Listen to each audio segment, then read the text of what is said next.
Chapter 400 A Strange Blow. After the system revealed the first set of opponents, Zhao Yueru and Chao Chenghua promptly entered the arena. Zhao Yueru was an elementalist, while Chao Chenghua was a berserker. In terms of levels and equipment, both were evenly matched. Though Chao Chenghua was slightly superior to Zhao Yueru regarding techniques, Zhao Yueru had the class advantage in this matchup. Hence, the victor was not apparent at first glance. Yet, Nimble Snake and the others revealed playful smiles as if victory was already in their grasp. Seeing these reactions, Gentle Snow grew slightly confused. Gentle Snow had a fair grasp on Chao Chenghua's strength and ability. Although his techniques were slightly superior to Zhao Yueru's, there was a limit to how much of an advantage that could bring him. At most, it would help him bridge the gap between classes. Hence, it would not be easy for Chao Chenghua to obtain a victory yet. Why were Nimble Snake and the others behaving so confidently? Yueru, be careful. Chao Chenghua seems odd today. Don't let him approach you no matter what. Gentle Snow secretly sent a whisper to Zhao. I understand. Don't worry. For the competition, I prepared and completed a high-level quest, obtaining a powerful skill. I will definitely make Chao Chenghua suffer. Zhao Yueru replied with a carefree smile. Although Zhao Yueru appeared relaxed at the moment, inwardly, she was on full alert. Although her match was only the first in this 5-round competition, it was also a crucial fight. If she won, then their chances at winning this entire competition would increase beyond 50%. Big brother Yifeng, is that Chao Chenghua an amazing expert? Violet Cloud asked when she saw the confident Chao Chenghua. He is an expert. However, he doesn't have what it takes to defeat Zhao Yueru with a 100% certainty. After all, other than mentality, there are other factors that can contribute to the result of a battle. Shifeng shook his head. In the past, Chao Chenghua had been the guild leader of Ouroboros. Meanwhile, Ouroboros had been a guild that mainly focused its development in Star Moon Kingdom. Hence, as the guild leader of Shadow back then, Shifeng had collected plenty of information on Chao Chenghua, and he had an acute understanding of Chao Chenghua's strength. While Shifeng and Violet Cloud secretly conversed, the battle at the arena had begun. The moment the battle started, Chao Chenghua held nothing back and immediately activated Flame Charge, followed by a violent strike. Chao Chenghua was like a violent beast, baring its fangs and brandishing its claws. Naturally, Zhao Yueru would not give Chao Chenghua a chance to close in on her. Chanting an incantation, one of her hands waved the staff it held while the other swiftly traced lines of divine runes in the air. When Chao Chenghua was only 20 yards away from Zhao Yueru, an ice sphere appeared, blocking his path. If the ice sphere struck him, the damage would only be a secondary problem. The main problem was the movement speed reduction of the spell. After all, berserkers were not exactly known for their mobility. Hence, when elementalists fought berserkers, kiting was their basic strategy. Responding quickly, Chao Chenghua turned sharply and circled the ice sphere from the right. However, immediately after he dodged the ice sphere, multiple frost arrows flew towards him. Chao Chenghua smiled disdainfully at this sight. Swinging the dark gold-ranked iron cutter, he smashed and shattered the frost arrows coming at him before renewing his charge once more. However, as if she had expected this outcome, Zhao Yueru waved her staff once more and cast Ice Dragon Blast, sending a large serpentine dragon at Chao Chenghua. She then cast Ice Wall to seal off the berserkers surrounding Shatter. Chao Chenghua gripped his sword with both hands and swung the weapon at the ice dragon, activating Horizontal Slash. However, the instant the ice dragon shattered, a layer of frost appeared on Chao Chenghua's body, reducing his movement speed sharply. Zhao Yueru immediately followed up with 3 ice spears.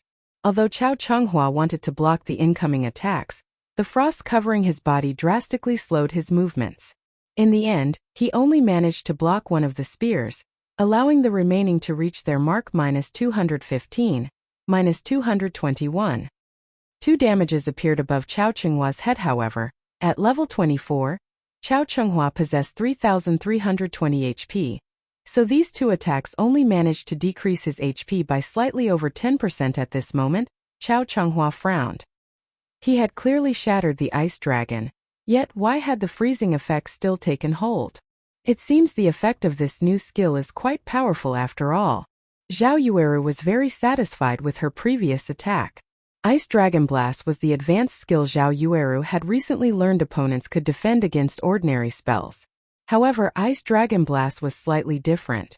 Even if her opponent blocked the attack, although it would not deal any damage, It would still inflict a speed reduction effect lasting 5 seconds.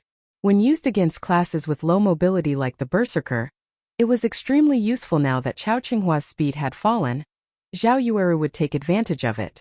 First, she cast Frozen Circle, freezing the slowed Chao Qinghua. A magic array then appeared by Zhao Yueru's side, and 5 fireballs the size of wash basins circled the elementalist's go. Zhao Yueru cast Flame Barrage and bombarded Chao Qinghua with Attack-Size Spear. Was a fast attack spell. It possessed speed but not power.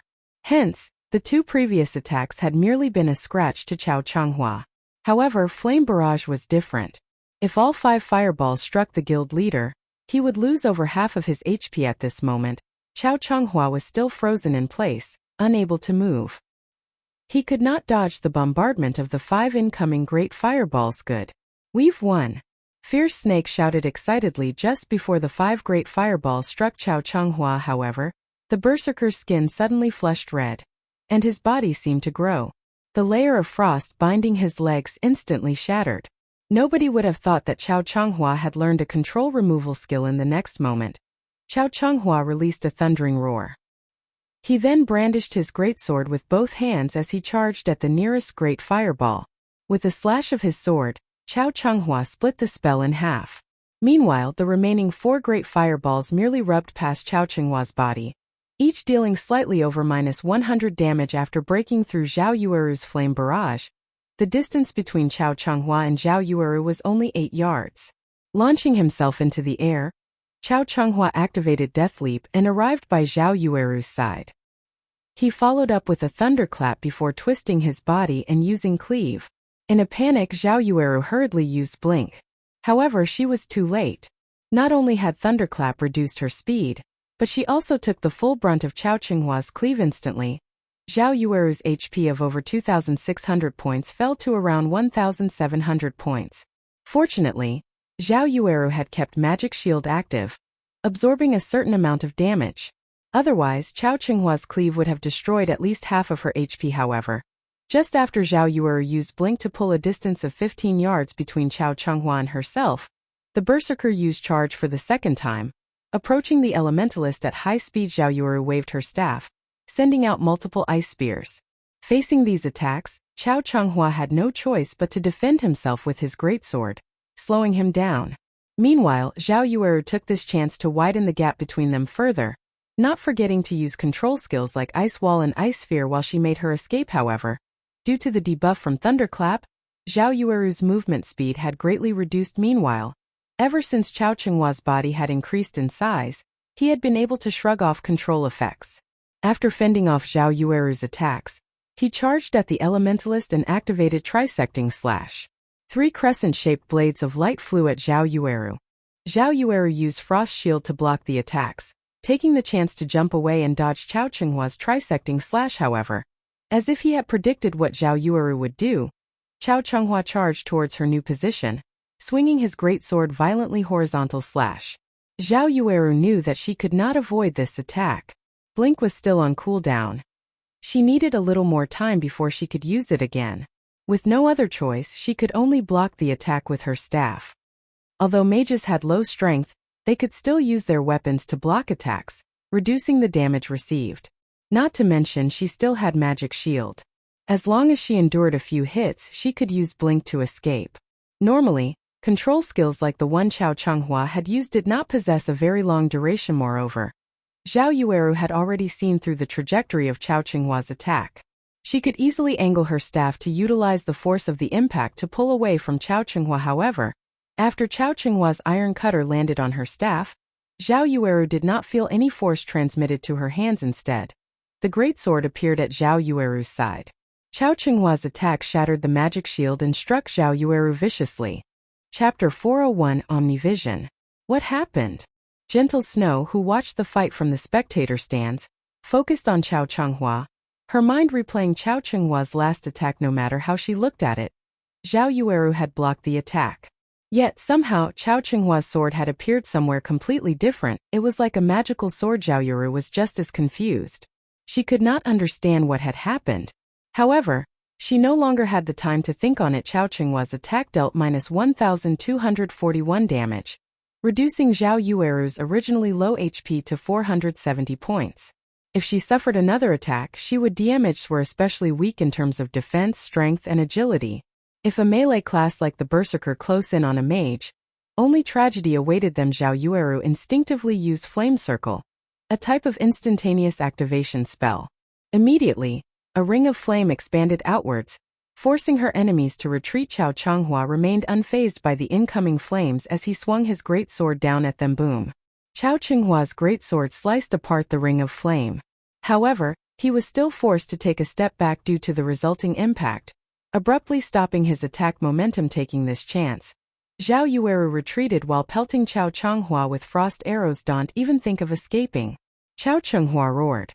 Enduring the attacks from the frost arrows, he sent a horizontal sweep at Zhao Yueru. Zhao Yueru used her staff to defend once more. This time, Zhao Yueru focused on the greatsword, devoting her full attention to determining the weapon's trajectory. Just as Iron Cutter was about to land, Zhao Yueru quickly shifted her staff to block the attack. Chao Changhua, however, simply revealed a mocking smile as he focused all his power into his slash. Once again, something strange occurred.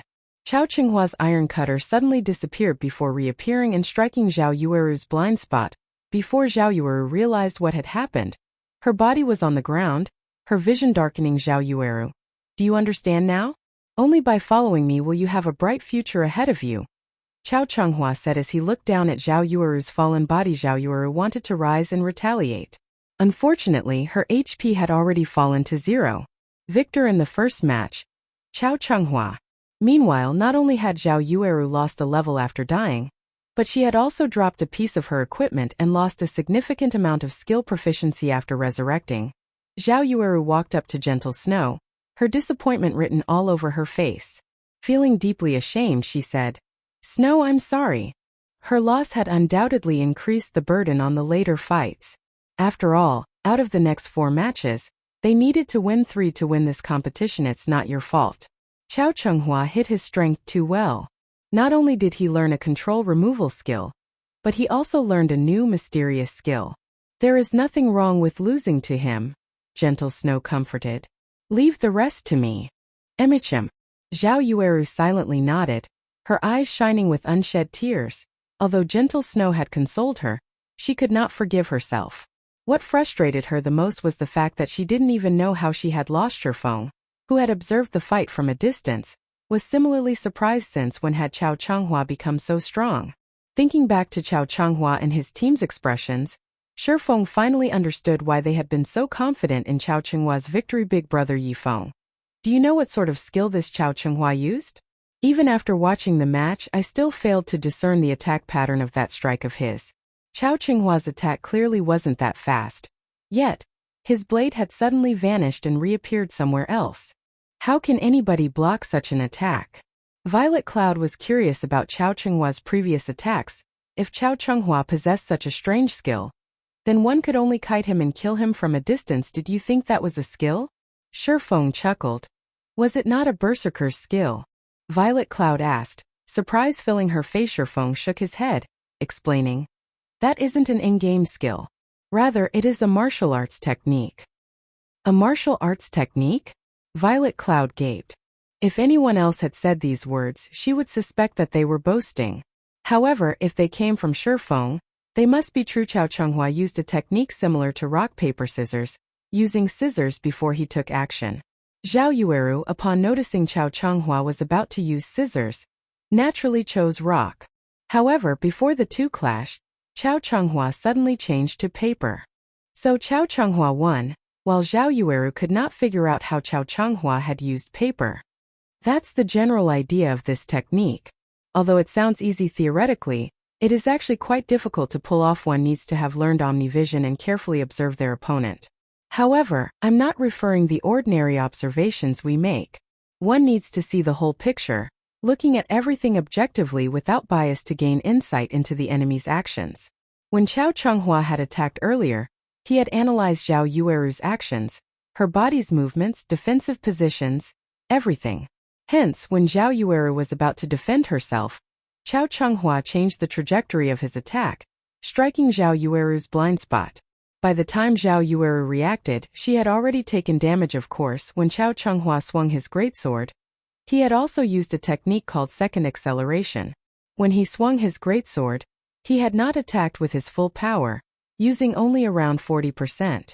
Only when he changed his attack's trajectory did he use his full power. Such a sudden acceleration leaves an afterimage, causing one to think that the greatsword still followed its original trajectory. So when you saw Chao Chenghua's sword suddenly vanish, what you actually saw was a false image produced by your mind. Zhao Yueru does not possess such combat experience, and she has no martial arts training. It is only natural that she lost. A realization struck Violet Cloud as she listened to Shifeng's explanation. After hearing Shifeng, Violet Cloud felt as if a door had opened within her, and she had discovered a whole new world beyond that threshold. So, players could use such techniques in battle. As Violet Cloud recovered from her shock, a new thought suddenly popped into her mind. Since Big Brother Yifeng can explain it in such detail, does that mean that Big Brother Yifeng knows how to do it as well? The thought excited the young cleric as Shifeng and Violet Cloud discussed the fight among themselves. The system revealed the next pair of combatants. Shifeng then shifted his gaze to the electronic display above the arena. Second match. Gentle Snow vs. Blackheart Arrow. Gentle Snow was a berserker, while Blackheart Arrow was a ranger. Comparing classes, berserkers were the more dominant of the two classes. Although rangers had some close combat capabilities, their advantage lay in their ultra-long-range attacks. They were more suited for fighting in jungles or forests. In this arena with limited space and no obstacles to use as a cover, rangers were at a disadvantage. Furthermore, Gentle Snow's techniques were stronger than Blackheart Arrow's. Despite being in such a disadvantageous position, however, Blackheart Arrow was still very calm. There was even a hint of scorn in his eyes, his gaze void of the respect he had shown Gentle Snow in the past. When both fighters entered the arena, the countdown for the battle began. 5, 4, 3, 2, 1. Start. Blackheart Arrow immediately spun around and activated Wind Chaser, intending to increase the distance between him and his opponent. However, Gentle Snow's first attack stunned everyone present. Chapter 402. The Terrifying War Goddess. What is Gentle Snow trying to do? Everyone in the spectator stands was baffled. Even Zhao Yueru, who was very familiar with Gentle Snow, was dumbfounded by her friend's actions. Gentle Snow had thrown her blue greatsword the moment the battle started. Any player who lost their main weapons was tantamount to a beast without its claws and fangs. Yet, Gentle Snow took the initiative to discard her main weapon in order to attack her enemy. Berserkers were not ranged fighters. Although the greatsword she threw possessed some power, its attack pattern was very straightforward. The greatsword was not very fast, so players could easily dodge it. Meanwhile, if Gentle Snow lost her main weapon, she could not attack or defend. If she relied solely on a berserker's mobility and dodging capabilities, an expert ranger like Blackheart Arrow could defeat her effortlessly. Zhao Yueru's loss had already forced Gentle Snow to the edge of the cliff, and she could not afford carelessness in the second match. If Gentle Snow lost her match as well, their hopes of victory would be dashed. Seems that Zhao Yueru's loss was quite a blow to Gentle Snow. Why is she acting so impulsively? Many of the elders who silently supported Gentle Snow lamented at this sight. Before this battle had even begun, the victor of both this match and this competition had been determined. If even Gentle Snow lost, the other members of her team didn't have a prayer. The only person who had a chance at victory was Fierce Snake. However, Chao Chunghua still had Nimble Snake and Soaring Snake fighting for him. As for War Wolf, even Chao Chunghua treated the shield warrior respectfully. The man must be astonishingly powerful in the arena. Blackheart Arrow discovered the blue greatsword soaring towards him. He grinned. Gentle Snow, you're seeking death. Don't blame me for being merciless. Blackheart Arrow immediately adjusted his footwork. Sidestepping, he twisted slightly. His movements were incredibly subtle, and his dodging techniques were reminiscent of a martial arts master. In the next moment, Gentle Snow's blue sky flew past Blackheart Arrow, missing his side by a few centimeters. At this moment, Blackheart Arrow revealed a savage expression. Whenever he had fought Gentle Snow in the past, the latter would always beat him into a pulp. Even today, he was not absolutely confident that he could triumph over the Snow Goddess. However, she had foolishly thrown her greatsword, assuming that he couldn't dodge it. Now that she no longer had her main weapon, she could not deflect his rain of arrows. Blackheart Arrow retrieved the deep blue longbow from his back and retrieved the precious wind-breaking arrows from his bag. He then knocked the arrows, aimed at Gentle Snow, and drew his bow into a full moonwind breaking arrows. There was also an additional knockback effect when the arrow hit its target. Furthermore, the bow Blackheart arrow used, Blue Wings, had an effect that increased an arrow's speed by an additional 15%. Compiling both of these effects, even an agility-focused assassin would struggle to dodge his attacks. At most, they could use their weapons to deflect the arrows previously. Blackheart arrow had tested the wind-breaking arrows with Nimble Snake. Within 20 yards, even with Nimble Snake's skills and extremely fast reaction speed, he could only use his daggers to defend himself against the arrows. Hence, there was no way a low agility and unarmed berserker could protect herself from them. This was one of the reasons why Blackheart arrow was confident that he would defeat Gentle Snow. Just as Blackheart arrow was about to fire 3 wind-breaking arrows at Gentle Snow, the Snow Goddess suddenly revealed a faint smile. Watch how I'll get rid of. Ah! Blackheart arrow suddenly felt a sharp pain in his back, and he plunged face first into the ground. A damage of -1,342 appeared above his head. His HP decreasing by almost half. Blackheart arrow's mind was blank as his body fell to the ground. What happened? Hadn't he been the one attacking? How had he fallen? There was even an additional heavily injured debuff on him now. His movement speed and attack speed had decreased by 20% for 6 seconds. Moreover, by the time he looked up, the blue greatsword Gentle Snow had thrown had somehow returned to her, and the berserker was charging at him. Was that death throw? When did Gentle Snow learn it? Moreover, the skills level has actually reached tier 1. Is it an innate skill of her weapon? With his wealth of experience, Shurfeng had immediately discerned the skill Gentle Snow had used. Death throw was not a skill unique to berserkers. Rather, it was a special skill with a 2-staged attack. Those unaware of this skill would simply think that Gentle Snow had thrown her weapon. However, death throw basically made her weapon boomerang. Normally, after players dodged the first attack, they would launch a counterattack, failing to notice the second attack from behind. Moreover, death throw's second attack contained far more speed and destructive power than the first. At tier 0, death throw would inflict a heavily injured debuff upon hitting the target. It was even more powerful at tier 1. This 2-staged attack fooled many players, and as a result, they would lose their lives. Blackheart arrow knew that he was in danger at the moment. However, Gentle Snow was still more than 10 yards from him. Hurriedly, he climbed up from the ground, intending to escape while firing the wind-breaking arrows at Gentle Snow, knocking her back. However, the moment Blackheart arrow stood, he suddenly discovered Gentle Snow slashing down her blue greatsword despite the distance between them. In the next moment, over a dozen blue wind blades flew towards him. With both his movement speed and attack speed reduced, Blackheart arrow would have a difficult time blocking or dodging. The ranger immediately released an angry bellow, intending to activate a life-saving skill, backward jump. However, why can't I use any of my skills? Blackheart arrow discovered that he could not use backward jump.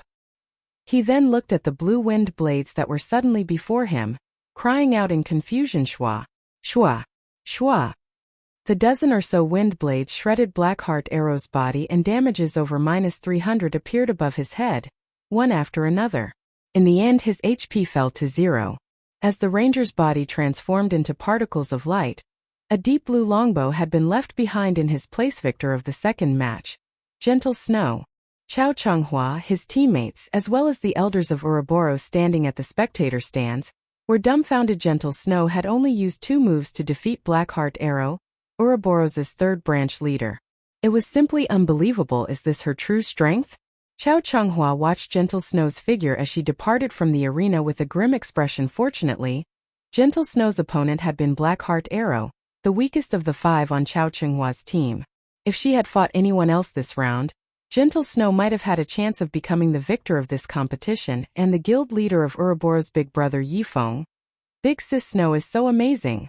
She took out an expert with just 2 moves. Violet Cloud exclaimed with awe. Indeed. Shurfeng nodded, smiling faintly. Blackheart arrow did not know that, if struck by the tier 1 death throw, players would also suffer a silence effect, which prevented them from using any skills for a short time. This was why the skill was known as the death throw. Gentle Snow's brilliant victory had undeniably increased the morale of her team. They now only needed to win 2 of the 3 remaining matches. Moreover, Gentle Snow's intense domination had given the opposition some pause, just as Zhao Yueru and Fierce Snake celebrated Gentle Snow's victory. The next combatants were announced. Chapter 403 Boiling Fury. Chao Chenghua's team, who had fallen silent due to Gentle Snow's display, suddenly smiled upon seeing the names for the third match. Fierce Snake vs. War Wolf. Fierce Snake was a berserker, while War Wolf was a shield warrior.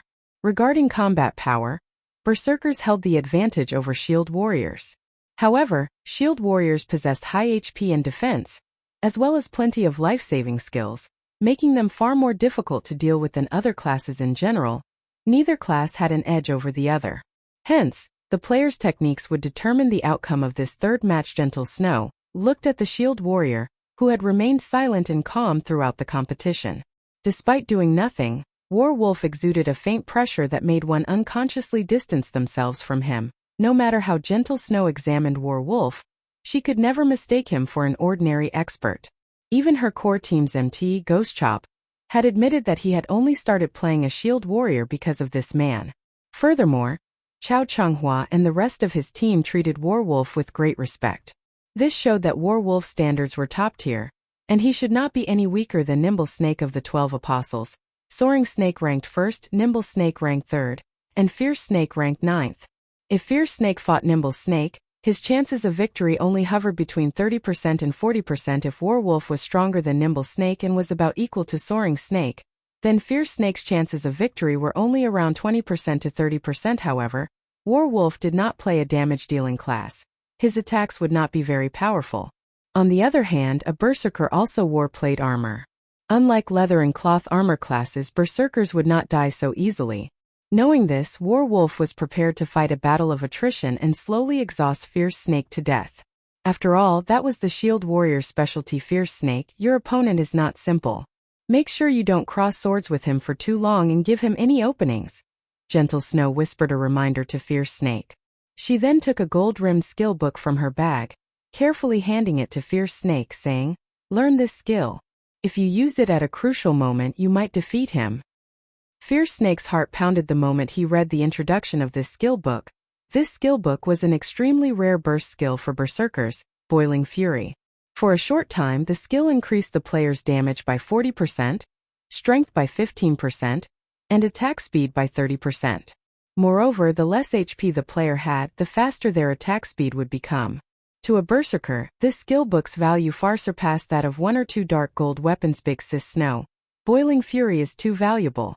I can't learn it, Fierce Snake said, shaking his head. War Wolf will not be easy to deal with, and you know this. You don't want me to lose, right? Worried that a powerful enemy would appear, Gentle Snow had prepared for this competition. As the underground arena prohibited players from using any tools, the only way to raise a player's combat power was to learn new and powerful skills. Boiling Fury was one such skill Gentle Snow had prepared. She also had another advanced skill for Nimble Snake.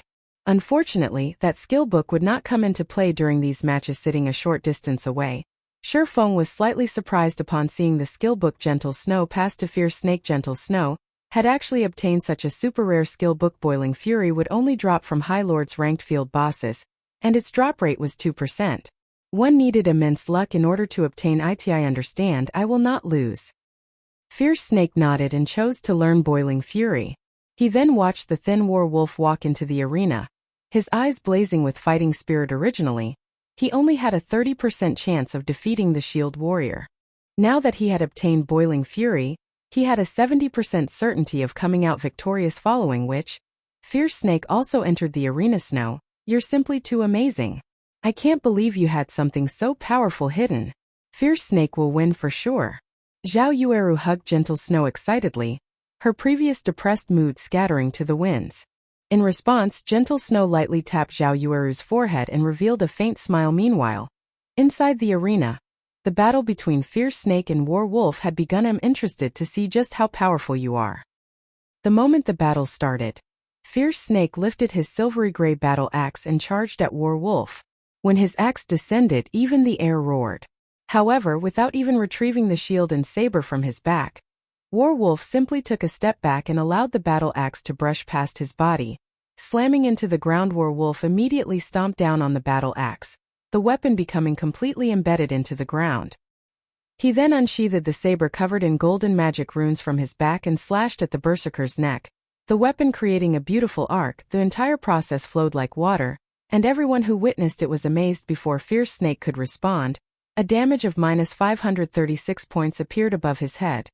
Although Warwolf's attack had not dealt a significant amount of damage to Fierce Snake, who had over 3,200 HP, this strike had dealt a heavy blow to the berserker's mentality before he could even react. Warwolf's attack struck him. In Fierce Snake's memories, this had never happened in any of the PvP battles he had participated in before. Seeing Warwolf's saber slashing at him again, Fierce Snake hurriedly used Whirlwind Slash. At this moment, Warwolf lifted his shield, blocking Fierce Snake's skill, and taking a single step back. Fierce Snake took advantage of his small victory to follow up with a series of attacks, using skill after skill to force Warwolf into a continuous retreat. Yet, to everyone's surprise, Fierce Snake's HP continued to decrease despite being on the offensive. Every time Fierce Snake attacked, Warwolf would effortlessly block it with his shield and counterattack with his saber. Fierce Snake had no idea what was happening. Although he had tried to dodge and block Warwolf's counterattacks, the Shield Warrior's saber would always somehow land a hit. Even when Warwolf took the initiative to launch an attack, he couldn't dodge or defend himself. Warwolf's saber would always disappear in mid-swing before suddenly appearing elsewhere. By the time Warwolf's saber reappeared, it was too late for him to react. He could only watch as his HP fell, powerless to do anything about it. Damn. Seeing that he had less than 1,000 HP remaining, Fierce Snake gritted his teeth and activated Boiling Fury. At this point, if he hesitated to activate Boiling Fury, he would die in a few moments. However, even after activating Boiling Fury, Fierce Snake was no different than a baby swinging a large axe to Warwolf. This time, the Shield Warrior did not even bother to use his shield and relied on his reflexes to dodge every one of Fierce Snake's attacks. It looked as if Fierce Snake's axe actively avoided Warwolf as the weapon brushed past him, never hitting his body. Fierce Snake nearly crumbled. This scene dumbfounded both Gentle Snow and Zhao Yue. They were familiar with Fierce Snake's strength, yet Warwolf could toy with him so effortlessly. Even Gentle Snow admitted that she was not capable of such a feat. Just who is he? Gentle Snow could not believe her eyes. Chao Chunghua had actually found someone so impressive. Most likely only Zero Wings Guild leader One-Hit Azura Black Flame could contend with such a powerful expert inside the arena. Warwolf walked up to Fierce Snake, utterly relaxed. After swinging his saber twice, Fierce Snake's body fell to the ground, reluctance and frustration filling his face. Their strengths were on different levels entirely. Gentle Snow has definitely lost. The difference between our external player and hers is like heaven and earth. However, this is fate. Not everyone has the chance to connect with such an expert. If Chao Chunghua becomes the guild leader, he might be able to invite more experts into our guild. This would benefit the guild's future development. The elders seated in the spectator stands expressed their admiration of Warwolf's performance. They began to anticipate the future of the guild. As for Gentle Snow, they no longer expected anything of her. Chapter 404 The Difference Between Outsiders. Gentle Snow, you should now see the difference between us, right? Chao Chunghua said, laughing as he grinned at Gentle Snow. From the very beginning, you never had any chance of winning this competition. There is only one ending for you all today, defeat. Gentle Snow, stoic and beautiful, refused to respond to Chao Chunghua's taunts. It was true that she had never expected Chao Chunghua to invite such an expert suddenly. This competition was no longer within her control originally. She had hoped for Fierce Snake's victory. Then, as long as Yifeng secured another win, she would dominate this competition. Yet now there were still 2 matches left. Even if Yifeng won his match, they would end with a tie. However, they didn't have any experts for the final match. Big brother Yifeng, what is going on? Violet Cloud's eyes widened in shock when she witnessed Warwolf's demonic attacks. Why does he know it too?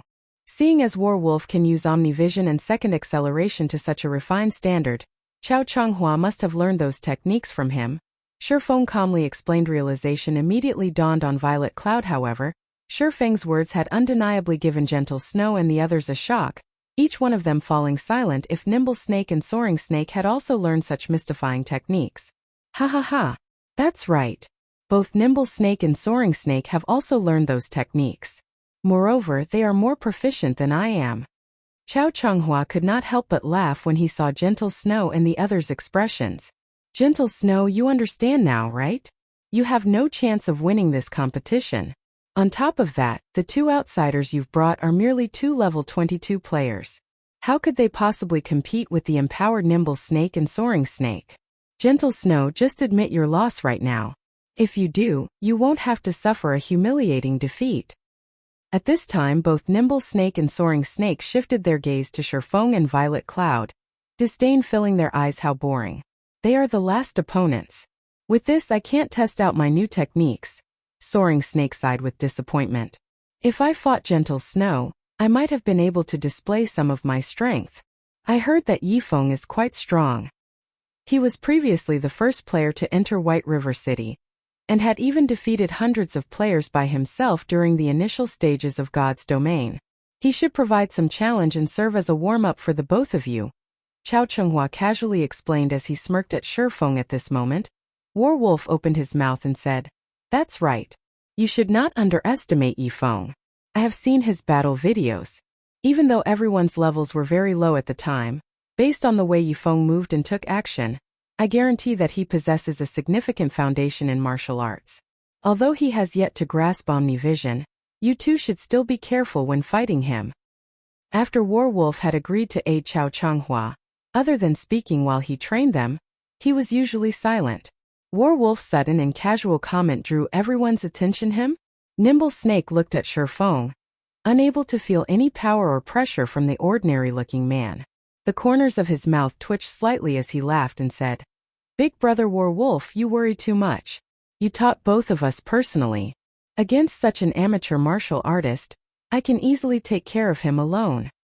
Before Nimble Snake had joined Chao Chunghua, he had never known that he could apply so many martial arts techniques to playing a game like God's Domain. When Chao Chunghua had first approached him, Nimble Snake did not even humor the thought of defecting.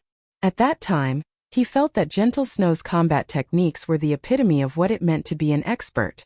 However, after dueling Warwolf and suffering an overwhelming defeat, Nimble Snake realized that he had merely been a frog in the bottom of the well. It was like meeting Superman. Superman was the creation of man's imagination, a fictional character that could never exist yet. Reality suddenly revealed that such fictional characters actually existed. This revelation had shaken Nimble Snake's beliefs. Hence, Nimble Snake had joined Chao Chunghua's side without hesitation and received special training from Warwolf. After spending a lot of time and effort, he finally grasped the technique called Omnivision. After grasping Omnivision, Nimble Snake finally realized how huge of a gap there was between him and Warwolf. If Gentle Snow was the peak of mortals, then after grasping Omnivision, Nimble Snake had exceeded mortal standards. The two were on entirely different levels, top-tier experts. Great experts. They were just jokes in Nimble Snake's eyes. Nimble Snake, stop speaking nonsense. Brother Warwolf definitely has his reasons for what he said. No matter who faces Yifeng, you must go all out against him, understand? Chao Chunghua reproached Nimble Snake, glaring at the assassin. Yes, I understand. Nimble Snake hurriedly lowered his head at this moment. The fourth combatants had been revealed. Fourth match. Yifeng versus Soaring Snake. Ha. Perfect. Since Big Brother Warwolf said to be careful of Yifeng, then I'll use him to test my new skills and see just how much I have improved. Soaring Snake walked into the arena excitedly. Soaring Snake was not a brawny man. On the contrary, he was very lean. However, although he was thin, his muscles were packed with explosive power like a cheetah's. Out of everyone in Chao Chunghua's team, Warwolf was the most optimistic about Soaring Snake. Not only did he possess the highest talent for combat, but the speed at which he learned also left everyone speechless. He had only taken half the time to learn Omnivision. Moreover, he was a natural-born fighting maniac. Under Warwolf's tutelage, Soaring Snake had developed with unimaginable speeds, and right now he was definitely the #1 powerhouse in all of Ouroboros. If not for Chao Chunghua's wish to hide Soaring Snake's strength, the latter would have long since made it on the God's Domain experts list. Yifeng, how confident are you? Gentle Snow suddenly asked as Shurfeng was about to enter the arena. If you don't feel confident, just admit defeat. You are Zero Wing's backbone. It would not be beneficial for you to lose a level here. This competition was a miscalculation on my part. I never expected that Chao Chunghua had such a monster on his team. Not only is he a powerful fighter himself, But he has also enhanced Soaring Snake and Nimble Snake's strength. As for the losses you have suffered by joining me, I will pay 5 million credits. In Gentle Snow's opinion, Yifeng was undoubtedly stronger than Soaring Snake. However, after finding out that Soaring Snake had completely changed, even Gentle Snow didn't think that she had much of a chance against him. Meanwhile, how much stronger could Yifeng possibly be? A promise is a promise. Since Miss Snow has already invited me here, and I have agreed to help, how could I possibly flee without a fight? Shifeng revealed a faint smile as he entered the arena. Yifeng is such a fool. Zhao Yueru huffed angrily. Didn't he see how powerful Warwolf was? Since Warwolf guided and taught Soaring Snake, even if he is not on par with Warwolf, he is probably not too far behind. Yifeng is just trying to die. Alright, Yueru. Everyone has their own bottom lines and styles of conduct. It is my fault for telling Yifeng to give up without a fight. Gentle Snow placated Zhao Yueru. She then shifted her gaze to Shifeng inside the arena, a mix of feelings filling her heart. However, while Gentle Snow and Zhao Yueru both worried, Violet Cloud suddenly giggled and said, "Since Big Brother Yifeng has given his promise, he will fulfill it. You can rest assured about this." Both Gentle Snow and Zhao Yueru turned their heads to look at the little girl named Violet Cloud, confused. Just why was Violet Cloud so confident in Yifeng? Violet Cloud simply smiled and remained silent. Only she realized that their opponents should be the ones worrying. Soaring Snake was about to fight none other than Star Moon Kingdom's #1 powerhouse, One-Hit Azura. Chapter 405 Techniques are useless. Seeing Violet Cloud's confident yet silent smile, Zhao Yueru grew anxious. However, she also could not do anything about this situation, so she could only return her focus to the arena. Gentle Snow, on the other hand, was very calm, observing Violet Cloud previously. Due to her anger over Nimble Snake's treachery, she had only glanced at the cleric, not paying her any mind. Now that Gentle Snow paid closer attention, she discovered that, although this little girl named Violet Cloud seemed like any ordinary spirited and harmless girl, she could feel a faint indescribable pressure from the girl. It felt completely different from the pressure Warwolf gave off. Warwolf felt more like a slumbering feral wolf. Cruel, domineering, and vicious. As for Violet Cloud, she didn't know how to describe the girl. This was the first time she had encountered such a feeling. Violet Cloud felt like the starry sky at night. Silent, awe-inspiring, and profound. Just who is this little girl that Yifeng brought with him?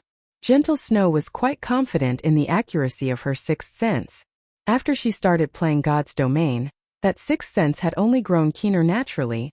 Violet Cloud noticed Gentle Snow staring at her. In response, she only nodded her head lightly and beamed a playful smile at the snow goddess inside the arena.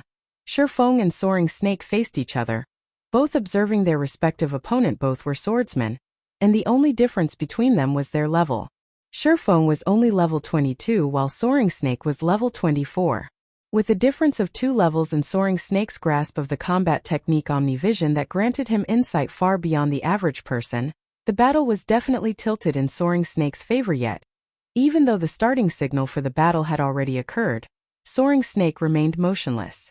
He stood there calmly without any apparent intentions to rush at Shifeng. Soaring Snake, what are you doing? Why aren't you moving?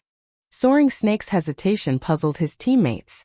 Usually, Soaring Snake was a battle maniac that would go into a frenzy the moment the battle began. He would never behave as calmly as he was now. Soaring Snake is certainly quite talented. Warwolf revealed a faint smile as he watched the motionless Soaring Snake. Big Brother Warwolf. What do you mean? Nimble Snake asked, confused. When in battle, one does not rely only on their physical prowess, but their mental strength as well. One must remain calm to obtain victory.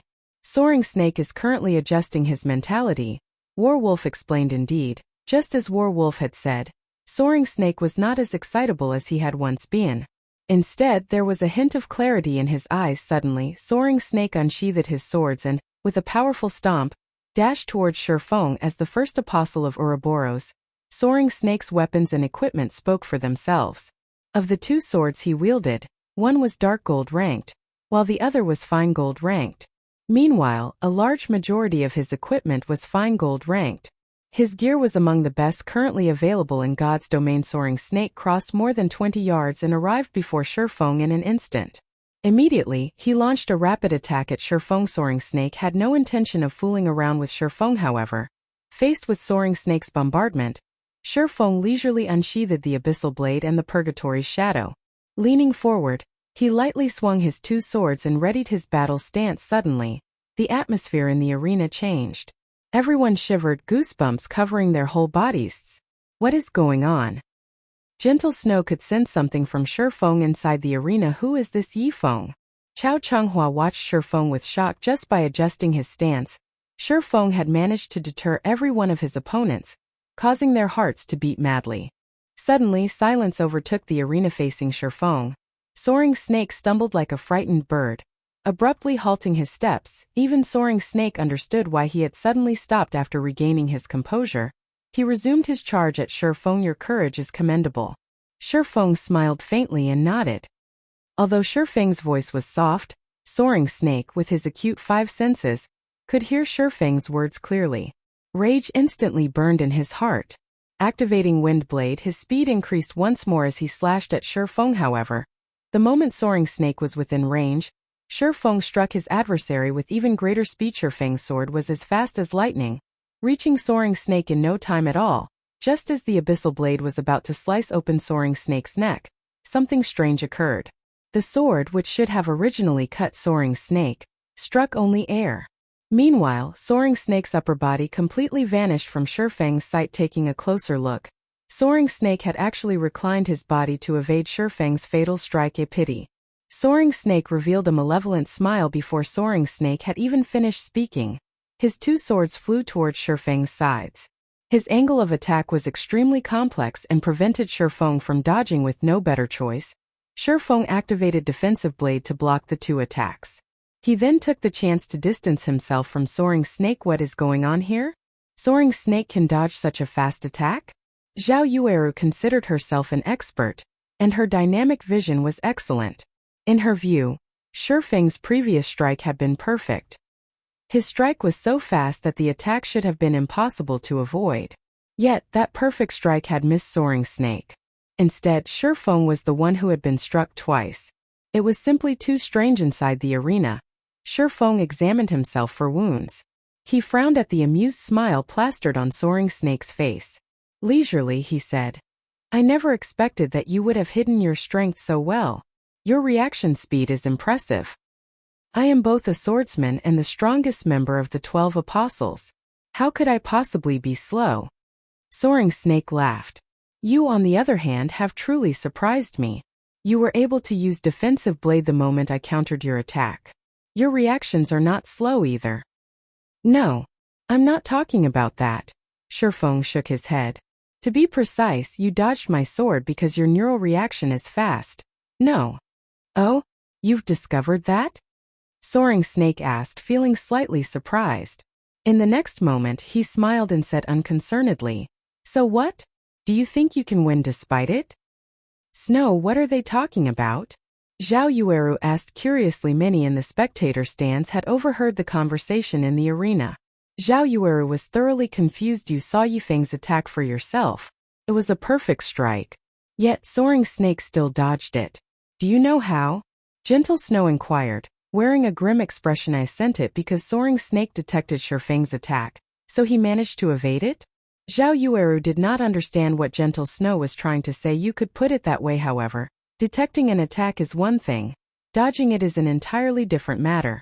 With the speed of Shurfeng's strike, not even a top-tier assassin could dodge the attack from so close. Yet Soaring Snake had done just that. The reason lies in Soaring Snake's neural response rate. When ordinary people act, their brains go through three processes: cognition, understanding, and correspondence. Time is required to go through all three. Statistically, the average person's reaction time is 0.3 seconds. Top sprinters who have undergone arduous training can shorten it to around 0.15 seconds. However, no matter how hard a person trains, they can never lower the transmission speed of their neural signals below 0.1 seconds. Of course, this is only common knowledge.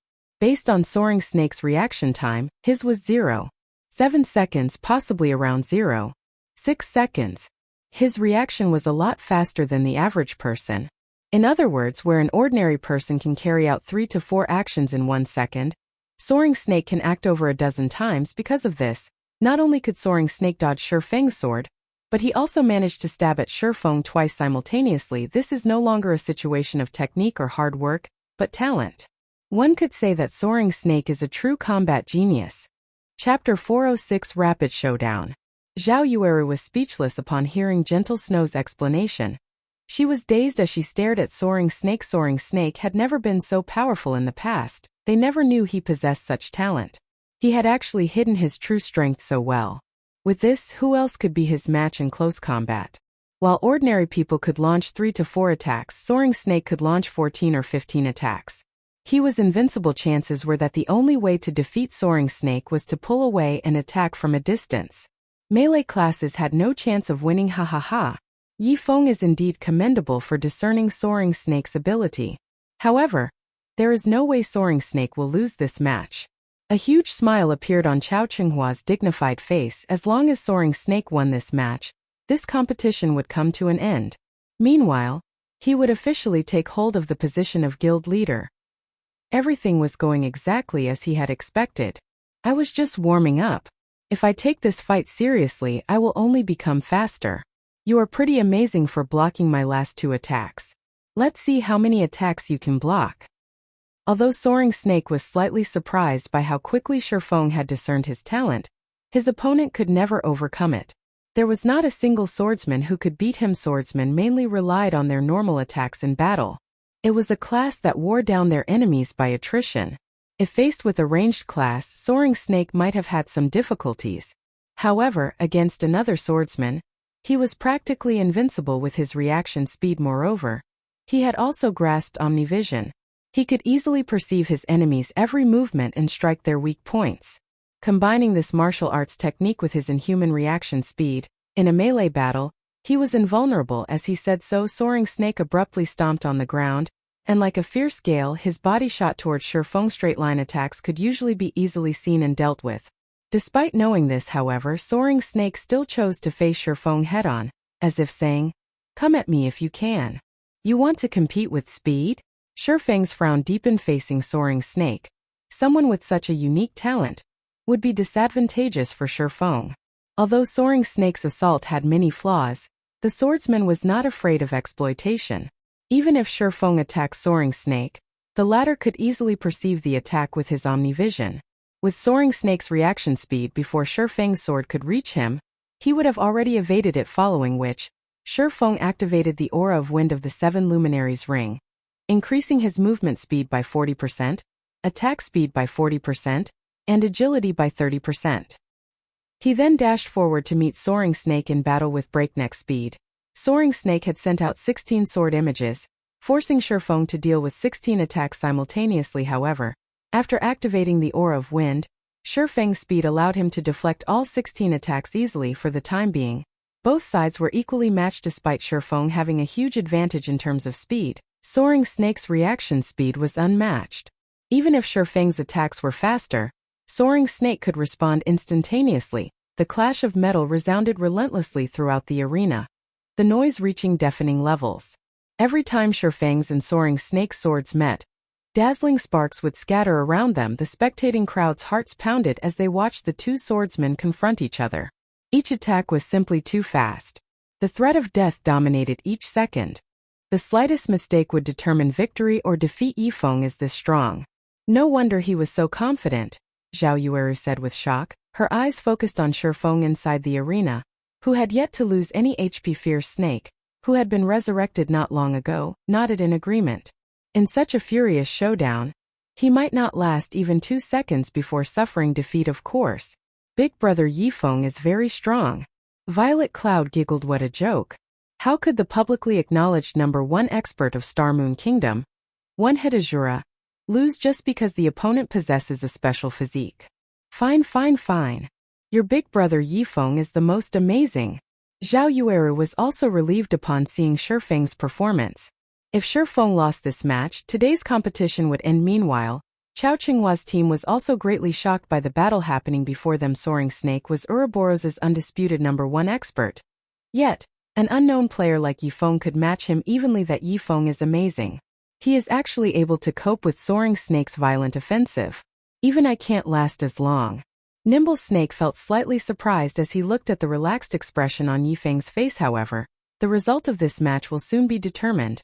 Warwolf suddenly said, smiling faintly. Big brother Warwolf, what do you mean? Nimble Snake asked curiously. Soaring Snake still hasn't used everything he has. He is simply probing Yifeng at the moment. Didn't you see that Soaring Snake hasn't used second acceleration yet? Warwolf had the keenest eyesight among everyone present, and with just a glance, he could tell that Soaring Snake conserved a considerable amount of his strength. No wonder Yifeng is still standing. Nimble Snake laughed as Warwolf and the others discussed the fight. Inside the arena, Soaring Snake suddenly retreated a few steps, pulling a small distance away from Shifeng. Meanwhile, Shifeng did not give chase. Instead, he silently observed the swordsman facing him. You have really surprised me. Ever since I learned Omnivision, you have been the first person who has lasted this long against me. How about it? If you join us, Big Brother Warwolf can help you become even stronger than you are now.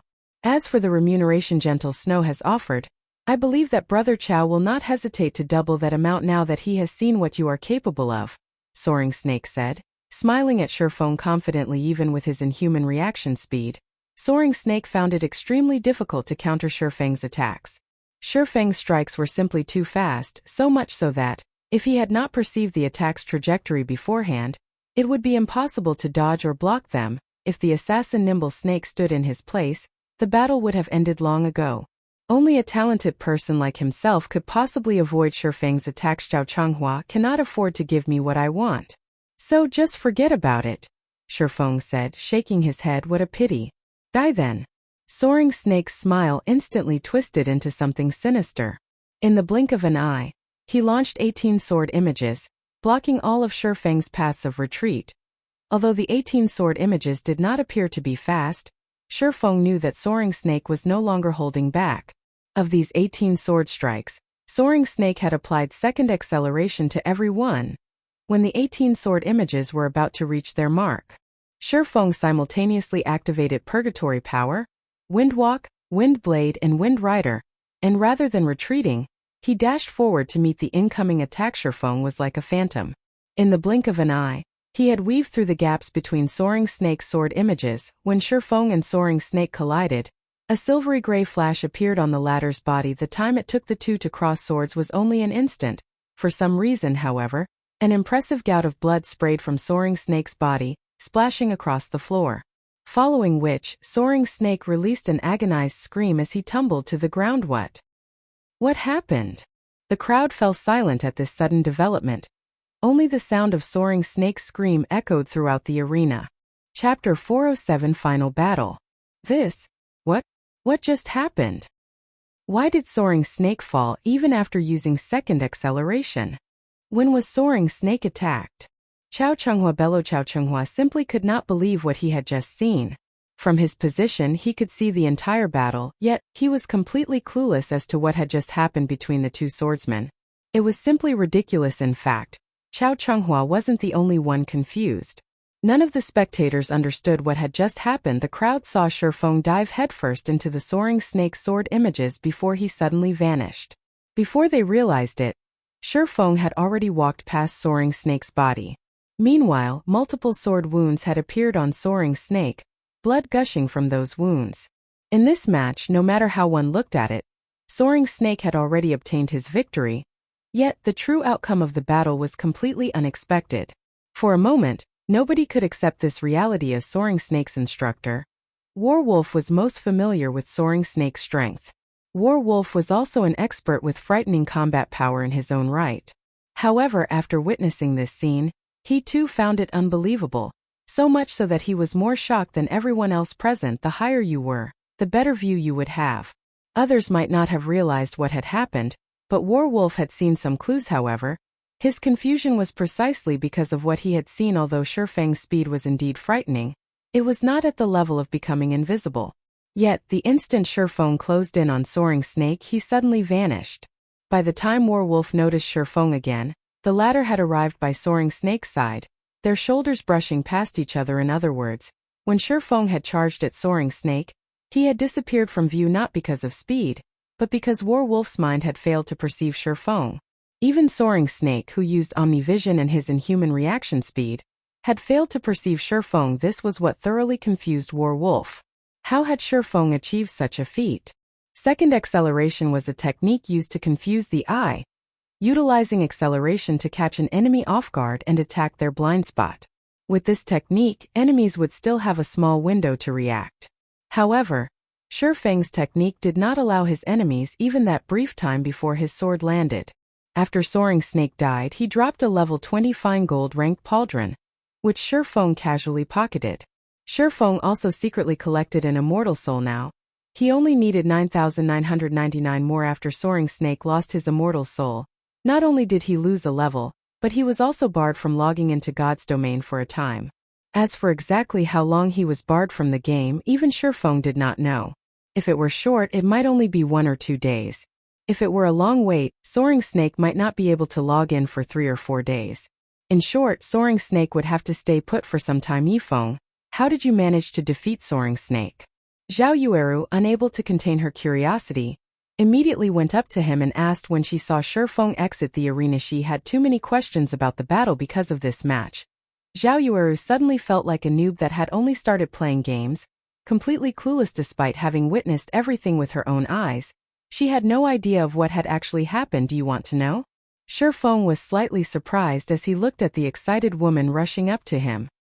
He never expected Zhao Yueru to be the first person to ask him. Zhao Yueru nodded, her eyes revealing a hint of anticipation. Zhao Yueru was very curious about how Shifeng had managed to not only dodge the 18 sword images, but also neutralize Soaring Snake's inhuman reaction speed, killing him instantly. After thinking for a moment, Shifeng said seriously, I just went up to him and slashed him 3 times, that's all. Everyone present was immediately rendered speechless.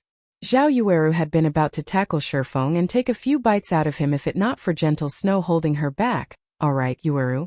Everyone has their own secrets. You can't force him to tell you. Now that we have won the 4th match, each side has 2 wins and 2 losses. This result is all thanks to Yifeng. The following match will determine the result of this competition. At this moment, Gentle Snow felt very fortunate that she had thought of inviting Yifeng when she had prepared for this competition. Although she had felt that Yifeng had a good chance of securing a victory for her, she had never expected him to surprise her like this. Despite facing the greatly enhanced first apostle, Soaring Snake, Yifeng had defeated him with overwhelming might. She could never have expected this result. Gentle Snow found it very hard to believe that such an expert had remained unknown all this time. Was it because they were too weak to encounter such experts? Or was it because these experts loved to play the role of a weakling? Even Gentle Snow was unsure. However, the few fights today had certainly widened her horizons. She really could not figure out what kind of Guild Zero Wing was. First there was Black Flame. Now the combat power Yifeng displayed was not the slightest bit inferior, and might even be superior to Black Flame's. Of course, Black Flame had never displayed his true strength to the public, so Gentle Snow could not be certain of who was stronger. Regardless, though, the two of them were true monsters. Big brother Yifeng, what's wrong? Violet Cloud could feel that something was amiss. The moment Shifeng left the arena, he immediately sat down in the first row of seats. Now his forehead was covered with sweat. Shifeng was obviously dispirited, and he seemed exhausted. It's nothing. The high-intensity battle simply exhausted my mental power. I'll be fine after a short rest. You should get ready for the next match, Shifeng replied softly, not trying to hide his current weakness. Although he was exhausted right now, he brimmed with joy. Everyone had thought that he had defeated Soaring Snake effortlessly. In reality, however, it had not been easy to dodge the 18 sword images while dealing a fatal blow. If he had not been promoted to a Tier 1, Blade Saint with his attributes enhanced greatly and his physical strength increased substantially, he might not have been able to use Void Steps in the exchange. Although Shifeng had other methods to deal with Soaring Snake, he had chosen to take the risk because he wanted to break through his personal barrier and improve himself further. Fortunately, his gamble succeeded under the immense pressure Soaring Snake had placed on him. Shifeng had finally reached a breakthrough and used footwork that he had never been able to use in the past. Void Steps. Void Steps was advanced footwork that allowed one to remove their presence from the opponent's mind. In the past, very few top-tier experts had successfully grasped such advanced footwork. As for Shifeng, who had merely been a first-rate expert back then, He had only ever succeeded in his dreams. In order to learn this advanced footwork, Shifeng had done countless research and trials. Yet, he had never succeeded. This footwork possessed an extremely high requirement of a person's movement and breathing. It was not a technique that ordinary people could easily learn. However, Shifeng's physique had massively improved after he had undergone his class change. His control over his body had also improved. In addition, he was currently playing the game through a virtual gaming cabin. Hence, Shifeng had always thought of giving the footwork a try. Only he had never found the chance. Fortunately, Soaring Snake had created the perfect opportunity for him with the threat of death looming.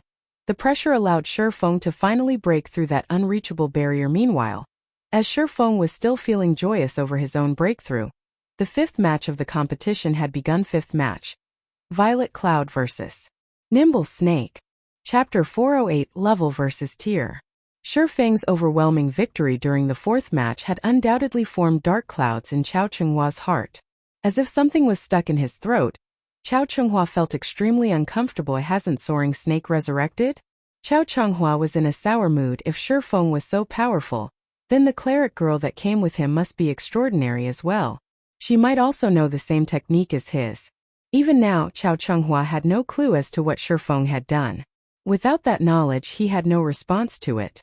Most likely, only Soaring Snake might know what sort of technique it was.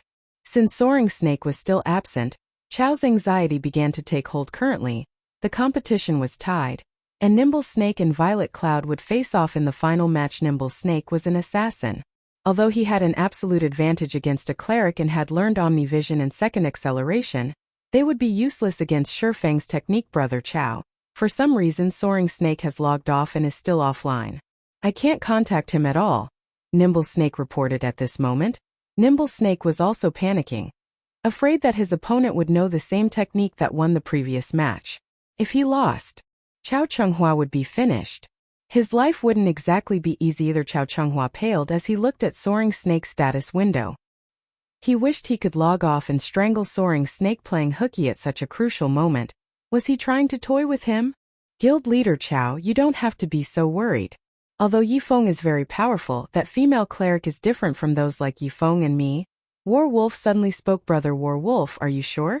Chao hesitated. If Violet Cloud were not a martial artist like Yifeng and War Wolf, then even if she had powerful techniques, Chao Chenghua would have nothing to worry about. A cleric was still a cleric after allies.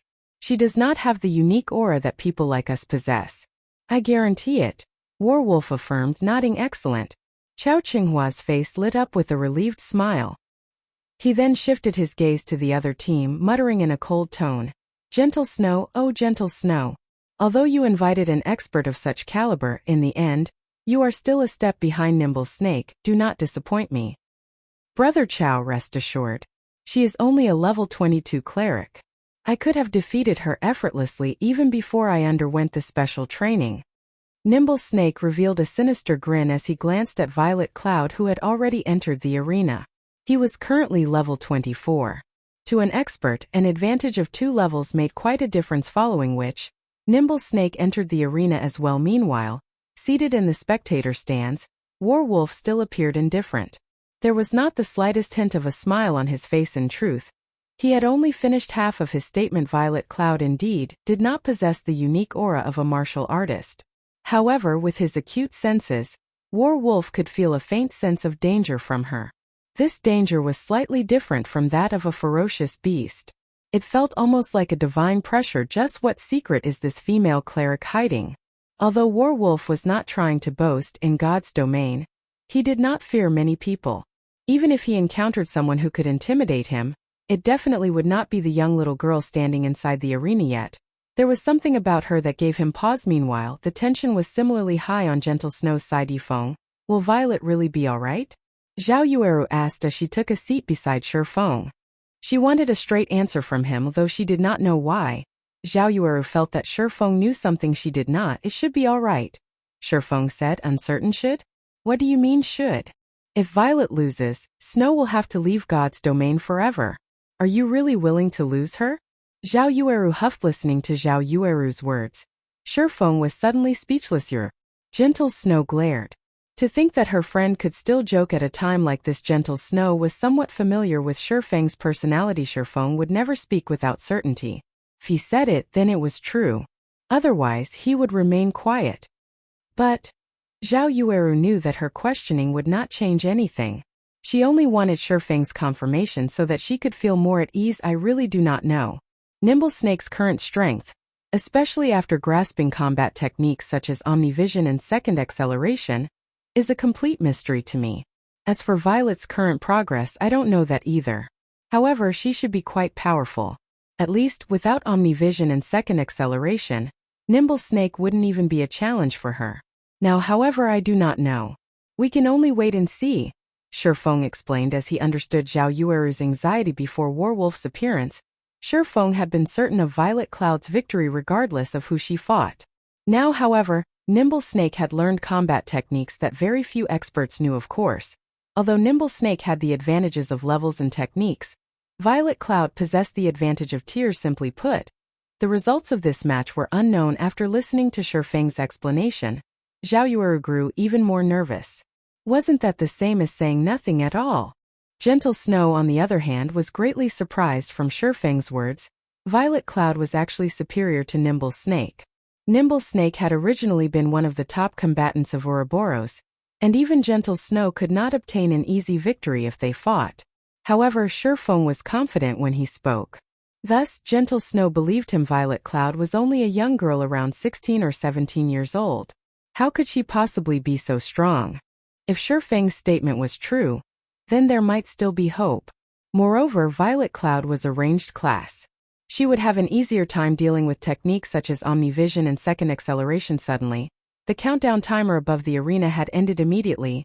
Nimble Snake activated stealth and vanished. One had to admit that Nimble Snake was indeed one of the top combatants of Ouroboros. After entering stealth, all of his movements were silent.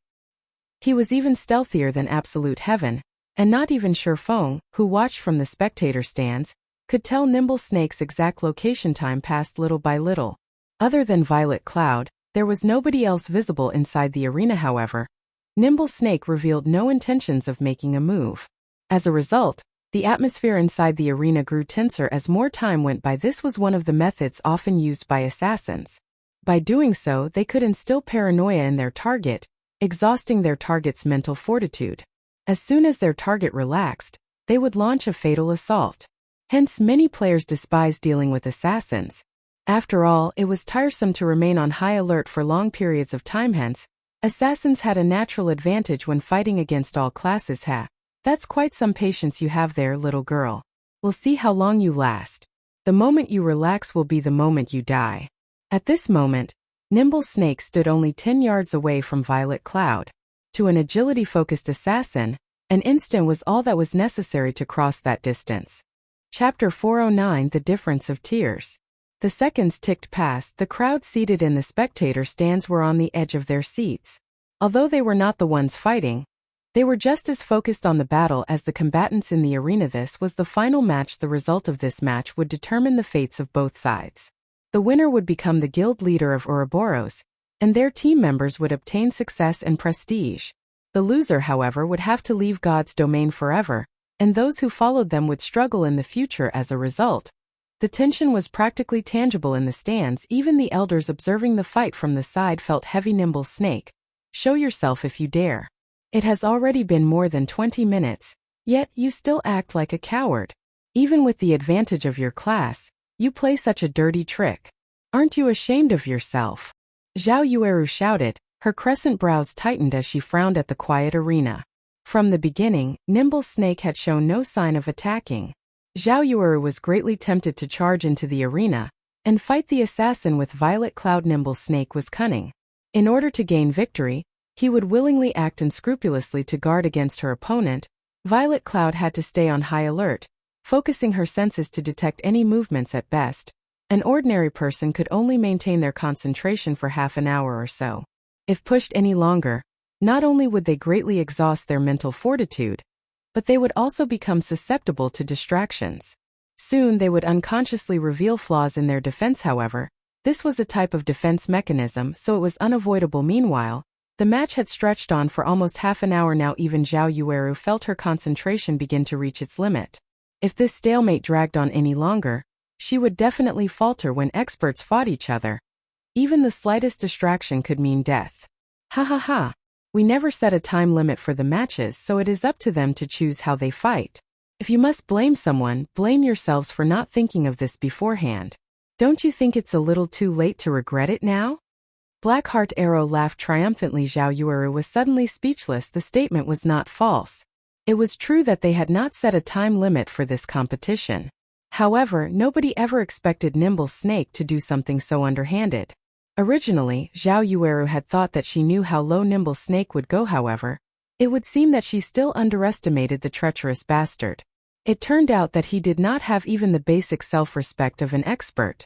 He actually planned on dragging the match on for over half an hour. It was my mistake.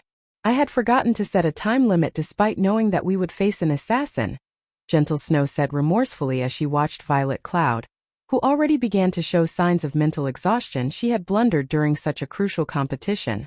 Without a doubt, her mistake had significantly decreased Violet Cloud's chances of victory. Don't be too nervous. Just watch. I believe that Violet Cloud knows what to expect, Shifeng advised, his gaze fixed on his guildmate as well. But relax. Shifeng was not the slightest bit worried at this moment. Although Nimble Snake was indeed skilled, he still had a long way to go if he wanted to defeat Violet Cloud finally.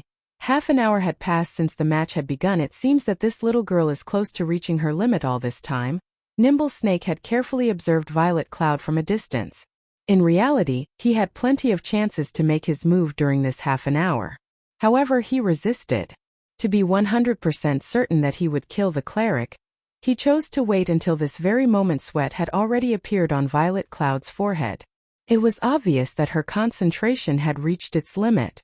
Nimble Snake even slipped up deliberately and made a little noise when he was about 10 yards from her.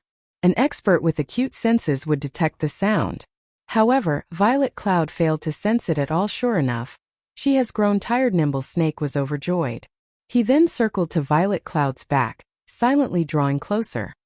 10 yards. 5 yards. 3 yards.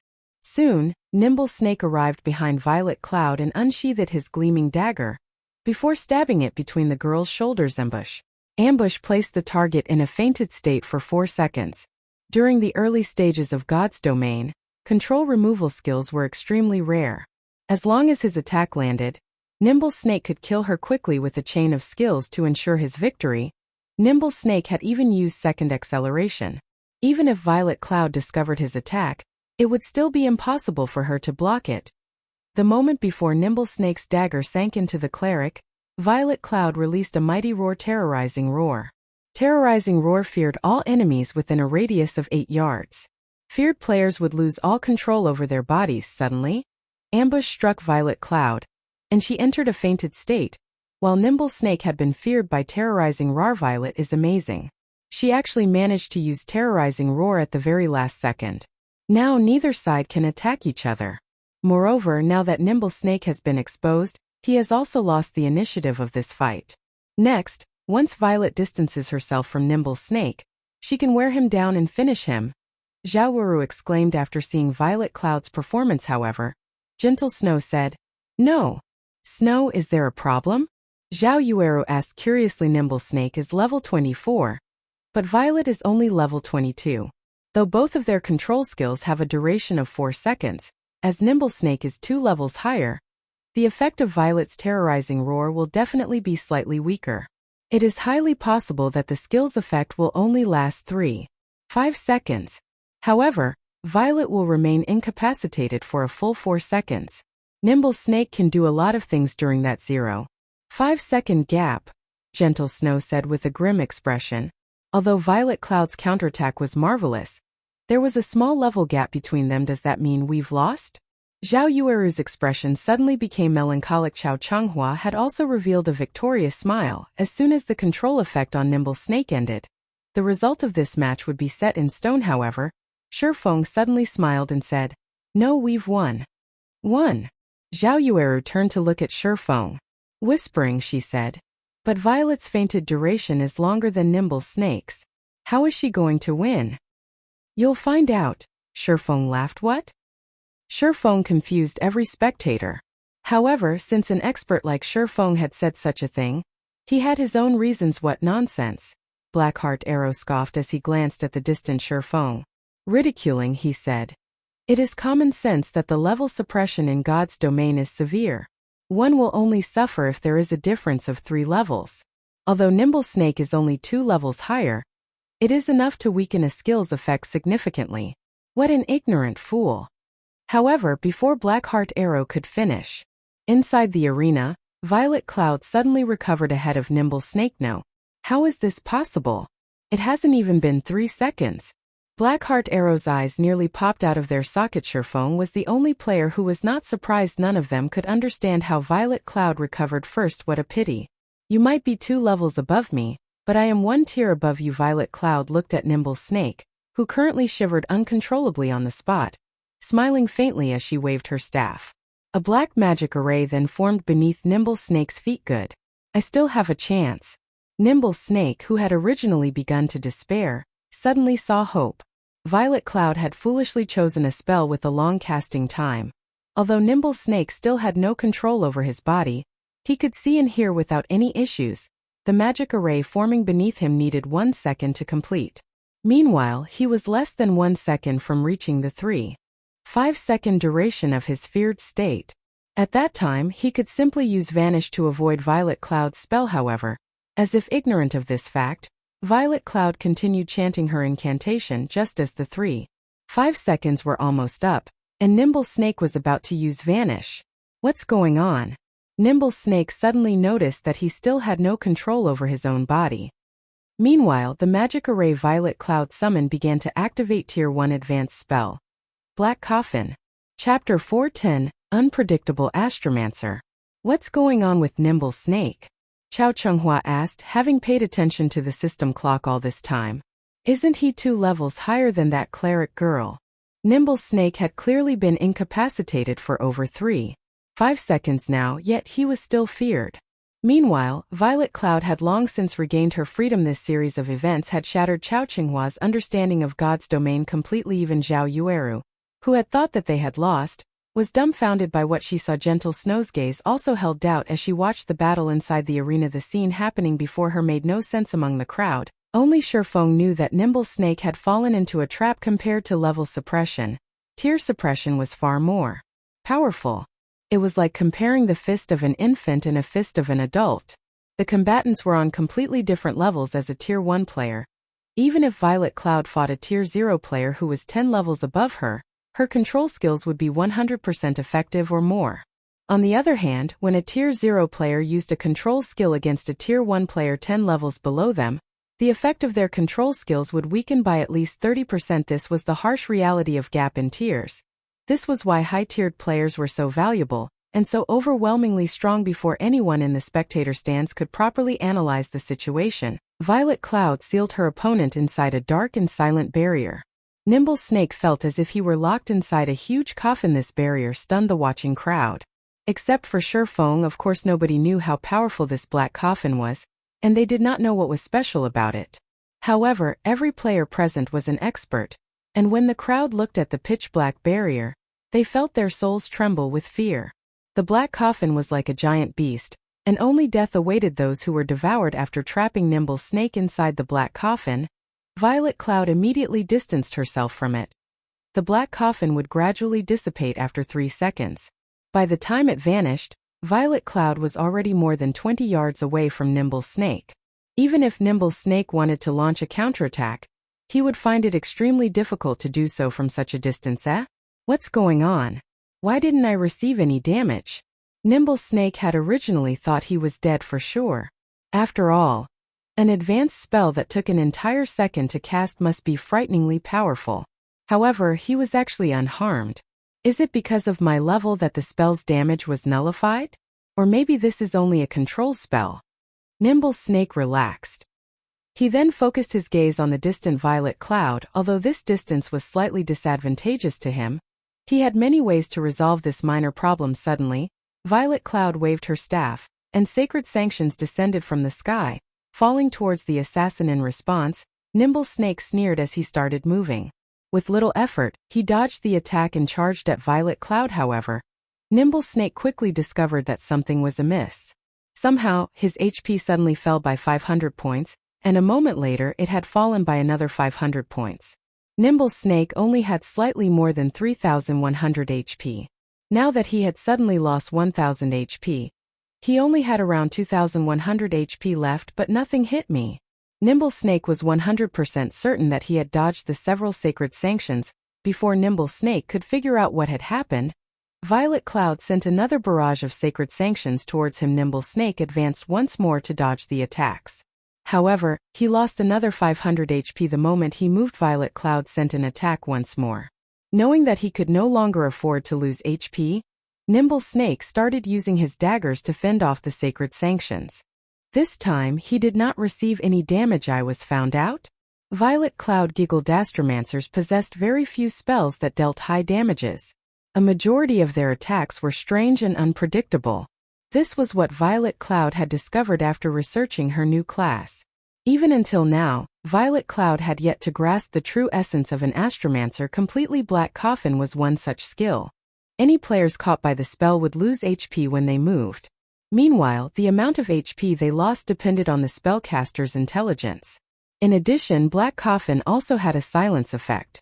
This spell worked wonders on a melee classes. By now, Nimble Snake had grasped the general gist of the situation.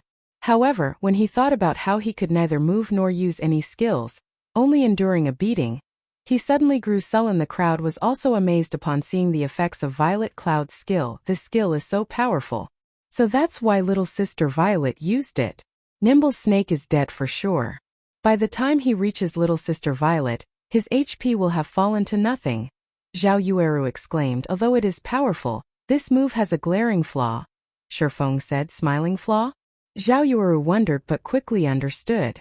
In just a moment, her excited heart froze. Since Nimble Snake lost HP whenever he moved, he would be fine if he stood still.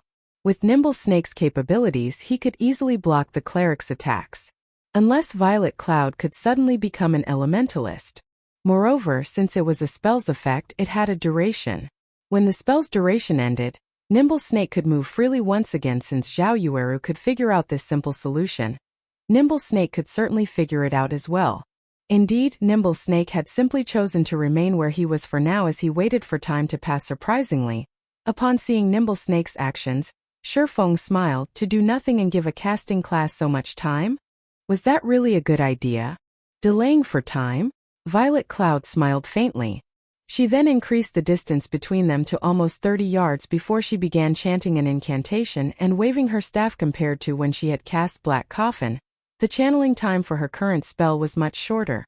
It was clear that she was not using an advanced spell as she had before. Although Nimble Snake had revealed a throwing weapon, Violet Cloud had long since prepared for it as she cast a sacred shield on herself, the spell capable of absorbing a significant amount of damage. In addition, Violet Cloud could physically dodge the attacks sent at her. After all, an assassin was not a specialized ranged class, so Violet Cloud effortlessly defended against all attacks thrown at her. As a result, Nimble Snake could only stare at Violet Cloud helplessly. When the cleric finished channeling her spell, she pointed her jade-like finger at Nimble Snake, who stood 30 yards away from her. Suddenly, her opponent felt a powerful suction, pulling him towards Violet Cloud. Although he tried to resist, his efforts were futile as he moved closer to Violet Cloud. Moreover, the speed at which he approached her increased as he grew nearer. The moment Nimble Snake arrived before Violet Cloud, multiple damages of -500 appeared above his head, and his HP decreased rapidly. Nimble Snake knew that he was finished. A distance of 30 yards was sufficient to deplete his remaining 2,100 HP. To hell with it. A hint of madness surfaced in Nimble Snake's eyes. Now that the two were in such proximity, his daggers could reach Violet Cloud easily. In a flash, Nimble Snake tightened his grip on his daggers and sent over half a dozen blades of silver light flying towards Violet Cloud. In response, Violet Cloud simply flicked her finger. All of a sudden, an incomparably strong pressure slammed down on Nimble Snake, holding him in place. Even the two daggers he brandished froze centimeters away from Violet Cloud. In the next moment, the assassin abruptly shot backward. Flying over 20 yards away, his body smashed into the wall of the arena. Victor of the fifth match, Violet Cloud. Chapter 4:11 Victory and Defeat. Violet Cloud's easy victory had rendered everyone speechless. Nimble Snake, one of the 12 apostles of Ouroboros, had been effortlessly manipulated, so much so that he failed to inflict even a single point of damage to a cleric. If this matter reached the public, nobody would believe it. We won? Although Zhao Yueru had prayed that Violet Cloud could win, she had not expected that the girl could so easily. However, Violet Cloud's skills were peculiar. It was especially true for her final skill. It had complemented Black Coffin perfectly, allowing the skill to display its full potential. Violet Cloud's and Yifeng's combat styles were clearly different. Violet Cloud had not used any stunning attacks like Shifeng. Instead, she utilized her skills to their very limits. From beginning to end, Nimble Snake had no chance to employ his advantage of techniques. Violet Cloud practically had him in the palm of her hand this entire match. Regarding combat techniques, Zhao Yueru did not think that Violet Cloud was much stronger herself. Unlike Yifeng and Wolf, Violet Cloud's techniques were not at an unreachable level. Only, the skills Violet Cloud possessed were simply too powerful. Despite Nimble Snake's techniques being far superior, he still lost in the end. Yifeng, is she really a cleric? Although Gentle Snow rejoiced, she was also incredibly curious. She refused to believe that a cleric could possess such powerful skills. Moreover, from the looks of it, Violet Cloud's basic attributes were significantly higher than Zhao Yueru's. Yes and no, Shifeng said, smiling. He could guess what was going through Gentle Snow's mind right now. What do you mean? Zhao Yueru piped in. Violet has already class changed from a Tier 0 cleric to the Tier 1 hidden class, Astromancer. Not only does she possess the inherent skills of a cleric, but she also possesses the skills of an Astromancer, Shifeng explained slowly. Meanwhile, she defeated Nimble Snake just now using the Tier 1 legacy skills of an Astromancer. As for the might of those skills, you've seen them for yourselves. Tier 1 class? You're saying that Violet has already obtained her Tier 1 class? Zhao Yueru's little mouth gaped, her eyes filled with disbelief as she looked at the girl smiling happily beside Shifeng. Tier 1 class. This was a completely unknown concept to God's Domain's current players. Though as an expert she knew that a Tier 1 class was stronger than a Tier 0 class. However, the class change quest was cumbersome. Not only would it be time-consuming, but the quest also quite difficult. As a result, she had chosen to focus on her level first. However, she never imagined that there would be such a huge gap between a Tier 0 and a Tier 1 class. So this is the gap between a Tier 0 player and a Tier 1 player? When Zhao Yueru thought back to how effortlessly Violet Cloud had defeated Nimble Snake, her heart was suddenly eager to challenge her class change quest. Meanwhile, after listening to Shifeng's explanation, Gentle Snow had also come to a realization. It was no wonder the two of them were only level 22. It turned out that they had taken the time to complete their class change quest. Zero Wing is indeed filled with crouching tigers and hidden dragons. Gentle Snow inwardly sighed as she looked at Violet Cloud. It seems that Ouroboros needs to challenge the class change quests as well. A Tier 1 class was actually so powerful. If Zero Wing had a large number of Tier 1 players, could Zero Wing even find a dungeon they could not raid? With such strength, leveling up would also be much easier in comparison. They had only been wasting their time and efforts by leveling up and raiding dungeons at this time. The 5 matches of the competition had come to a close. Naturally, Gentle Snow was the overall winner. As for Chao Changhua, the loser at this moment, his eyes were bloodshot. He glared at Nimble Snake as thoughts of strangling the assassin filtered through his mind. Despite all of his calculations and machinations, he had never expected that the two outsiders Gentle Snow had invited would be so powerful. However, his thoughts were meaningless now because the main god system had already begun enforcing the conditions of the contract.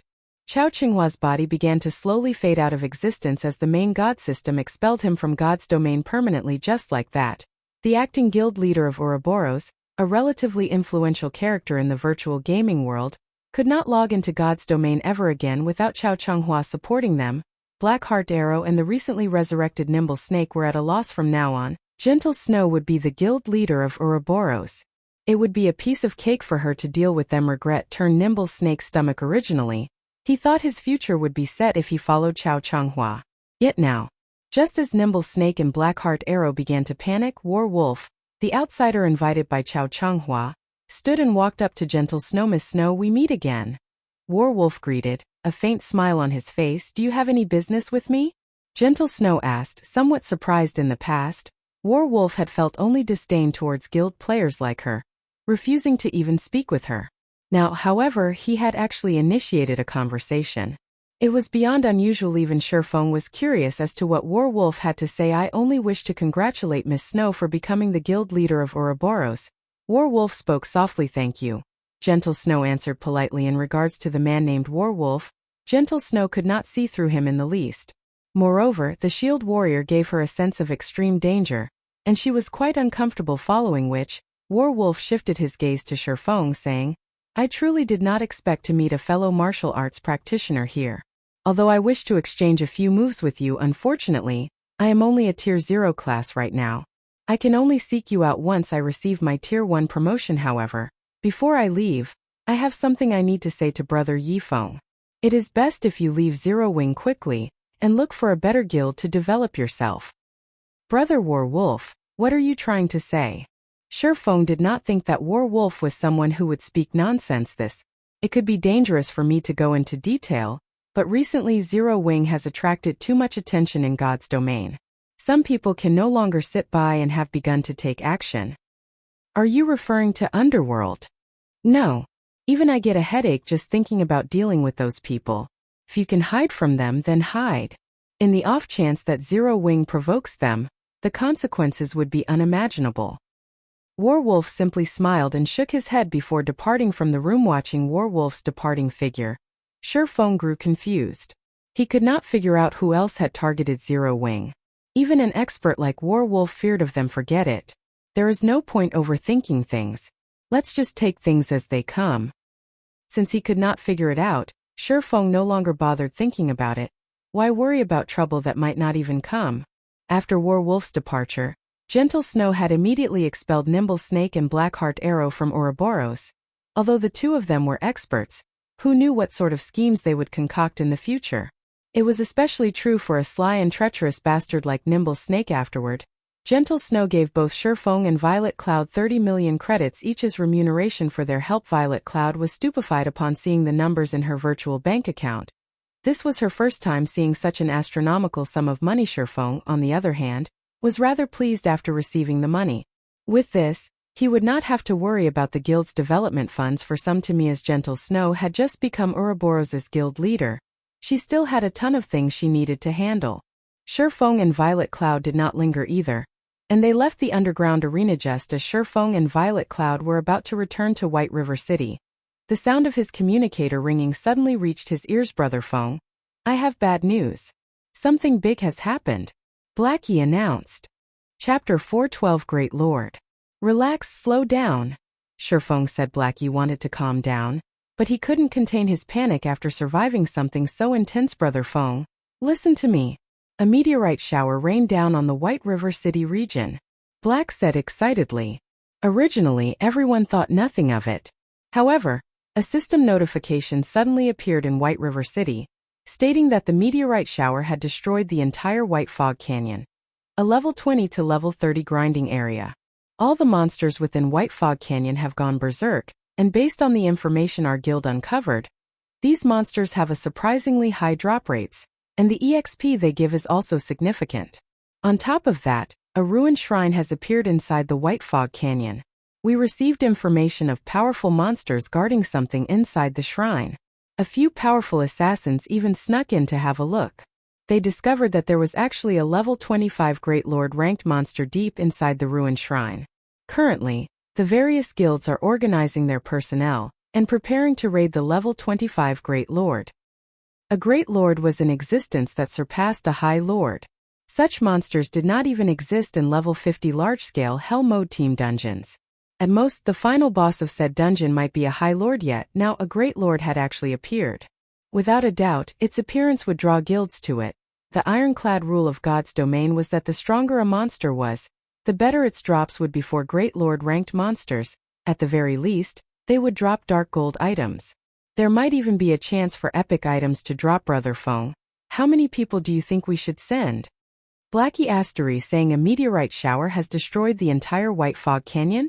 Shurfeng's eyes suddenly shone. Excellent. Blackie, notify Aqua and have her organize some personnel. We don't need for too many. Around 500 people will do. However, they must all be strong. We'll meet up in White Fog Canyon later. The matter regarding White River City's meteorite shower incident in the past was still deeply engraved in Shifeng's mind. Because of this incident, players engaged each other in a long-standing war. Whether it was the independent players or the various guilds, if one set foot into White Fog Canyon, they would become entangled in this war. However, what player could resist the temptation of the items inside White Fog Canyon? In the past, even Shifeng died no less than a dozen times for that particular treasure. That's right, he died half a dozen times. That was equivalent to losing half a dozen levels, yet Shifeng had still thrown himself into the fray. Everything he had done was for equipment and money. Okay. I'll contact Sister Aqua immediately. Blackie disconnected the call and did as he promised. Sure enough, history has changed significantly. The meteorite shower has happened so early. I must take full advantage of it this time. When Shifeng thought about how he could enter the White Fog Canyon so soon after the meteorite shower's appearance in this life, excitement filled his heart. Shifeng sorely lacked money right now.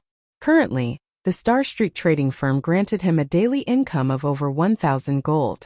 In addition, he received a dozen or so gold when guild members completed quests from the guild residents. Overall, it was a hefty income. However, the Star Street trading firm did not belong to Shifeng. Moreover, his quest still demanded 30,000 gold. Right now, he had not even accumulated half that amount of money. On another note, there was not much time left before the great demon's curse that afflicted Shifeng would take effect. If he failed to gather the 30,000 gold and obtain the Tier 4 position teleportation scroll, he could not locate the Bible of Darkness and remove the curse. If he failed, Shifeng would only have one end waiting for him: death. Originally, Shifeng had planned to exploit the market and increase his income through the strengthened armor kits Melancholic Smile and the others produced.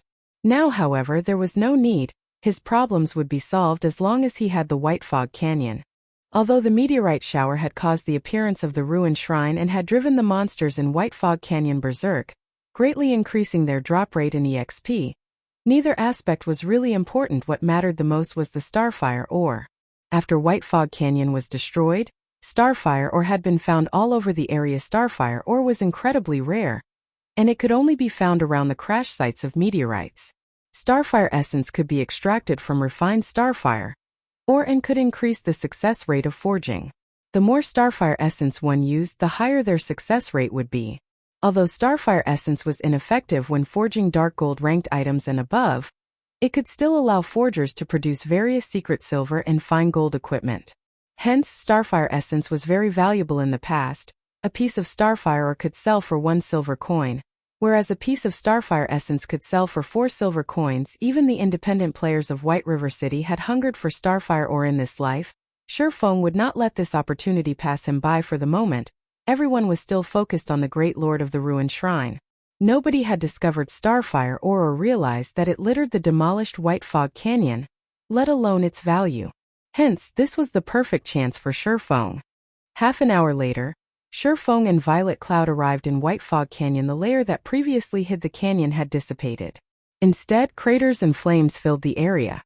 A dilapidated shrine loomed in White Fog Canyon's center. Plenty of monsters also patrolled the surroundings of said shrine. After Shifeng arrived, he discovered that players crowded around the entrance to White Fog Canyon. There were tens of thousands of players.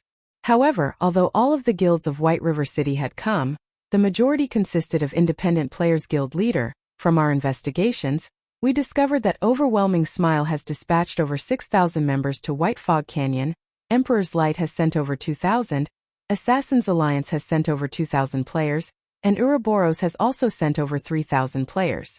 All of these players are elites who are level 21 and above. Yet, we've only brought 500 members with us. Do we really have enough players? Aqua Rose asked worriedly. It's enough. Having too many people isn't necessarily a good thing. Moreover, our goal is different. Shifeng stated before his arrival. Shifeng had done his own calculations. White Fog Canyon was not particularly large. The crash sites were also limited in number.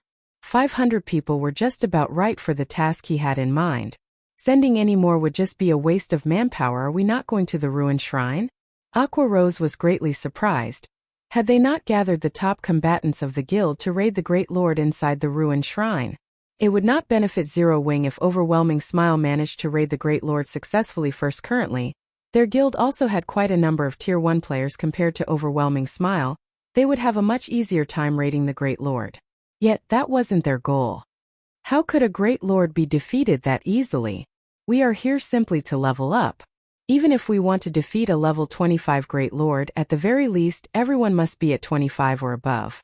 Since they wish to raid it, just let them raid it. Shifeng laughed. What was a Great Lord? A Great Lord was a monster would only appear as the final boss of a 100-man Hell Mode team dungeon. With only a group of Tier 0 players, what could they possibly hope to achieve? Even if they drowned the Great Lord with corpses, the price they would pay would be unimaginable. In the past, many guilds had attempted to raid the level 25 Great Lord inside the ruined shrine. However, after the death of several thousand players, they submitted and gave up the hope of defeating the monster. Moreover, the various guilds back then even had Tier 1 players in their midst. But what about now? The meteorite shower had appeared a lot earlier in this life. Currently, aside from Zero Wing, none of the guilds had even a single Tier 1 player. How were they supposed to defeat the Great Lord? Chapter 413 White Fog Canyon. As Shifeng marked locations on the system map, more players continued to arrive at White Fog Canyon. When Shifeng had arrived, he had changed his appearance to Black Flame. As a result, he received an extraordinary amount of attention. Wow, isn't that guild leader Black Flame? He's so powerful. Just looking at him makes my heart pound. It would be great if I could become friends with him. Why don't you look in the mirror first? Guild leader Black Flame is the #1 expert in Star Moon Kingdom. Meeting him alone is a rare chance, much less becoming friends with him. Sure enough, one hit Azura is here as well. Things in the White Fog Canyon will be more interesting now. Noda. Overwhelming Smile's influence in White River City continues to grow. If Zero Wing fails to achieve anything in the competition over White Fog Canyon, it will become the laughingstock of White River City. However, Overwhelming Smile has dispatched an impressive army of players. Look, even Overwhelming Smile's branch leader Lone Tyrant has shown up. A huge war is going to break out over the canyon. I hurried here specifically to watch this war unfold. Upon seeing Shifeng, many players began to discuss Zero Wing and Overwhelming Smile. Currently, the atmosphere surrounding White River City grew increasingly tense with each passing day. Despite Overwhelming Smile's clear attempts to suppress Zero Wing, it had not acted directly. Thus far, it had only employed various plots to poach the members of Zero Wing. It was as if Overwhelming Smile was dead set on stealing every single member from Zero Wing. Meanwhile, Shifeng's guild showed no signs of taking action. The guild had only declared that all members who withdrew from Zero Wing were permanently barred from joining the guild again in the future. At the same time, Zero Wing also lowered their recruitment criteria. Both sides appeared strangely calm, as they maintained a delicate balance. No one knew what these guilds were thinking. There was a faint feeling of a storm brewing behind the scenes. Now that these guilds had gathered in the White Fog Canyon, they were both on high alert for each other. When Lone Tyrant saw Shifeng, his eyes turned bloodshot as killing intent radiated from his body. He glared at Shifeng as if the man was his greatest enemy. Any expert could feel Lone Tyrant's killing intent. Naturally, Shifeng was no exception. Guild leader, it seems that Lone Tyrant's hatred for you is quite intense. Despite the fact that you've killed him several times, he refuses to learn his lesson. Aqua Rose giggled. He can only act this rampant because he has Overwhelming Smile backing him. Why don't we head over and kill him again? We can use this chance to massacre Overwhelming Smile and relieve some stress. Blackie snarled. Fire Dance stepped forward and said, I alone will be enough to kill him. Shifeng, who had busied himself with the system map all this time, simply smiled and said, Ignore him. We have more important matters to tend to. Fire Dance, you especially have much to do. Shifeng thought little of Lone Tyrant. The one Shifeng was truly worried about was the Overwhelming Smile branch based in Maple City, and the several surrounding cities controlled by Underworld. At this moment, a graceful and quiet woman standing beside Lone Tyrant softly reminded him, Brother Tyrant, we have not come here to wage war with Zero Wing. Don't forget our goal. Listening to this woman's words, Lone Tyrant shot Shifeng a glare before turning to enter the White Fog Canyon. The graceful woman then looked at Shifeng and the others, sending them a faint smile before she followed after Lone Tyrant and led the army of over 6,000 players into the White Fog Canyon. I remember seeing that woman the last time I killed South Wolf. I think she was called Yulan. For Lone Tyrant acts so subserviently, it seems that her status is quite high. Naturally, Shifeng noticed the woman who had smiled at them. Uncertainty filling his gaze. Shifeng had only paid attention to Yulan because of his intuition. He could feel an indescribable sense of danger from the woman, yet, after using omniscient eyes to inspect Yulan, Shifeng discovered that the woman was merely a level 24 tier 0 summoner. There was nothing special about her at all. Shifeng began to doubt his intuition after Overwhelming Smile entered the canyon. The other guilds promptly followed.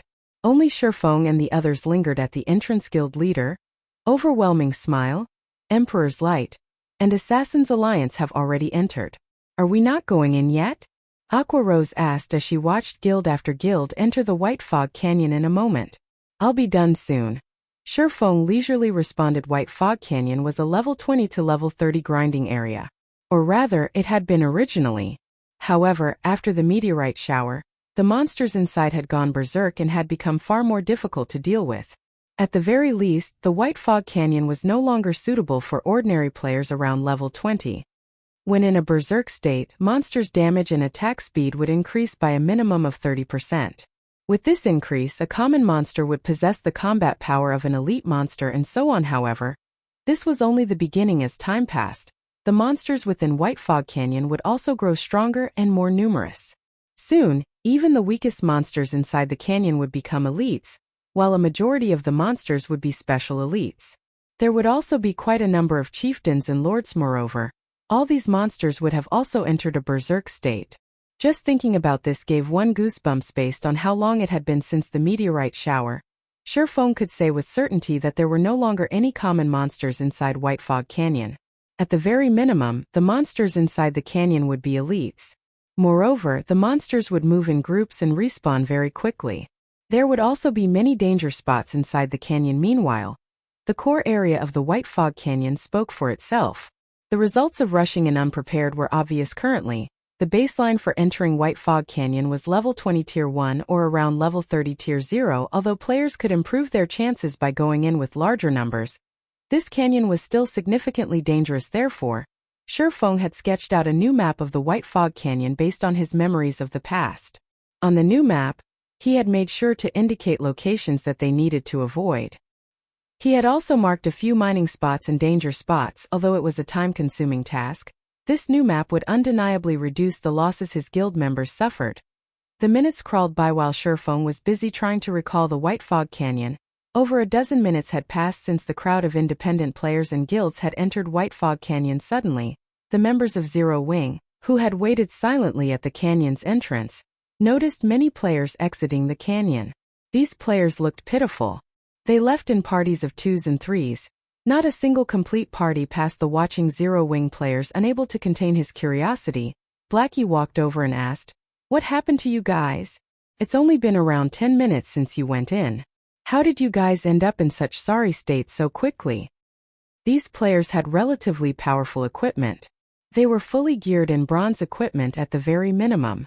Logically, a party of such caliber should not have any issues dealing with a level 22 or 23 special elite. Yet, all of these parties had lost at least half of their members. What do you know? The monsters inside White Fog Canyon are all berserk elites.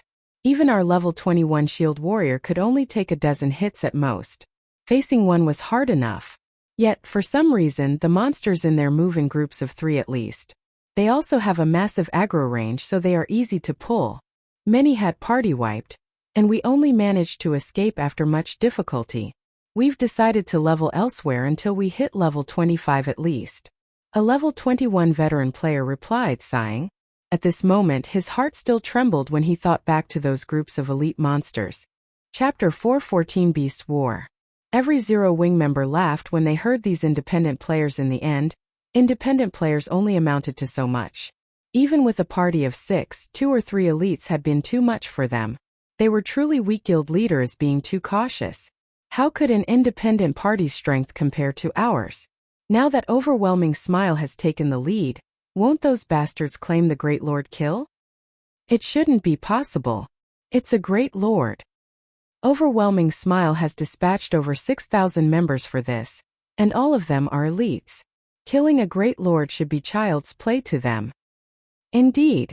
Even though a great lord is very powerful, with 6,000 players, they could simply exhaust it to death. I really don't understand what the guild leader is thinking.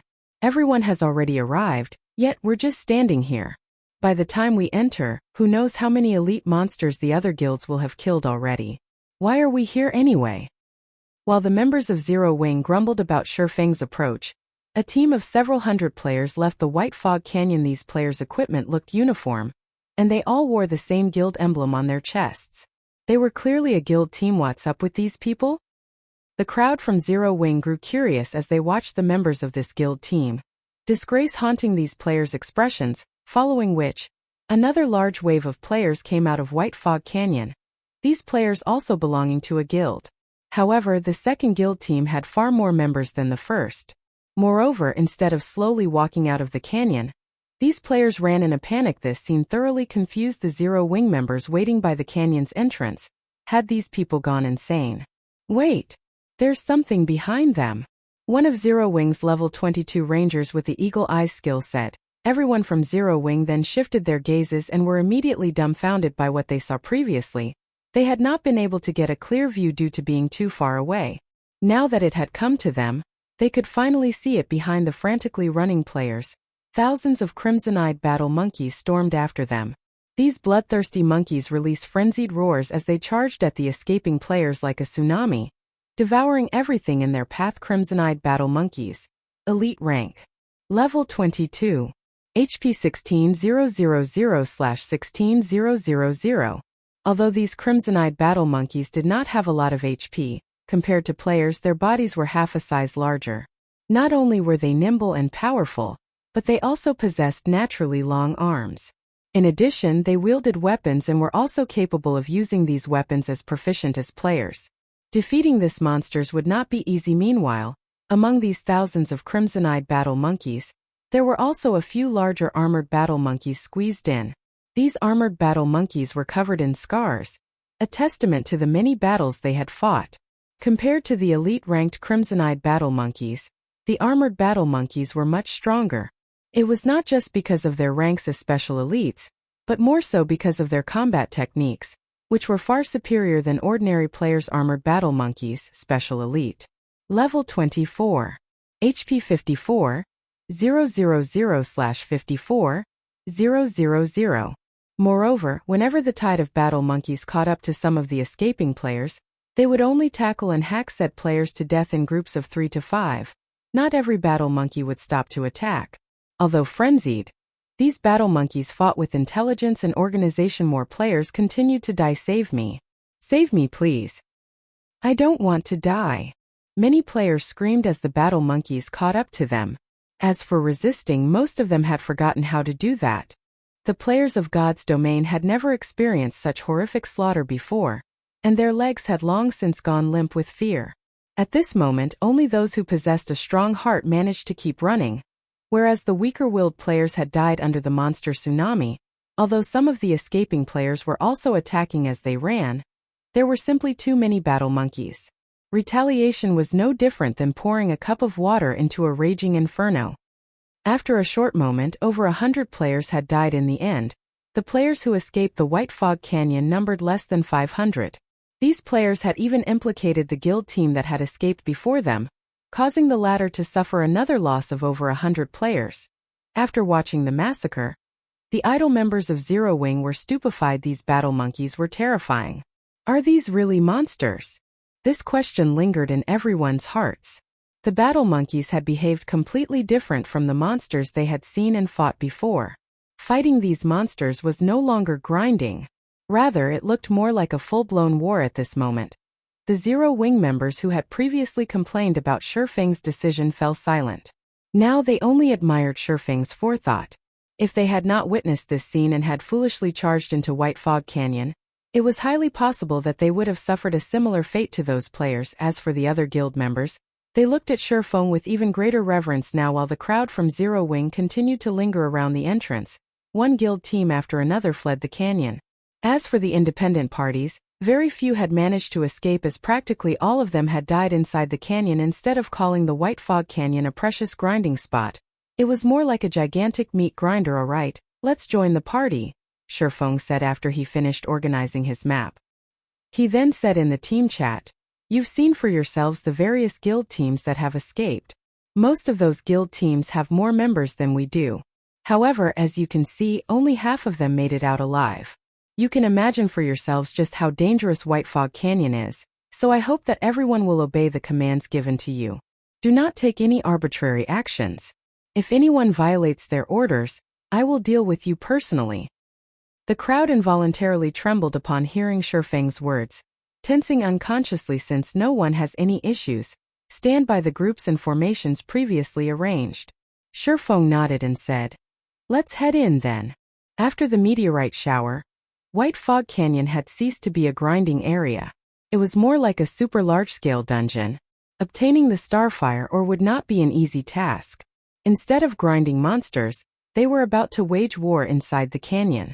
Danger lurked around every corner of the map.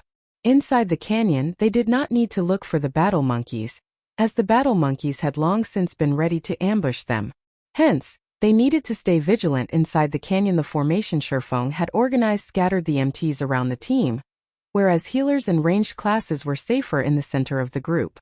As for the assassins, they were sent to scout ahead, reporting back any activities they discovered so as to avoid an ambush under Shifeng's lead. The Zero Wing team quickly arrived at the inner region of the White Fog Canyon during this period. Everyone had experienced several battles, and the battle monkeys they killed numbered over 1,000. Everyone's experience bars rose significantly as a result. They had also obtained plenty of level 20 and above bronze equipment and materials. Most importantly, the team had suffered 0 casualties throughout the journey. This situation caused everyone's reverence towards Shifeng to soar once more. Previously, everyone had simply thought of Shifeng as someone with impressive strength. They had never expected him to be a superior leader as well. Suddenly, Fire Dance, who was in stealth in a nearby tree, reported in the team chat, "Guild leader, a group of nearly 300 battle monkeys currently approaches from the left side of the team. Contact in roughly 30 seconds. Guild leader, a group of close to 400 crimson-eyed battle monkeys approaches from the rear. There are also a dozen or so armored battle monkeys with them. They will reach the team's current location in roughly 1 minute. Flying Shadow, one of the 5 demon generals, reported. Everyone's hearts trembled upon receiving these 2 reports.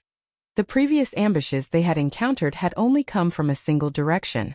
Now these battle monkeys were initiating a pincer attack. Moreover, their numbers were far greater than before. The previous ambushes had only consisted of 100 or so battle monkeys.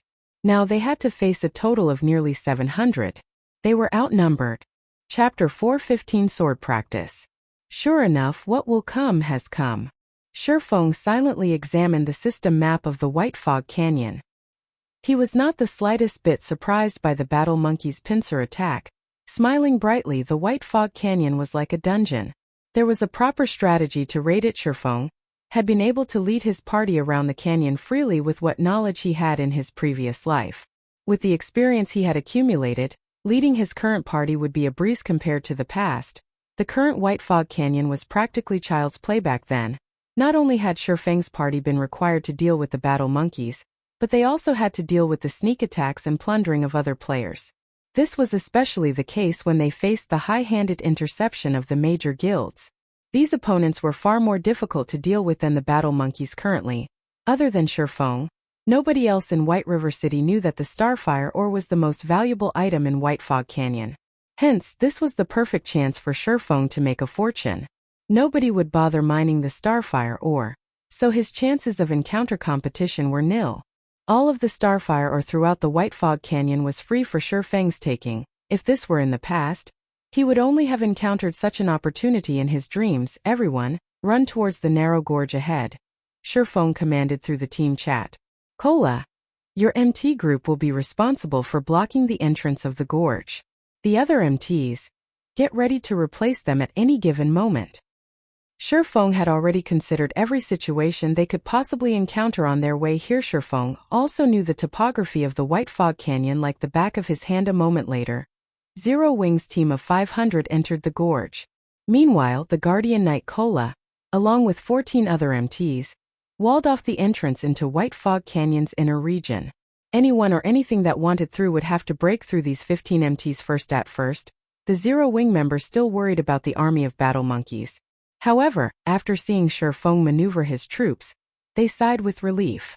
They had never expected that this canyon would contain such strategic terrain in such a narrow area. The battle monkeys could not take advantage of their numbers. Moreover, with this setup, they did not have to worry about a pincer attack. They only needed to focus on a single location. Shortly after everyone prepared their defenses, the first wave of close to 300 crimson-eyed battle monkeys slammed into their MT wall.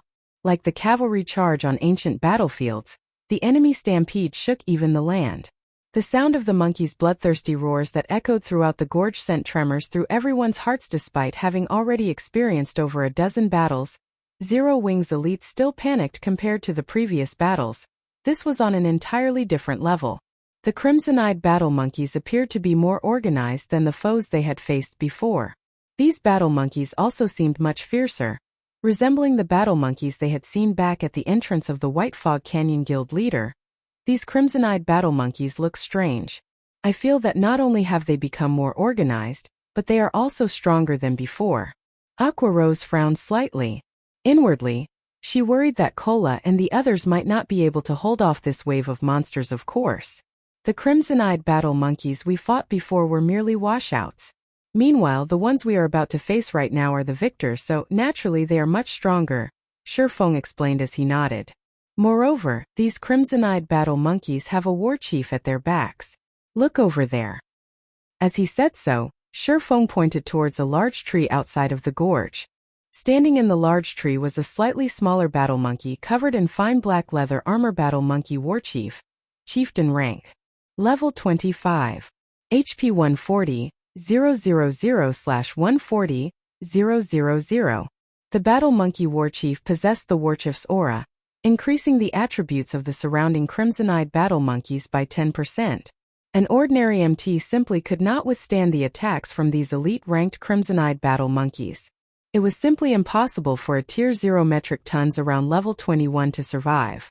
Hence, the various guilds had been massacred upon meeting such monster armies. Watching the crimson-eyed battle monkeys charge towards them, Shi Feng hurriedly said, "All clerics cast sacred shields on the MTs. Oracles use prayer barrier. Kola, activate guardian aura." Immediately, the guardian knights and shield warriors on the front line each received a sacred shield from the clerics, the shield being capable of absorbing a large amount of damage. In addition, there were also prayer barriers cast in front of them. These barriers could similarly absorb a certain amount of damage from the front. Finally, Kola's guardian aura increased everyone's defense. Faced with the physical attacks of the crimson-eyed battle monkeys, the guardian aura would be particularly beneficial. Zero Wings members' levels were, on average, higher than those in other guilds. For this operation, the guardian knights and shield warriors dispatched were all level 22 and above, and each one had at least 4,300 HP. Among them, Kola, who was a level 23 Tier 1 guardian knight, possessed over 5,300 HP. There was also Yi Wumian, a level 22 Tier 1 shield warrior with over 4,900 HP. Just as the wave of battle monkeys arrived before Kola and the others, Kola suddenly shouted, "Aegis protection." In the blink of an eye, a faint golden glow covered every Aegis protection. Tier 1. Reduces damage taken for all allies within a 30-yard radius by 30% for 12 seconds cooldown. 1 minute 30 seconds. Simultaneously, everyone readied their shields to defend against the crimson-eyed battle monkeys' attacks. Bang, bang, bang. The instant both sides collided, the prayer barrier shattered. Only the sacred shield still barely supported the MTS. However, the crimson-eyed battle monkeys' charge was overwhelming. Kola and the others were forced to retreat several steps before they could stabilize themselves. In the next moment, the crimson-eyed battle monkeys, which had stopped their charge, brandished their swords and sabers at the MTs. Their attack speeds were incredible, preventing the players from catching their breaths. Some of the MTs had been too late in defending against the oncoming attacks, their sacred shields shattering and receiving -200 damage without the protection of the sacred shields. The MTs received around -800 damage every time the crimson-eyed battle monkeys struck them. and this was after the 30% damage reduction of Aegis protection. Only Kola and Yi Wumian received damage below -500 points. If the MTs did not block the majority of the attacks with their shields, the healers would struggle to keep up with the incoming damage. I'll leave this to you all. Fire Dance and Flying Shadow, you two cover my 6 while I deal with that war chief. After issuing the command, Shifeng activated the aura of wind of the 7 luminaries ring. He then activated Wind Rider and flew towards the Battle Monkey warchief. When one met a Battle Monkey army in the White Fog Canyon, they first needed to exterminate the Battle Monkey warchief. Not only could the warchief increase his subordinates' attributes and raise their attack efficiency, but it could also call for infinite reinforcements. Hence, players needed to kill the warchief as soon as possible. Players would simply be asking for trouble if they dragged the fight on for too long without killing the warchief. However, taking it out would not be easy. This did not mean that the Battle Monkey warchief was overly powerful. Rather, compared to the other battle monkeys, the warchief was far more sensitive to danger. When its own life was at risk, it would flee. Moreover, the warchief was also more agile than the other battle monkeys, as could be seen from its thin and lean body. Hence, players would find it difficult to kill. When the Battle Monkey warchief saw Shifeng flying towards it, it immediately fled in the opposite direction. Unfortunately, although the Battle Monkey warchief was quick on its feet, it was far slower than Shifeng when he had Wind Rider active. Let's use you as practice for my newly learned void steps. Shifeng smiled faintly. Unsheathing the abyssal blade and Purgatory's shadow, he shot forward, hurtling towards the Battle Monkey warchief. Chapter 416 Dance of Blades. While Shifeng hunted the Battle Monkey warchief, the ranged classes of Zero Wing within the gorge began to take action. Kola and the other MTs had successfully held off the first charge. The healers in the back had also stabilized the 15 MTs' HP. The only thing left to do was to clean up the assaulting battle monkey standing in the rear. Blackie had begun to chant an incantation, waving his staff. After becoming a Tier 1 Cursemancer, Blackie's damage had increased significantly. At the same time, he had also learned a new Tier 1 skill, Magic Synergy. Magic Synergy. Tier 1. Increases the efficiency of the caster's spells, improving spell effects by 30% and reducing cast time by 30% for 15 seconds. The density of elemental mana surrounding Blackie skyrocketed. Blackie then cast Stars of Light. Due to Magic Synergy's enhancement, both the effective range and power of Stars of Light had increased by 30%. In the next moment, a dazzling ball of light descended from the sky. Noticing this, the crimson-eyed battle monkeys responded quickly and tried to evade the incoming attack. However, while inside the gorge, other than advancing, their only escape was to retreat backward.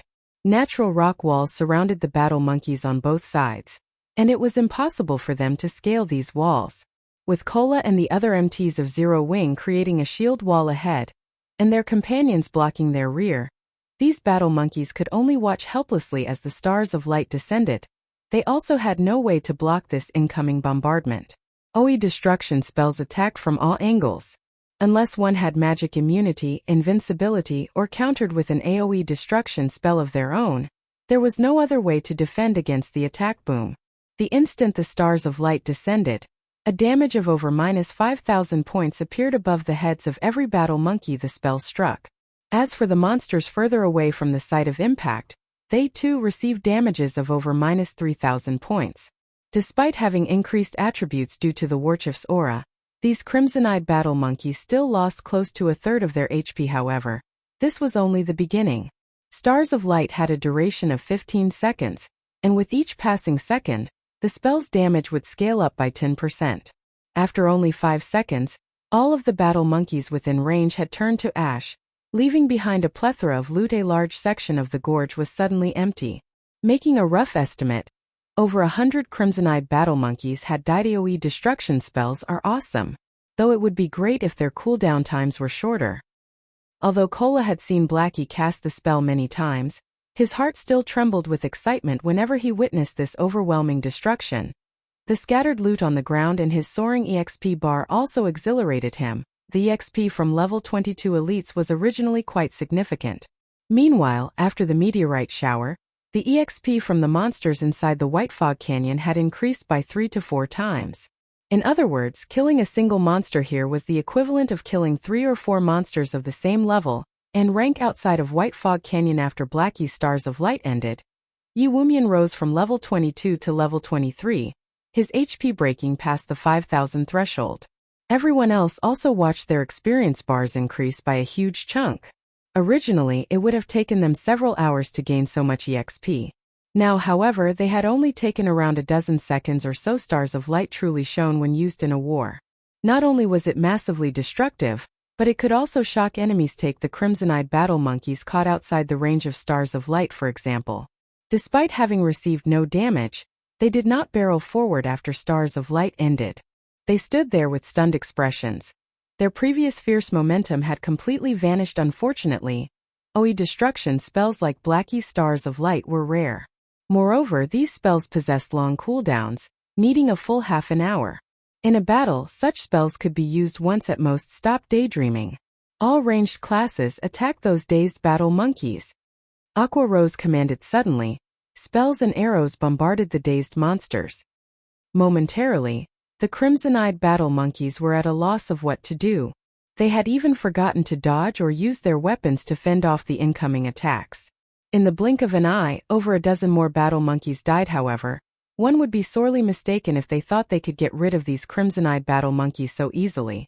As soon as these monsters regained themselves, they charged at Cola and the other MTs with even greater madness. Suddenly, the second battle of attrition had begun. Although the battle was vicious, compared to Shifeng's battle, it paled in comparison. Shifeng's current opponent was the battle monkey war chief, a level 25 chieftain that had gone berserk.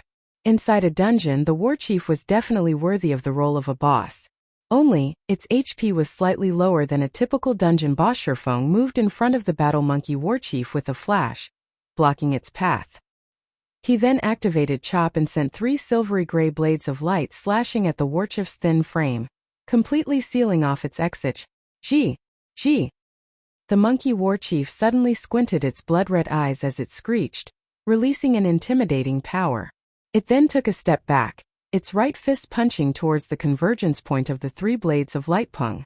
The 3 blades of light shattered. The monkey warchief then took a step forward and swung its left fist, flames covering the fist as it flew towards Shifeng's head. The whole process had happened in the blink of an eye, and the battle monkey warchief had launched its attack was a lot more accurately and faster than many expert players. However, the instant the monkey warchief's fist struck Shifeng's head, it felt as if it had struck air.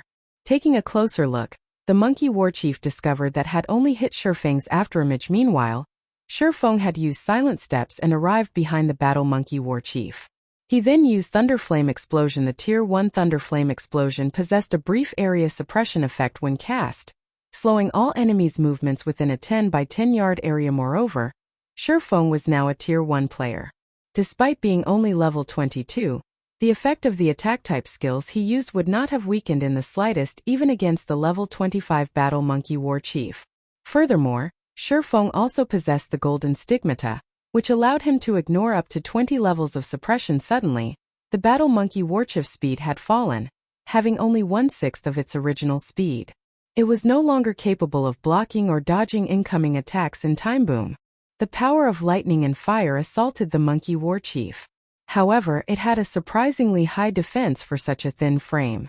Despite being a Tier 1 Blade Saint, Shifeng only managed to deal over -3,600 damage to the monkey warchief. Fortunately, Thunder Flame Explosion forced the monkey warchief into a fainted state for 6 seconds. Originally, Shifeng had intended to follow up his victory with Hot Pursuit, taking the opportunity to damage the monkey warchief heavily, while it was incapacitated for 6 seconds.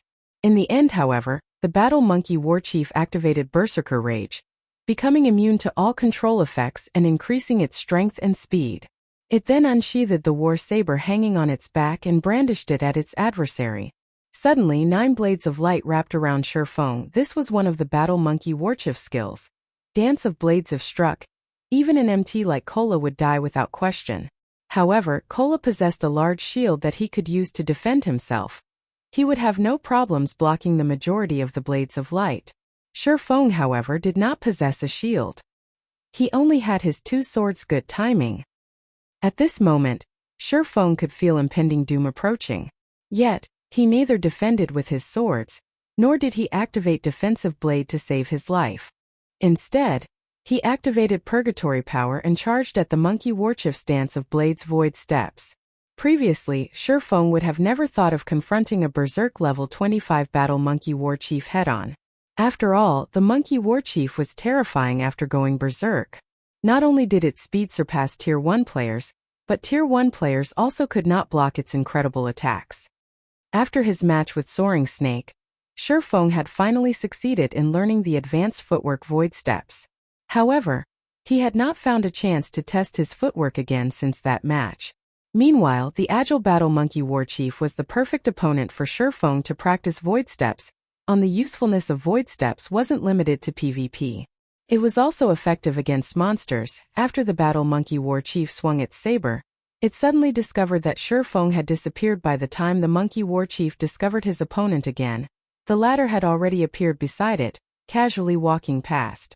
Meanwhile, several bloody gashes appeared on its body. Chapter 417 Blade Liberation. In a withered forest located at the outer area of White Fog Canyon, Fire Dance and Flying Shadow, who had been standing watch around the team all this time, were currently dashing towards the Gorge Sister Fire Dance. Guild leader is too amazing. He can actually fight the battle monkey war chief, a Berserk level 25 chieftain, all by himself. With eyes filled with anticipation, Flying Shadow added, "I hope that monkey war chief can last until we get there." Flying Shadow, you're still in a mood to joke around? Although guild leader is amazing, a chieftain that has gone berserk is no laughing matter. In a moment we'll need to be careful when we go in and support guild leader. We will lose our lives if we're hit by the monkey war chief. Fire Dance reminded him. Fire Dance felt that it was too risky for Shifeng to fight a berserk level 25 chieftain all by himself. Such a battle did not permit even the slightest mistake. After Fire Dance succeeded in her class change quest and became a Tier 1 assassin, she had wanted to test her own standards. Hence, she had sent the members of the guild out looking for monsters for her to test herself against. At the very beginning, she had required little effort to defeat a level 15 special elite. She then challenged herself with a level 16 chieftain. However, 20 seconds into the battle, she was already in a miserable state. In the end, she had to use Vanish and flee. Hence, Fire Dance knew clearly just how powerful a chieftain-ranked monster was, let alone a level 25 chieftain that was constantly in a berserk state. Sister Fire Dance, I can hear sounds of battle coming from the front. They should be fighting over there. Flying Shadow said excitedly. Many people wished they could watch the battles of the one-hit Azura. Some players were even offering to purchase unpublished battle videos of the one-hit Azura at high prices, hoping to learn a thing or two from watching these videos. Flying Shadow himself had also watched Shifeng's battle videos over 100 times, and received great benefits from doing so. However, at the end of the day, a video was still a video.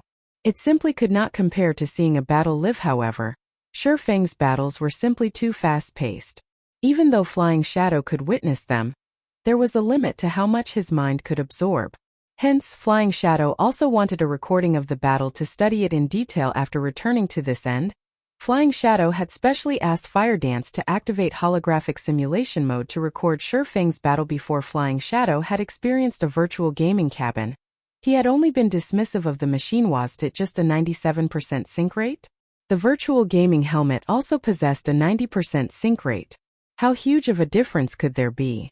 The makers of the virtual gaming cabin were simply trying to swindle people's money. However, after Flying Shadow tried the cabin for himself, he instantly fell in love with it. Not only could the virtual gaming cabin allow him to display more of his actual combat power, but it was also of great help in regard to learning how to fight in God's domain. The holographic videos in particular were far superior to flat-screen videos. Unfortunately, there were only 5 virtual gaming cabins in Zero Wing's workshop, 3 of which were dedicated to the guild leader, Fire Dance, and Blackie. The remaining 2 had to be shared with other core members in rotation. Currently, Flying Shadow was not using the virtual gaming cabin, so he could not utilize the holographic recording. He could only request one from Fire Dance. That way, he could properly watch the video the next time it was his turn to use a virtual gaming cabin. In regard to Flying Shadow's request, Fire Dance was not opposed to it. She too wished to learn from Shifeng's battle. Then she simply needed to give Flying Shadow a copy. When the two arrived at the scene of the battle, they suddenly saw Shifeng disappear, before shortly reappearing beside the battle monkey warchief and slowly walking by it. Meanwhile, a few additional gashes manifested on the monkey warchief's body, fresh blood spurting out all over the place. What's going on? The sight suddenly set off an endless ripple in Fire Dance's and Flying Shadow's hearts. Each of Shifeng's strikes only managed to deal around -900 damage. The 3 slashes amounted to just slightly over -2,700 damage. To the Battle Monkey Warchief, which had 140,000 HP, they were merely scratches.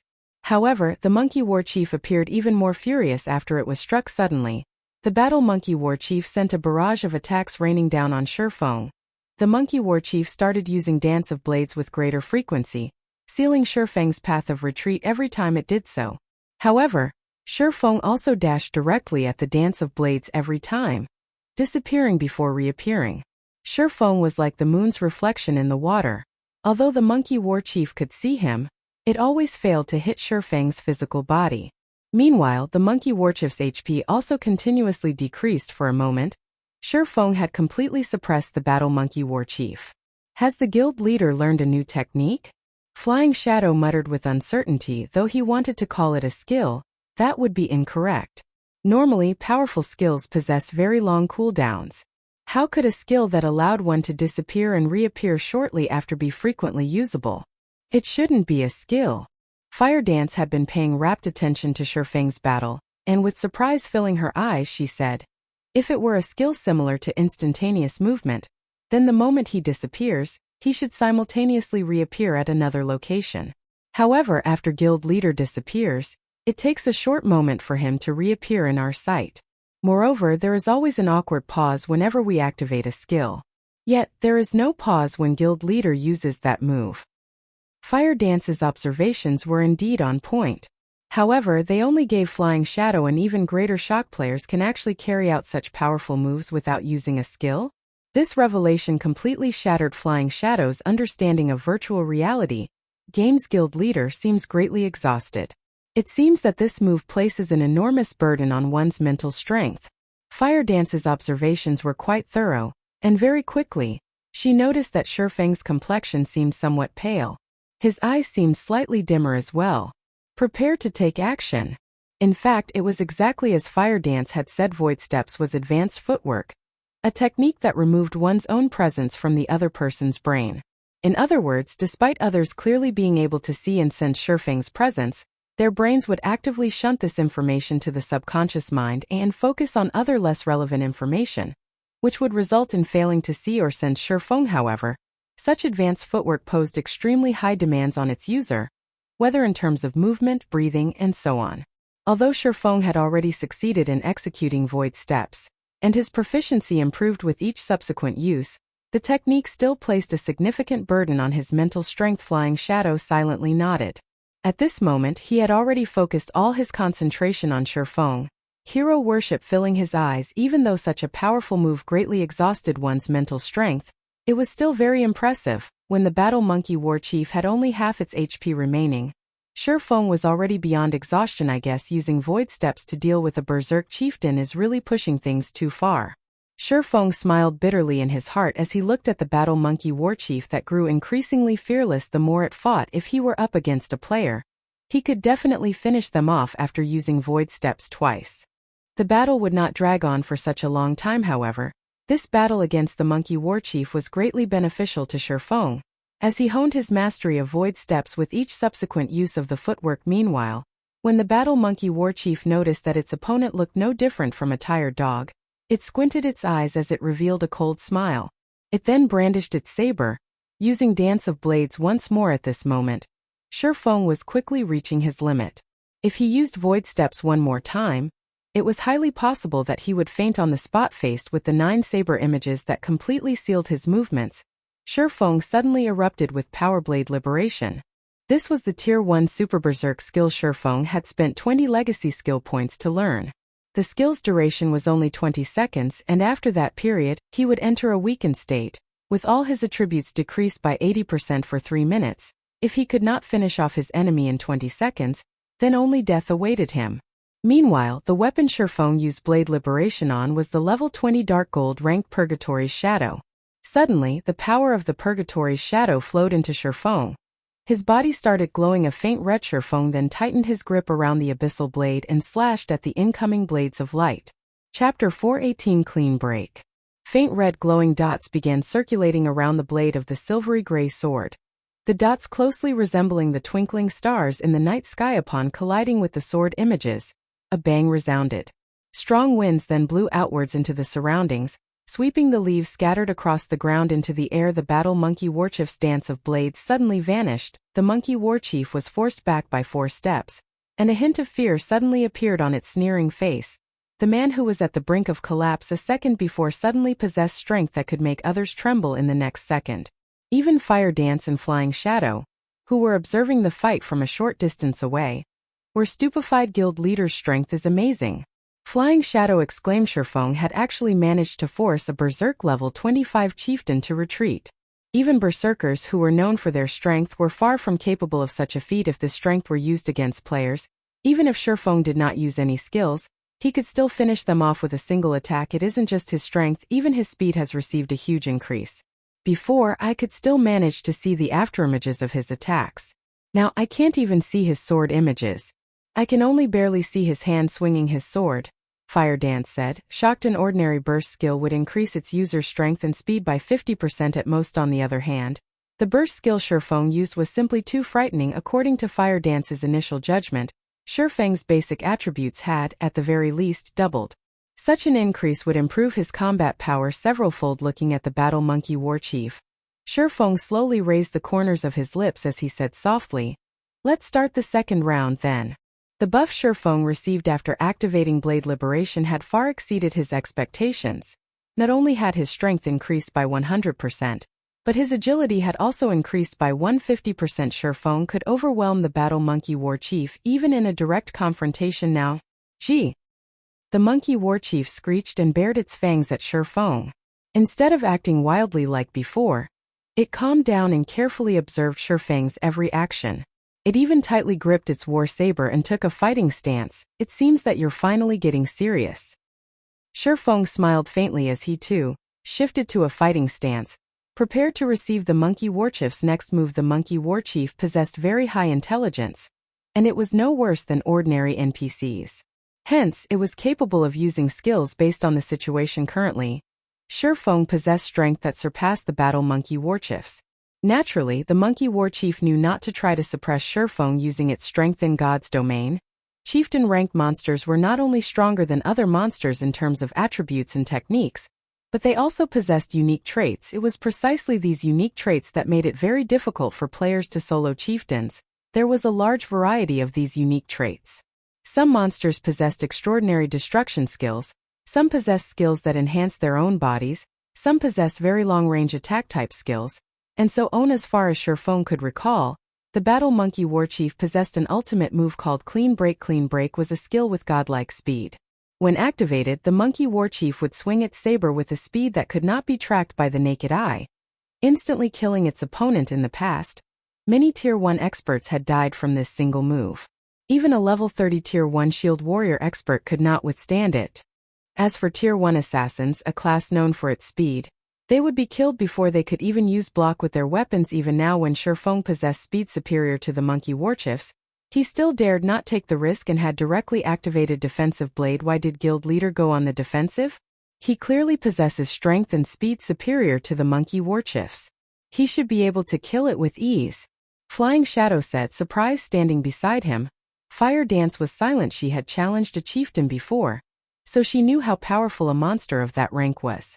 She too could sense that the battle monkey warchief was about to display its true power, which was why she silently focused her attention on Shurfeng.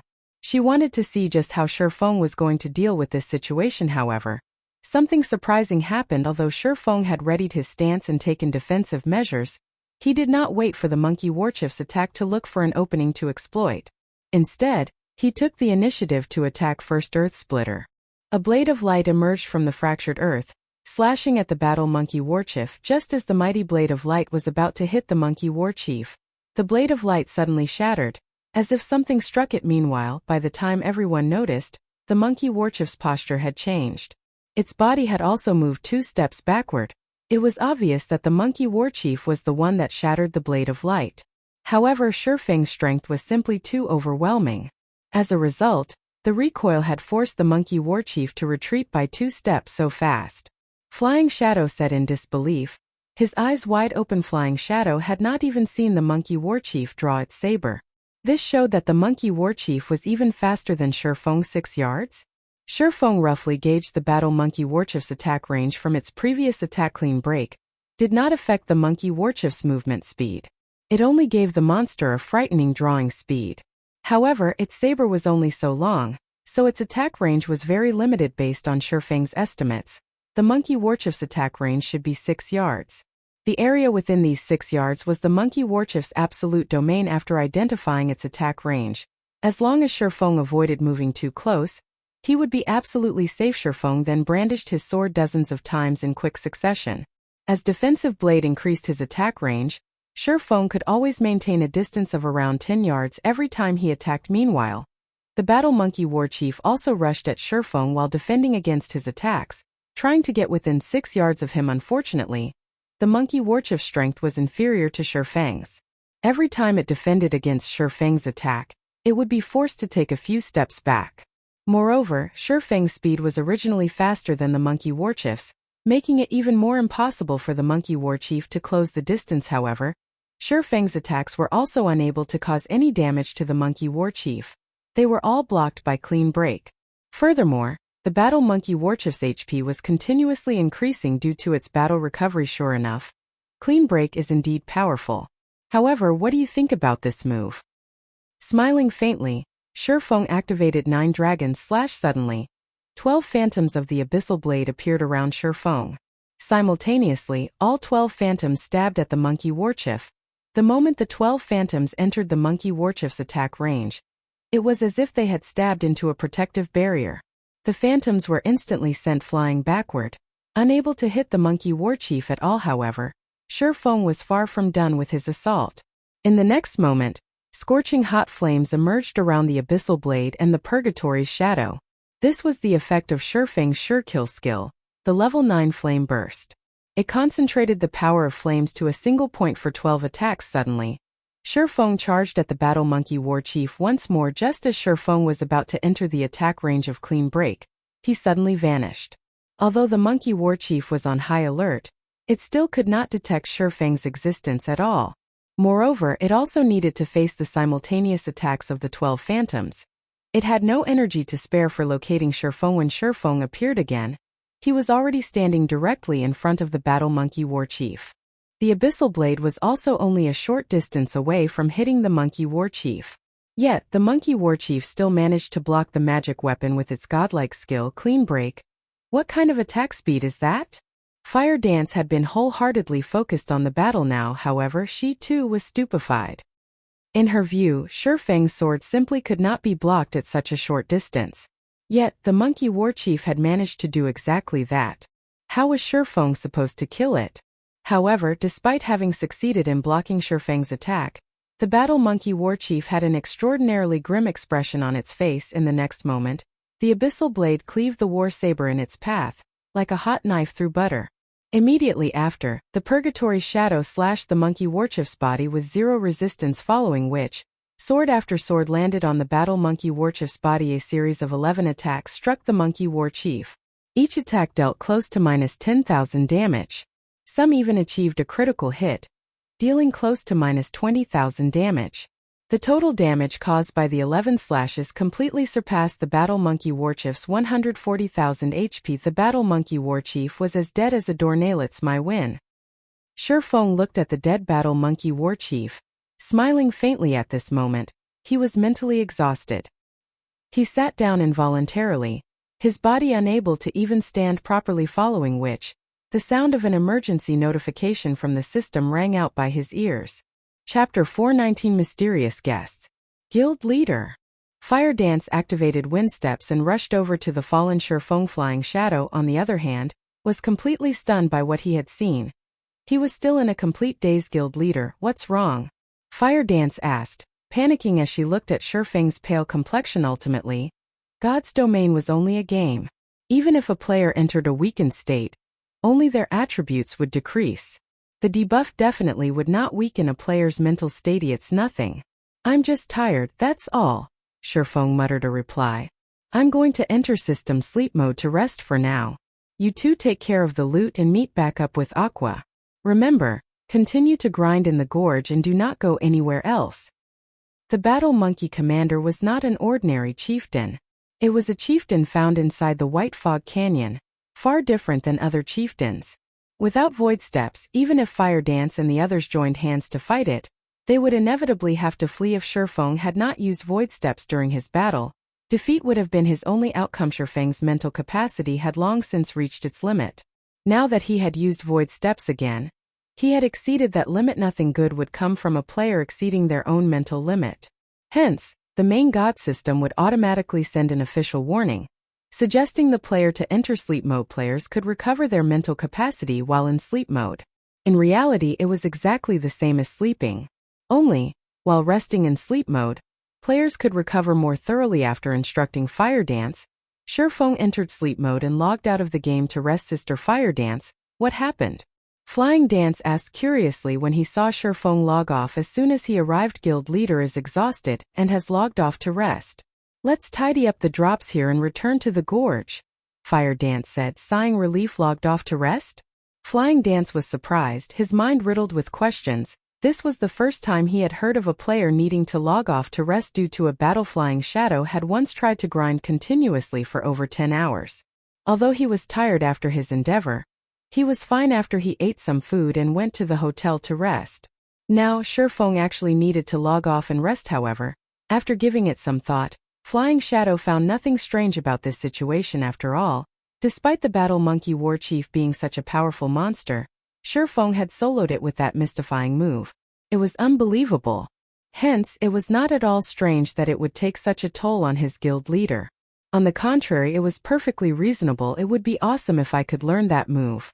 Flying Dance was still fascinated when he thought back to Shifeng's battle. But I think it will be very difficult to convince guild leader to teach me such a powerful move. No, I cannot give up. As long as I contribute more to Zero Wing, guild leader might agree to teach me if I ask. Flying Shadow's loyalty towards Zero Wing soared once more. He inwardly vowed to contribute his all to Zero Wing. After swiftly collecting the loot of the Battle Monkey War Chief, Fire Dance noticed Flying Shadow's dazed expression. At this sight she could not help but chuckle, saying, "Flying Shadow, stop daydreaming. We're going back to the gorge."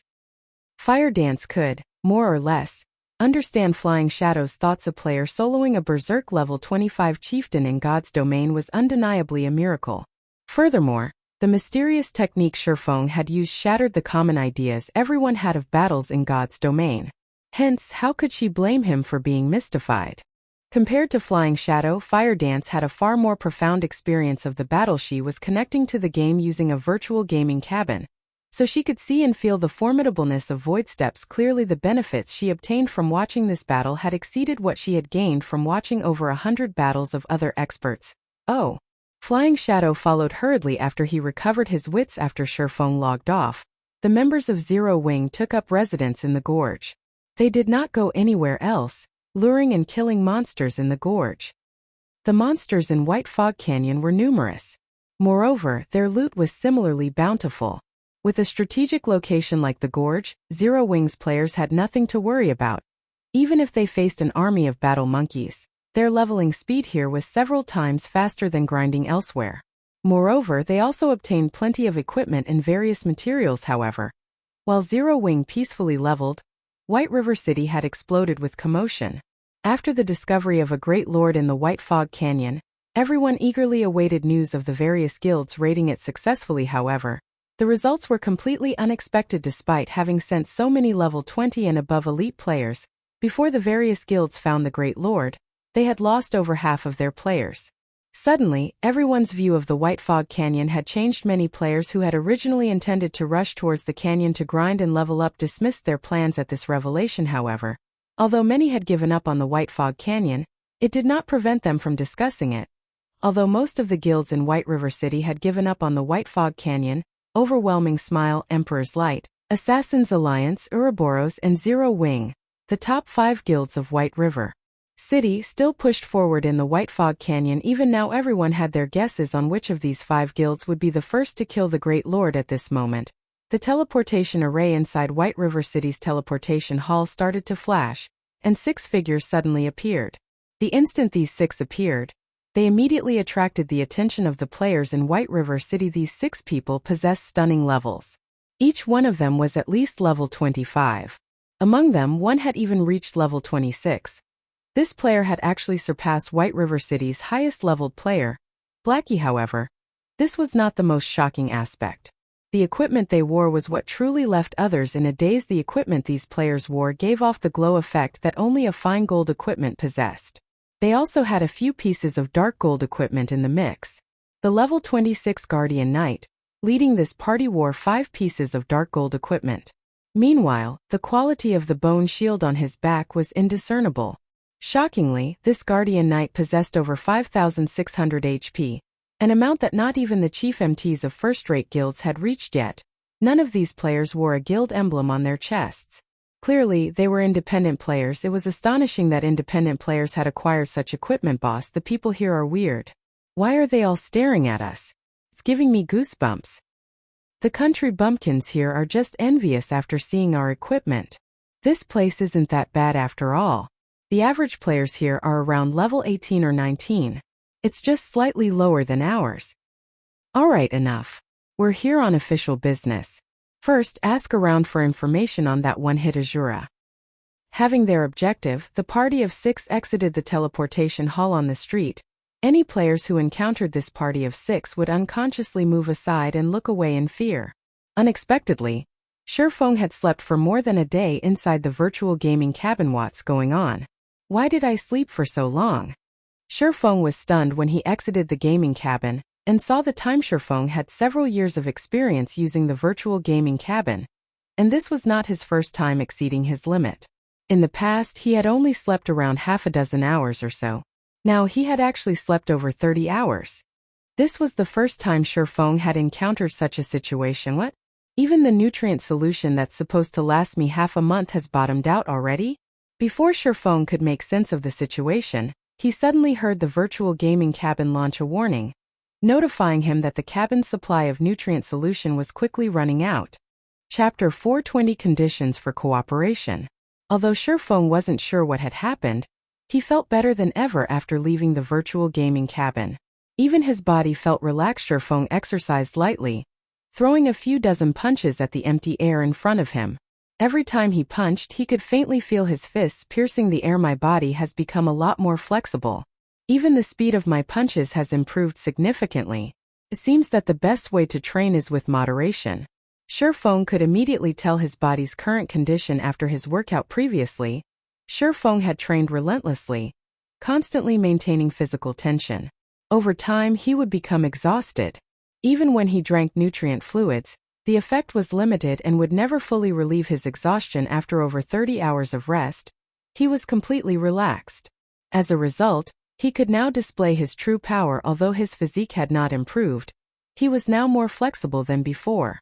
This was something that Shurfeng had always wanted after sleeping for so long. I wonder if anything has happened in the White Fog Canyon. Hopefully, Aqua doesn't risk the team and delve further into the canyon. After Shurfeng's brief moment of joy, his mind suddenly drifted to the dangers in the White Fog Canyon, and he began to worry. The White Fog Canyon consisted of 2 regions, the outer and inner region. The battle monkeys in the outer region were tolerable, and there were only a few traps in forbidden areas. However, after entering the inner region, not only were all the monsters there level 25 and above, but the majority of the monsters were also special elites. The danger in the inner region was many times higher than the canyon's edges. With only Zero Wing's 500 members, even if they had a few dozen Tier 1 players in their midst, they would suffer terrible losses should they venture into the inner canyon. Most of Zero Wing's experts were on the team of 500. If they died, Zero Wing would suffer for it. Worrying about the possibilities, Shurfeng hurriedly ordered takeout. At the same time, he also contacted the game store and purchased a large batch of nutrient solutions. He had nearly depleted the nutrient solution in his cabin, and although he could use the gaming cabin without it, the nutrient solution was meant to counter certain situations. If he did not replenish the solution, should he exceed his mental limit again, his body would not recover to its peak condition like it had this time. After a short rest, Shurfeng was ready to enter God's domain once more. Suddenly, however, his quantum watch rang. Looking at the caller ID, Shurfeng discovered that it was Manager Xiao of Big Dipper Training Center. Why is he contacting me all of a sudden? Shurfeng recalled that, regarding the matter of cooperation with Big Dipper, Manager Xiao said he needed to discuss things further with his superiors before making a decision in the end. For days had passed since they spoke. Manager Xiao had not contacted him. Assuming that negotiations had failed, Shurfeng gave up on the notion of cooperating with Big Dipper. Beyond that, Shurfeng had been busy with his legacy trial, so he had forgotten about the matter entirely. Only after seeing the caller ID did Shurfeng recall it originally. Shurfeng had already prepared to start his own training center. In any case, he had 30 million credits from Gentle Snow, so he had the funds to start one on his own. After a moment, he answered the call. However, upon seeing Manager Xiao's appearance, he had to ask, "Manager Xiao, what's wrong with you?" In the image displayed by his quantum watch, Manager Xiao looked exhausted. It looked as if the man had not slept for days. There were even dark circles beneath his eyes. Manager Xiao was a martial artist, so his physique was far from that of an ordinary person's. He also had the benefit of the nutrient fluids. Even if Manager Xiao had stayed up for a few nights, he shouldn't look this miserable. Ha ha ha. It's nothing. It's nothing. Manager Xiao laughed. Master Shurfeng, regarding our previous discussion, I've reported the situation to my elder brother. My elder brother held a director's meeting specifically for this purpose. In short, we agree to your conditions. However, we have a condition of our own. A condition? Shurfeng chuckled before continuing. What condition? Although Shurfeng was physically only 22 years old, he was mentally over 30. He had experienced many negotiations before, so he could instantly tell that Manager Xiao was hiding something. Currently, God's Domain's popularity had exploded. An increasing number of people had become addicted to the battles in God's Domain, and many had lost interest in the fights in real life. Naturally, this would affect locations such as training centers and dojos. Based on Manager Xiao's appearance, Shurfeng was sure of it. Big Dipper Training Center's business was declining rapidly, so much so that it had caused even those in power in Big Dipper to tremble. Hence, they needed someone that could revitalize Big Dipper. Although fighting competitions were becoming less popular, there was still a market for them. Only, other than possessing first-class facilities, Big Dipper had nothing else to offer. Compared to the dojo commanded by Jinhai City's champion fighter, Chan Wu, Big Dipper Training Center was significantly inferior. If they had a martial arts master to lead the training center, helping them forge a name for themselves and acting as a combat instructor, they could save themselves from their current decline. After all, the combat techniques displayed in God's Domain were mostly evolutions of the combat techniques found in real life. We require Master Shurfeng to compete against a well-known fighter. As long as Master Shurfeng wins, we have no issues agreeing with all of the conditions you have previously stated, Manager Xiao explained. May I know your thoughts on this?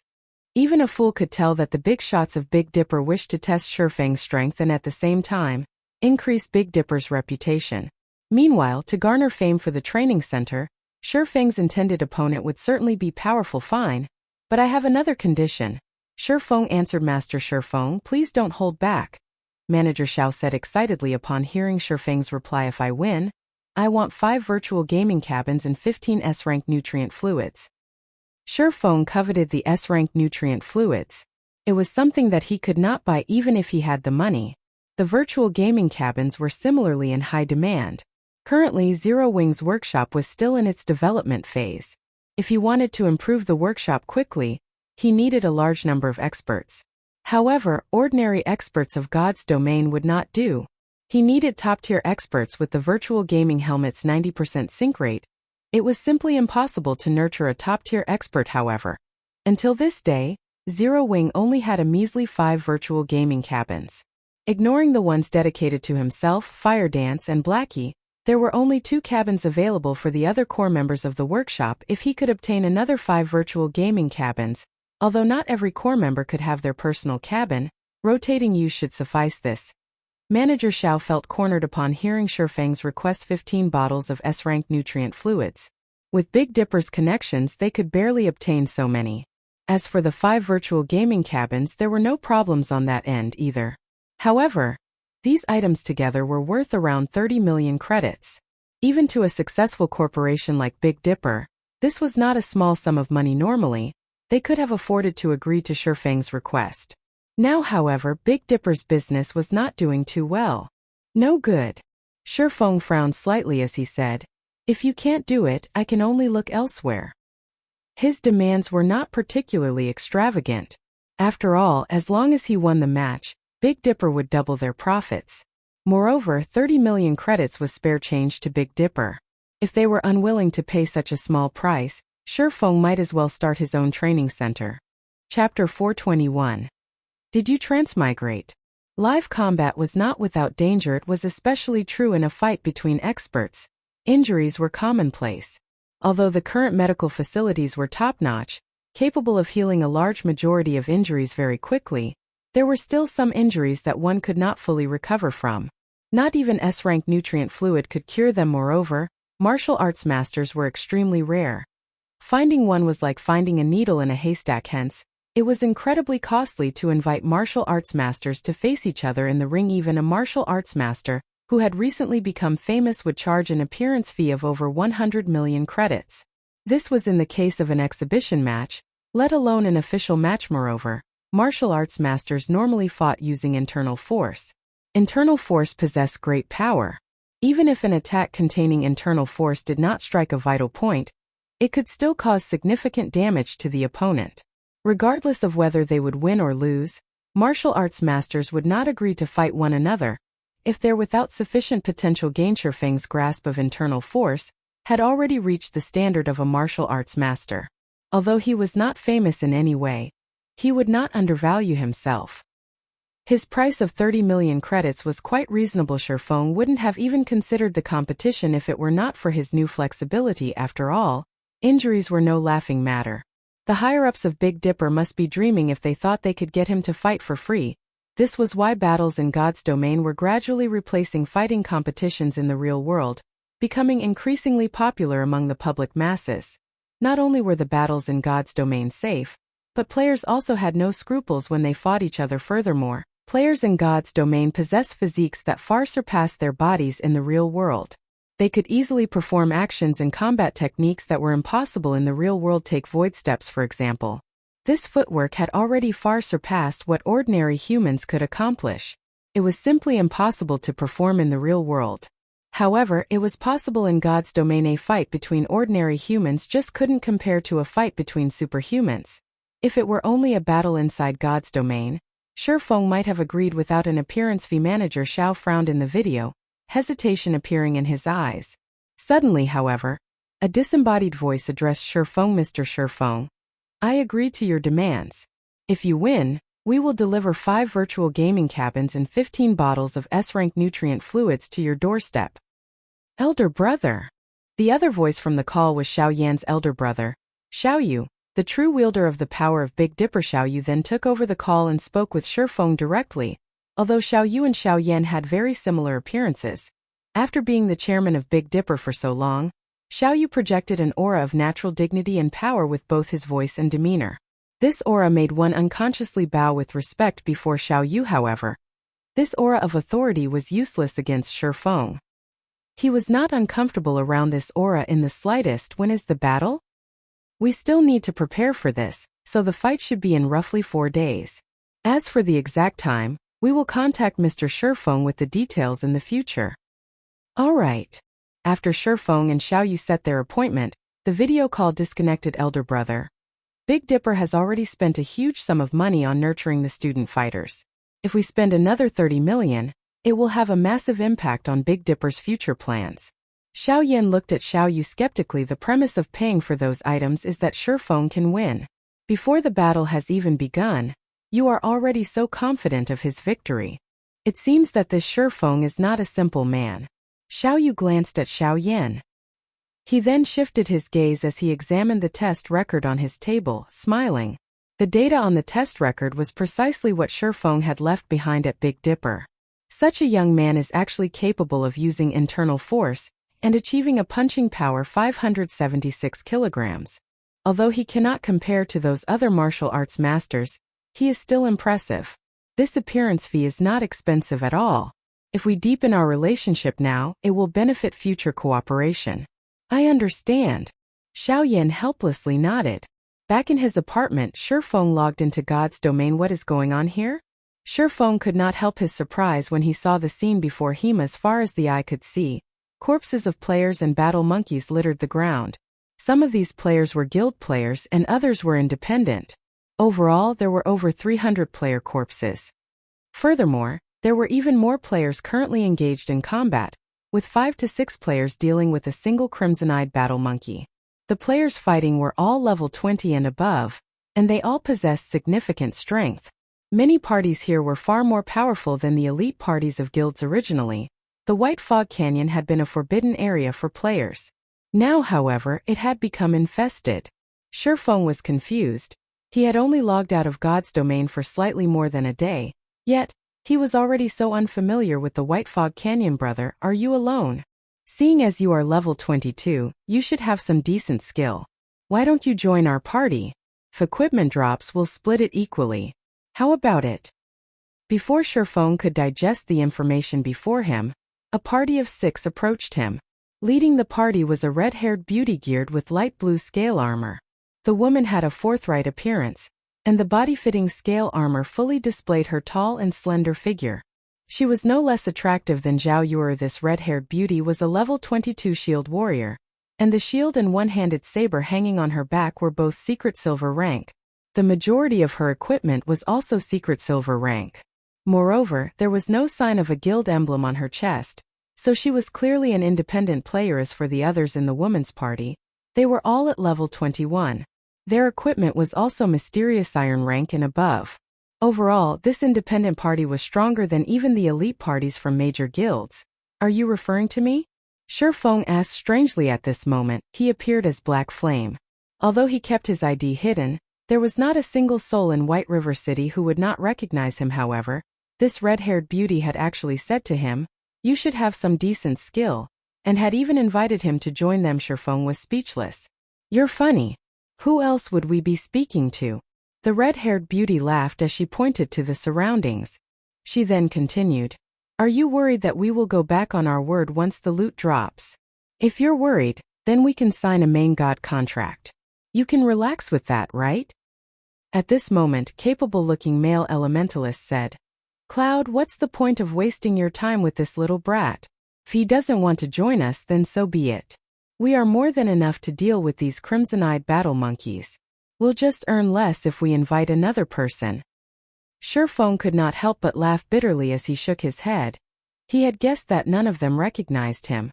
Or, to be precise, none of them recognized the #1 expert of Star Moon Kingdom, Black Flame. As for matters like swindling equipment, Shifeng was not worried whatsoever. In White River City, even an organization like Underworld would not get away with stealing loot. You guys are not local players of White River City, right?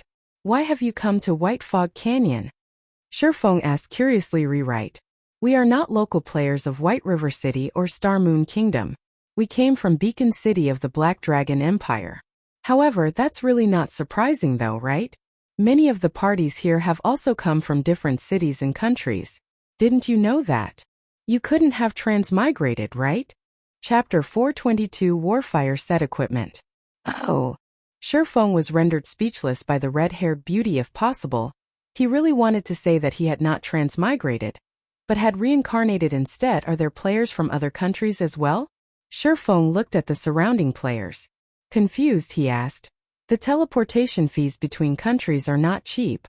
With an elite player's income, it is simply impossible to accumulate enough, unless they sold a majority of their equipment. However, if they did so, why would they come to White Fog Canyon? Previously, Shifeng had spent close to 300 gold to teleport Aqua Rose and her 100+ subordinates to White River City. On average, each person had spent over 2 gold. Of course, this was a little higher than average because the Storm Empire where Aqua Rose and the others had originally resided was very far away.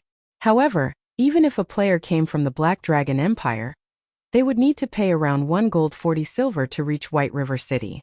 Only those powerful players might be able to afford such a fee. As for the party of independent players before him, even if they emptied their pockets at most, they would have 20 to 30 silvers. Accommodations, food, potions, repairs, and such things required a lot of money, so it was not possible for players to save too much yet. Among the crowd of players in White Fog Canyon, Many had traveled across countries to visit. This was simply madness. You came to White Fog Canyon without even knowing this? The red-haired beauty's eyes widened, looking at Shifeng as if he were a fool suddenly. Shifeng was momentarily stunned as he thought of a possibility. Don't tell me they've already discovered the secret of the Starfire ore? Shifeng's chest tightened. He then shook his head, denying his thoughts. No. Even if the secret of the Starfire ore had been discovered, there had not been this many players traveling to White Fog Canyon from other countries in the past. Although Starfire ore was quite valuable, it was not that easy to obtain in White Fog Canyon. The risks outweighed the benefits by far. Even in the past, not many players had risked themselves for the ore. On top of that, the levels of the current player population were much lower than in the past. With far greater risks, the canyon should not have attracted so many people. Moreover, in the hands of others, Starfire ore was not particularly valuable. Each ore was only worth 1 silver. Only by collecting 100 ore could one earn 1 gold. However, with the level and tier of the current players, the difficulty of collecting 100 Starfire was more difficult than clearing a 20-man hard mode team dungeon. Shifeng had considered Starfire profitable because he had the Horizon Alliance, a lifestyle guild, working under him. There were even a large number of amazing forgers working for him. With the Starfire ore, he could produce various high-level equipment and make a huge profit cloud. Let's stop wasting time with this brat. If this continues, the others will steal all the remaining crimson-eyed battle monkeys. How are we supposed to make a profit then? The elementalist grumbled indignantly. Don't forget, we borrowed a lot of money to come here. If we waste any more time, our equipment will belong to someone else. You really do not know? The red-haired beauty asked again. However, seeing Shifeng's confused gaze, she didn't think he was lying previously. She thought Shifeng belonged to another party when she saw him. However, after observing him for a while, she discovered that Shifeng was alone. A level 22 assassin would find it very difficult to venture so far into the White Fog Canyon, much less a swordsman. For this reason, she was optimistic about Shifeng's strength. If their party had another strong player, they could explore further into the canyon. At that time they would have fewer competitors, and their opportunity to make a fortune would grow. I really do not know. I haven't logged into the game for over a day now. What exactly happened while I was gone? Shifeng spoke truthfully, a bitter smile on his face. So that's why. However, you really are amazing. Despite not logging into the game for over a day, you are still level 22. The red-haired beauty laughed. I'll tell you then. One day ago, one of the monsters in White Fog Canyon dropped an amazing item, so we hurried over. We'll make a fortune if we obtain that item. An amazing item? Making a fortune? Shifeng searched his memories. Soon he laughed and said, Might you be talking about the Warfire set equipment? That's right. It's the Warfire set equipment. The red-haired beauty nodded. Immediately she rolled her eyes at Shifeng, saying, So you do know about it. I was just wondering if you had some other method to earn money. Shifeng apologized. However, the drop rate of the Warfire set equipment is extremely low. Also, even if one did drop, it would not be sufficient to cover your travel expenses. The Warfire set equipment was unique to White Fog Canyon, and any player could equip it. If a magical class wore it, the set would generate attributes suitable to magical classes. If a physical damage dealing class wore it, the set would generate attributes suitable to physical damage dealers. If a tank class wore it, the set would similarly generate attributes suitable to tanks. Overall, the Warfire set equipment was very special. In addition, the Warfire set equipment was evolvable. It started out as bronze rank, and if one was willing to sacrifice a sufficient amount of EXP, they could evolve the set to fine gold rank. Meanwhile, the Warfire set equipment's level ranged from 20 to 30. Similar to epic items, it would level up according to the player's level. The attributes of the equipment would similarly improve a level 30 fine gold set equipment. To the core team of any guild, equipment of such quality was extremely precious. It was incredibly hard to obtain even from a dungeon. Not to mention, dungeons had a cooldown time, making it far more difficult to obtain a complete set. Hence, in the past, the Warfire set equipment had been highly sought after by the various guilds. As long as they sacrificed sufficient manpower, time and EXP, they could obtain a fine gold set equipment. The Warfire set equipment was the easiest fine gold set equipment to obtain. What do you know? The elementalist said disdainfully. Someone has already offered to purchase each set piece for 5 gold coins. If we collect all 7 set pieces, that person is willing to pay 80 gold. Moreover, this price was offered up 10 hours ago. Now it's definitely higher than 80 gold. 80 gold. Shurfeng could not help but laugh. If they could really farm the full Warfire set equipment, Shurfeng was willing to spend even 180 gold, not to mention a level 30 fine gold set equipment. Even the fine gold ranked arclight shield Shurfeng previously made had sold for over 30 gold coins in the past. There were many players who had sought to make a fortune through grinding for the Warfire set equipment. However, the set's drop rate was abysmally low. Only when guild teams had spent a long time grinding did they barely manage to obtain a few sets. Look at how excited you are. We need to get the full set in order to get 80 gold. The red-haired beauty laughed. How about this? If you guys obtain any of the set pieces, I'll buy them for 10 gold each. Shurfeng decided that the red-haired beauty's party was relatively powerful. If given a few days, they might obtain 1 or 2 set pieces. It was not a bad idea to purchase the Warfire set equipment directly. Items such as a fine gold set equipment were mainly used for raiding dungeons. To an independent player, its usage was limited. If you gather all 7 pieces, I'll buy the set for 180 gold. Hearing Shurfeng's offer, the red-haired beauty's party was stunned. Shurfeng had so casually offered 180 gold. It was not easy to obtain so many gold coins, even if one had the credits to afford them. Not even the tycoon players could come up with so many gold coins at a moment's notice. However, they had actually met such a player at this moment. All 6 had the same thought: I met a godlike tycoon. Chapter 423 Final Cave. Are you serious? The red-haired beauty could not help but re-evaluate her opinion of Shurfeng, going as far as using an identification skill on him. However, other than the fact that Shurfeng was level 22, she could not uncover any information about Shurfeng. The beauty's companions had similarly focused on Shurfeng, hoping he would confirm their suspicion. Shurfeng's offer of 10 gold coins for each piece of the Warfire set far surpassed any offer they had received thus far. Furthermore, if they could collect the entire set, they could sell it to this swordsman for 180 gold, making a fortune. Of course. We can add each other as friends.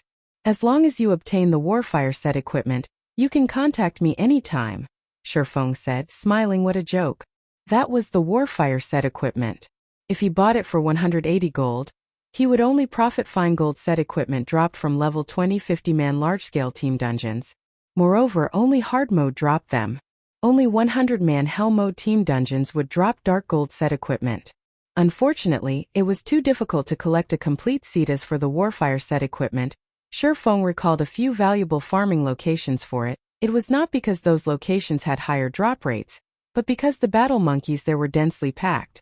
The more monkeys one killed, the higher chances they would have of the set equipment dropping. Although Shurfeng wished to grind for a few pieces himself, those locations required a sufficiently powerful team. With Zero Wing's current 500-man team, farming in those areas would be suicidal. At the very least, they needed a team of 500 Tier 1 players for now. The only thing Shurfeng could do was to enter the inner region of the White Fog Canyon and mine Starfire ore. Excellent. My name is Virtuous Cloud. We will contact you if we obtain the Warfire set equipment. Virtuous Cloud sent a friend request to Shurfeng. Shurfeng then clicked accept. Black Flame, is it? Okay, I will remember it. Virtuous Cloud nodded when she saw Shurfeng's alias appear on her friends list. I will contact you once we obtain the equipment. At that time, make sure you do not reject my call. Shurfeng simply smiled in response before walking towards the gorge. At the same time, he contacted Aqua Rose Guild leader. You're finally online. I have some important news for you, Aqua Rose said, smiling. You must be talking about the large number of outsiders arriving in White Fog Canyon, right? I've already learned about it. Where are you right now? Why don't I see any of you in the gorge? What's the status of the team? By this time, Shurfeng had arrived at the gorge. However, the area was desolate, which worried him somewhat. We don't know where we are right now. We had kept to the gorge, grinding. However, somewhere along the way, over a dozen flame guards suddenly ran out of the inner region of the canyon. These flame guards were all level 28 lords. Their flame domain was simply too powerful. As the battle monkey army waited for us outside the gorge, we had no choice but to go further into the White Fog Canyon. Fortunately, we got lucky. We retreated to a place called the Final Cave. The flame guards were huge. They couldn't follow us into the cave. However, they've been standing guard outside the entrance, so we can't leave. Final Cave? Where is it? Shifeng was surprised. He was very familiar with the White Fog Canyon. However, he had never once heard of the Final Cave. We don't know either. The system map doesn't show our location. However, this cave is massive. There are also plenty of monsters here. Fortunately, there aren't any Lord-ranked monsters, so we have been able to cope. Aqua Rose did not know their current whereabouts. While Shifeng had been offline, they had been busy escaping for their lives and had no time to worry about where they fled to add me to the team. And don't venture too far into the cave. I'm on my way, Shifeng hurriedly said, frowning. There were many dangerous areas in White Fog Canyon, and it was highly possible that Aqua Rose and the others had found one in God's domain. Dangerous areas were forbidden lands for players like the cold water pool Shifeng had encountered in the Origin Sword domain.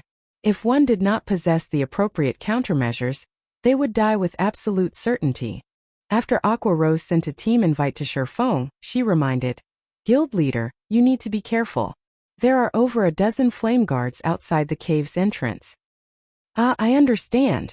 Shifeng nodded. After Shifeng joined the team, he activated team tracking. With this mechanic, Shifeng could locate a specific team member and meet up with them. The stone forest to the south?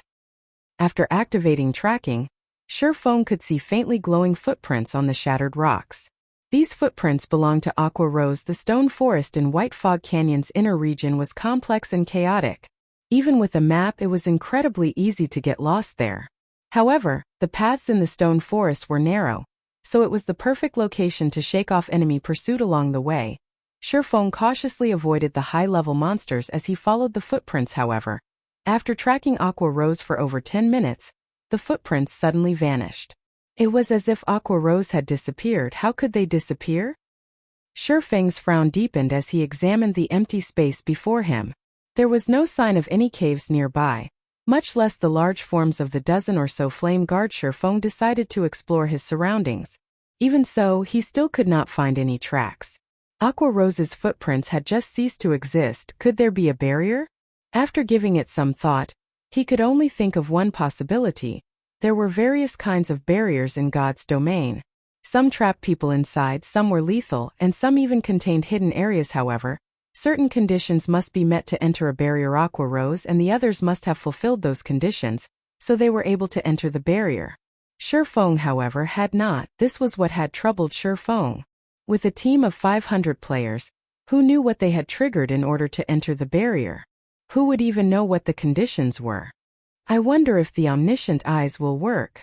Shifeng walked to the location where the footprints had disappeared. He then activated Omniscient Eyes. Omniscient Eyes could uncover all information within a 100-yard radius. Nothing could hide from it. After Shifeng activated Omniscient Eyes, his heart skipped. A Beata light blue wall loomed before him. Beyond the wall, there were over a dozen flame guards roaming around the entrance of a cave. However, due to their massive bodies, they could not fit inside. However, they would certainly make it difficult for a player to enter Flame Guard, Lord rank. Level 28. HP 700, 000/700, 000. As these Flame Guards were in a berserk state at the moment, they were far more powerful than ordinary Lord-ranked monsters. A single Flame Guard could easily exterminate a 100-man team. With over a dozen gathered, even an army of several thousand elite players would be nothing more than ants to them. Originally, Shifeng had considered his options of breaking into the barrier. However, as if the flame guards outside the cave had detected him, they all suddenly turned to stare at Shifeng. Emitting low growls, they issued blazing flames from their hands that transformed into a sizable flame war hammers. One hit from this war hammer could instantly flatten a player, burning them to ash. No way. Shifeng gaped at the flame guards as they charged at him, stunned. Every one of them radiated malicious intent. Without hesitation, Shifeng immediately turned and ran before Shifeng could get too far. The faint blue barrier wall instantly shattered as the flame guard's hammer struck it. The lords then stormed towards Shifeng.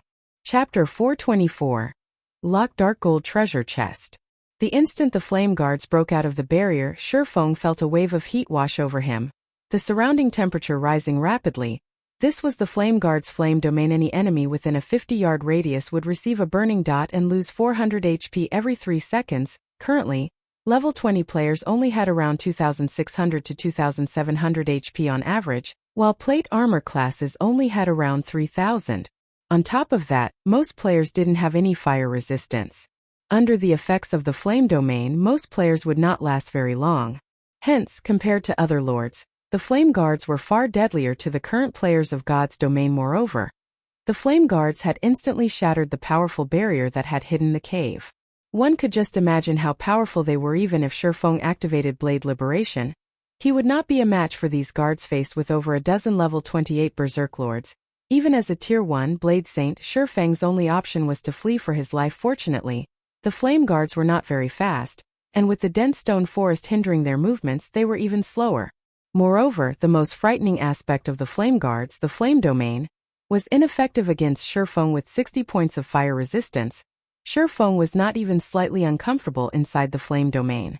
On the contrary, he felt warm and cozy considering that the barrier had shattered. Shifeng had an idea. Suddenly he spun around. He then activated Defensive Blade and dashed towards the Flame Guards. The dozen or so Berserk Flame Guards roared as they watched the ant charge at them. They raised their war hammers, ready to slam their weapons down on Shifeng. Shifeng smiled faintly as he used Void Steps. After having rested fully, Shifeng suddenly felt that the burden on his spirit was much lighter when he used Void Steps than it had been. Moreover, Shifeng had a sense of familiarity that he never felt before when using Void Steps. Every movement felt natural before the gigantic flame hammers could strike him.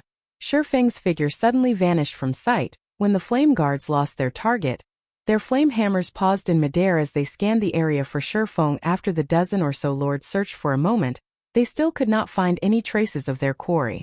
It was as if Shifeng had never existed. Suddenly, the Flame Guards were at a loss. By the time Shifeng reappeared, he had already passed the Flame Guards' blockade and was about 10 yards from the lords. Such a long distance.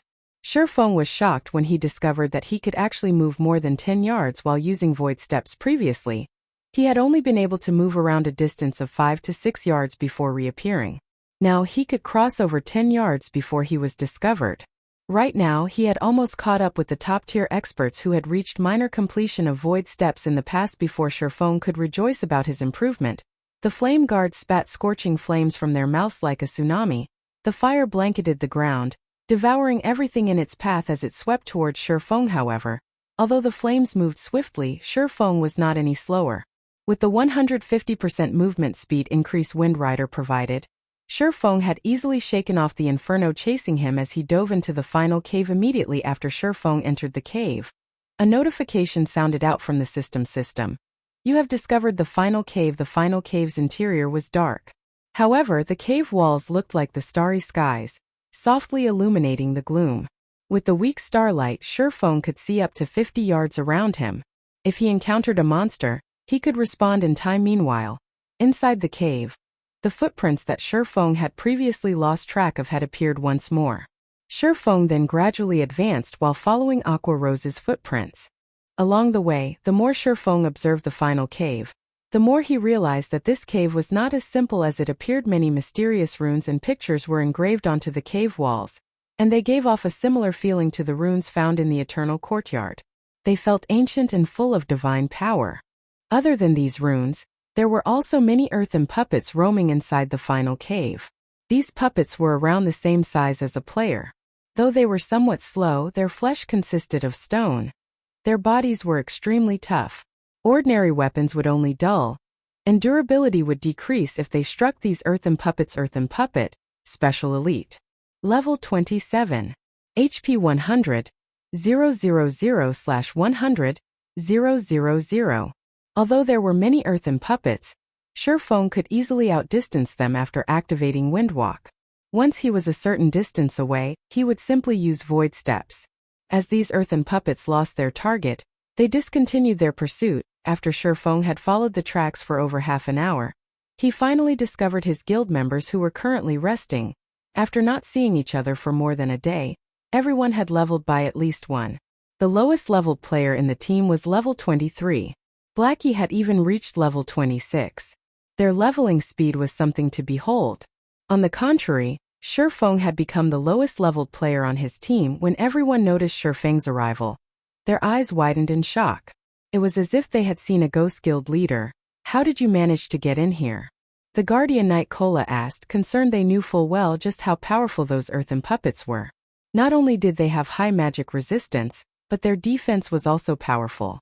Their attacks were just as frightening. To kill just one, they had to spend a long time wearing it out. However, those earthen puppets respawned indefinitely. Sometimes, if they took too long to kill, one another would respawn the moment it died. Meanwhile, when those earthen puppets discovered an enemy, they would not rest until their target was dead. If they did not kill them, these puppets would overwhelm them. They had spent over half a day to reach their current location. Yet, Shifeng had arrived so casually. Moreover, only 2 hours had passed since he had started to search for them. "I ran here, of course," Shifeng laughed. "Guild leader, did you not encounter any earthen puppets?" Aqua Rose asked curiously as she stared at Shifeng, who did not appear exhausted in the slightest. "I met them, but I managed to throw them off." Shifeng smiled. "All right, let's not worry about that. Let's leave."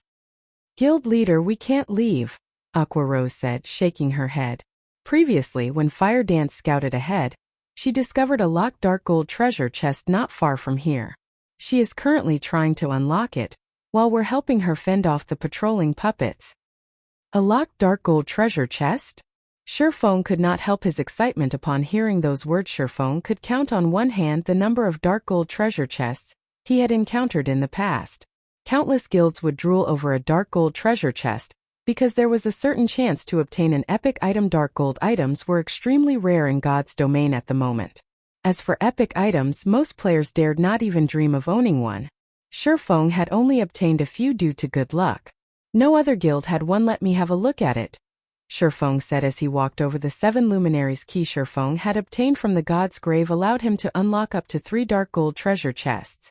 He still had 2 uses left. When he arrived at the dark gold treasure chest, he noticed Fire Dance trying to unlock it.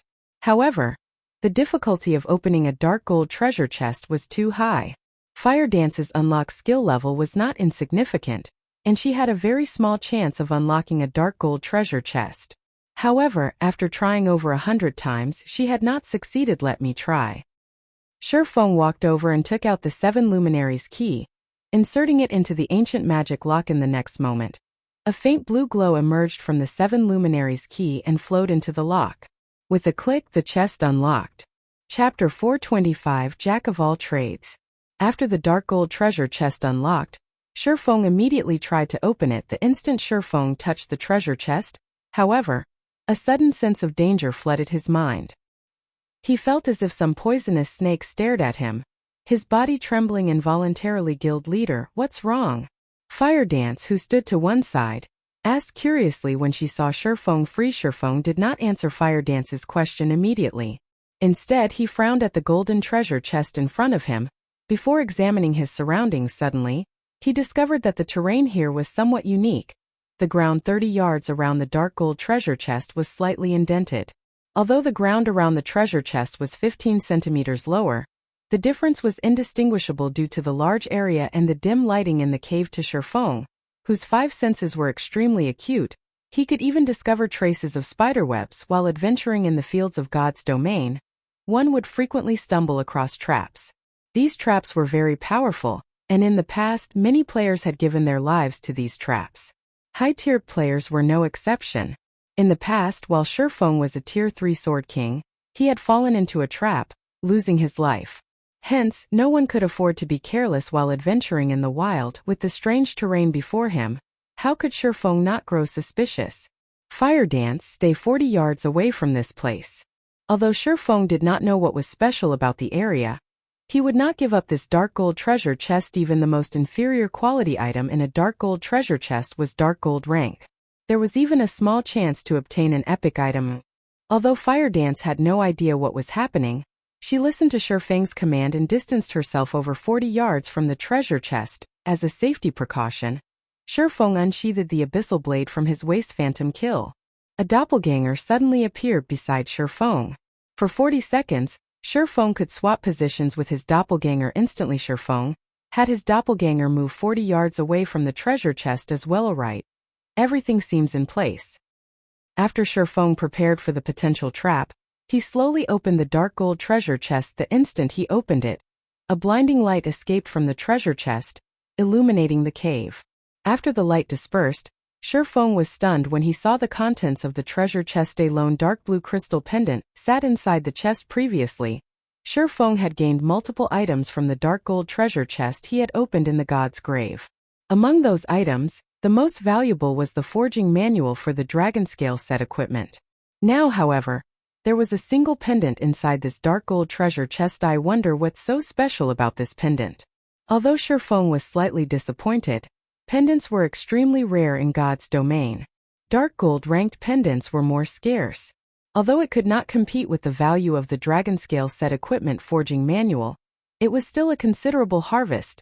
The moment Shifeng picked up the pendant, a light blue magic barrier appeared 30 yards around the treasure chest, trapping Shifeng within a trap that imprisons people. Shifeng carefully observed his surroundings, noticing that the light blue barrier had sealed him in completely. Guild leader Fire Dance immediately grew anxious. Dashing up to the barrier, she used Instant Kill, a Tier 1 assassination skill. The skill allowed her to attack her enemy with astonishing speed, while inflicting massive amounts of damage. It was one of the fastest and most powerful skills among the Tier 1 skills of assassins. However, when Fire Dance's swift and violent attack struck the light blue barrier, her attack was ineffective. The collision did not even generate a small spark. After Fire Dance attacked the barrier, the earth began to tremble. An earthen guard suddenly clawed its way out of the ground within the barrier. Similar to the flame guards, the earthen guard was a Lord-ranked monster. Earthen guard, Lord rank. Level 28. HP 100000/10000000. Compared to the flame guards, however, the earthen guard's attack power and defense were far stronger. Although the earthen guard was inferior to the flame guards against a group of players, against a solo or a handful of players, it was significantly more devastating than the flame guard. So it's a twofold killing type trap. Shifeng suddenly understood his situation. If any other player were trapped in this place, the earthen guard might annihilate them. Fortunately, Shifeng was no ordinary player. When the earthen guard swung its iron fist down on Shifeng, the air felt as if it had been blasted apart. Not daring to tarry a second longer, Shifeng immediately swapped places with his doppelganger in the blink of an eye. Shifeng's doppelganger arrived inside the barrier and sent a chop at the earthen guard's fist. Meanwhile, Shifeng had arrived outside the barrier, standing safely where his doppelganger had been. However, the difference of strength between the doppelganger and the earthen guard was massive. Not only did the earthen guard toss the doppelganger, smashing it into the barrier, but it also dealt a damage of over -1,200 points. The doppelganger lost close to 1/3 of its HP after a single hit. If it had not attacked with its sword, its HP would have fallen to critical levels. The earthen guard's second punch would have then finished it against the earthen guard. Even Shifeng would last a few hits at best. Let's go, Shifeng said to Fire Dance, who stood by his side. He could not be bothered to manipulate his doppelganger. What about the earthen guard? Fire Dance asked worriedly as she watched the lord inside the barrier. Fire Dance knew about Shifeng's phantom kill skill. Although Shifeng's doppelganger only had 70% of his attributes, it could still overshadow anyone else in the guild. Yet, Shifeng's doppelganger had barely survived a punch from the earthen guard. Its frightening strength definitely surpassed the flame guards by several fold. If such a powerful lord-ranked monster attacked the team, Cola and the others stood no chance against it. Relax. Can't get out of there. Shifeng understood Fire Dance's concern. Smiling faintly, he said, "The earthen guard should be the barrier's core. If one wishes to break the barrier, they would first need to kill the earthen guard. If the earthen guard doesn't die, the barrier will remain in place.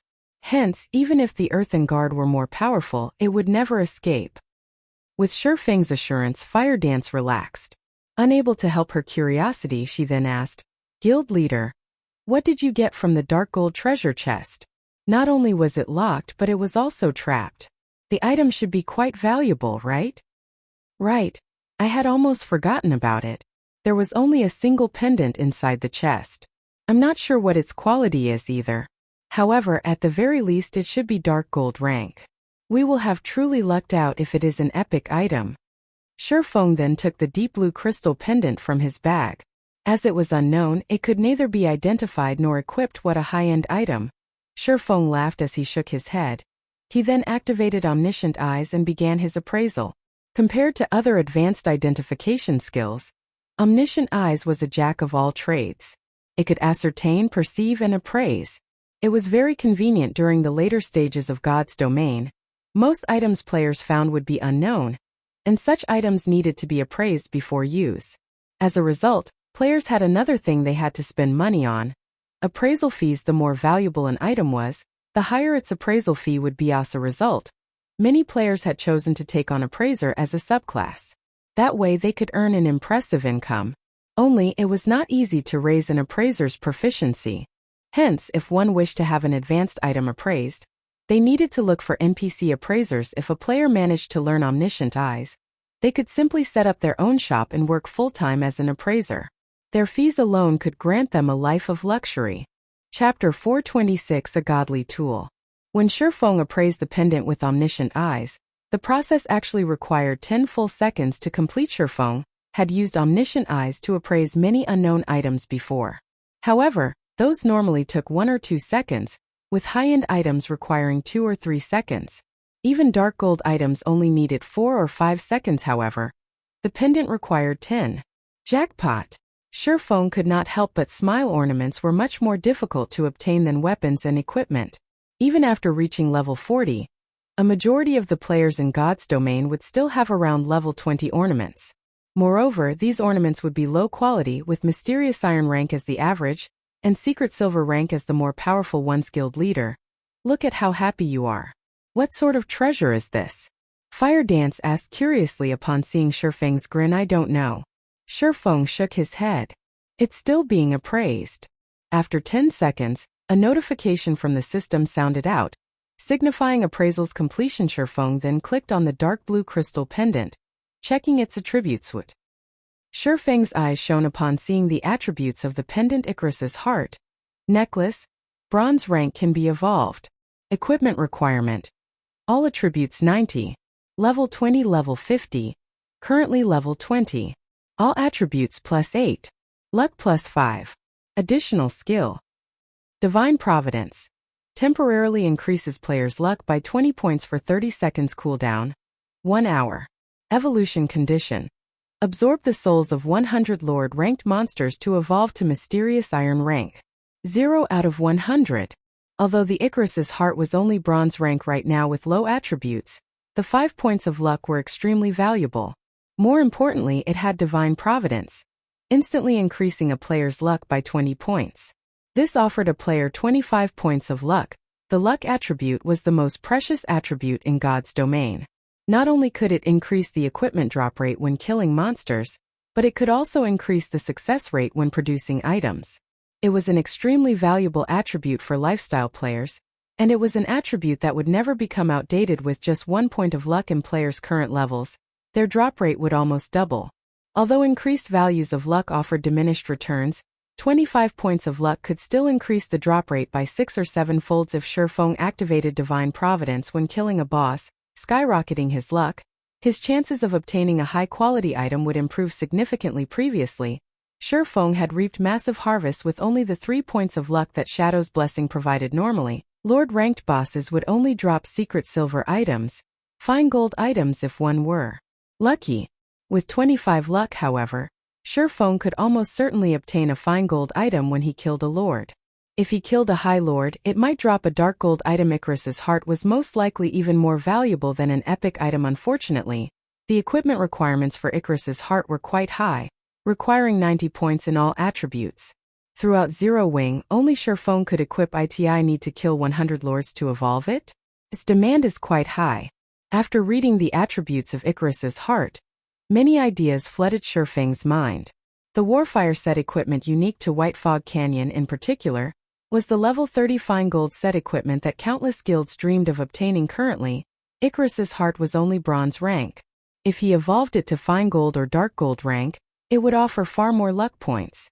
At that time, it would be a godly tool when raiding large-scale team dungeons. Zero Wing was already the center of attention right now.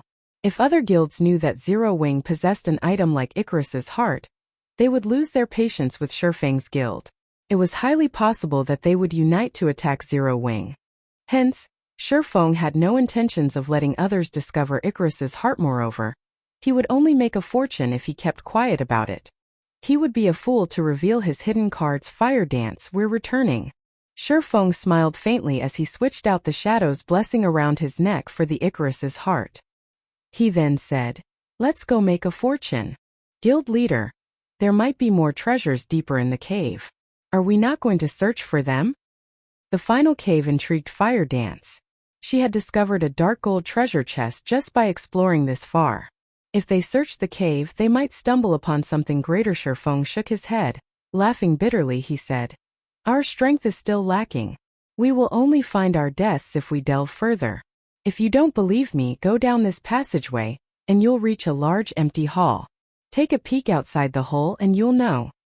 Previously, while Shifeng still had omniscient eyes activated, he had perceived everything within 100 yards of him.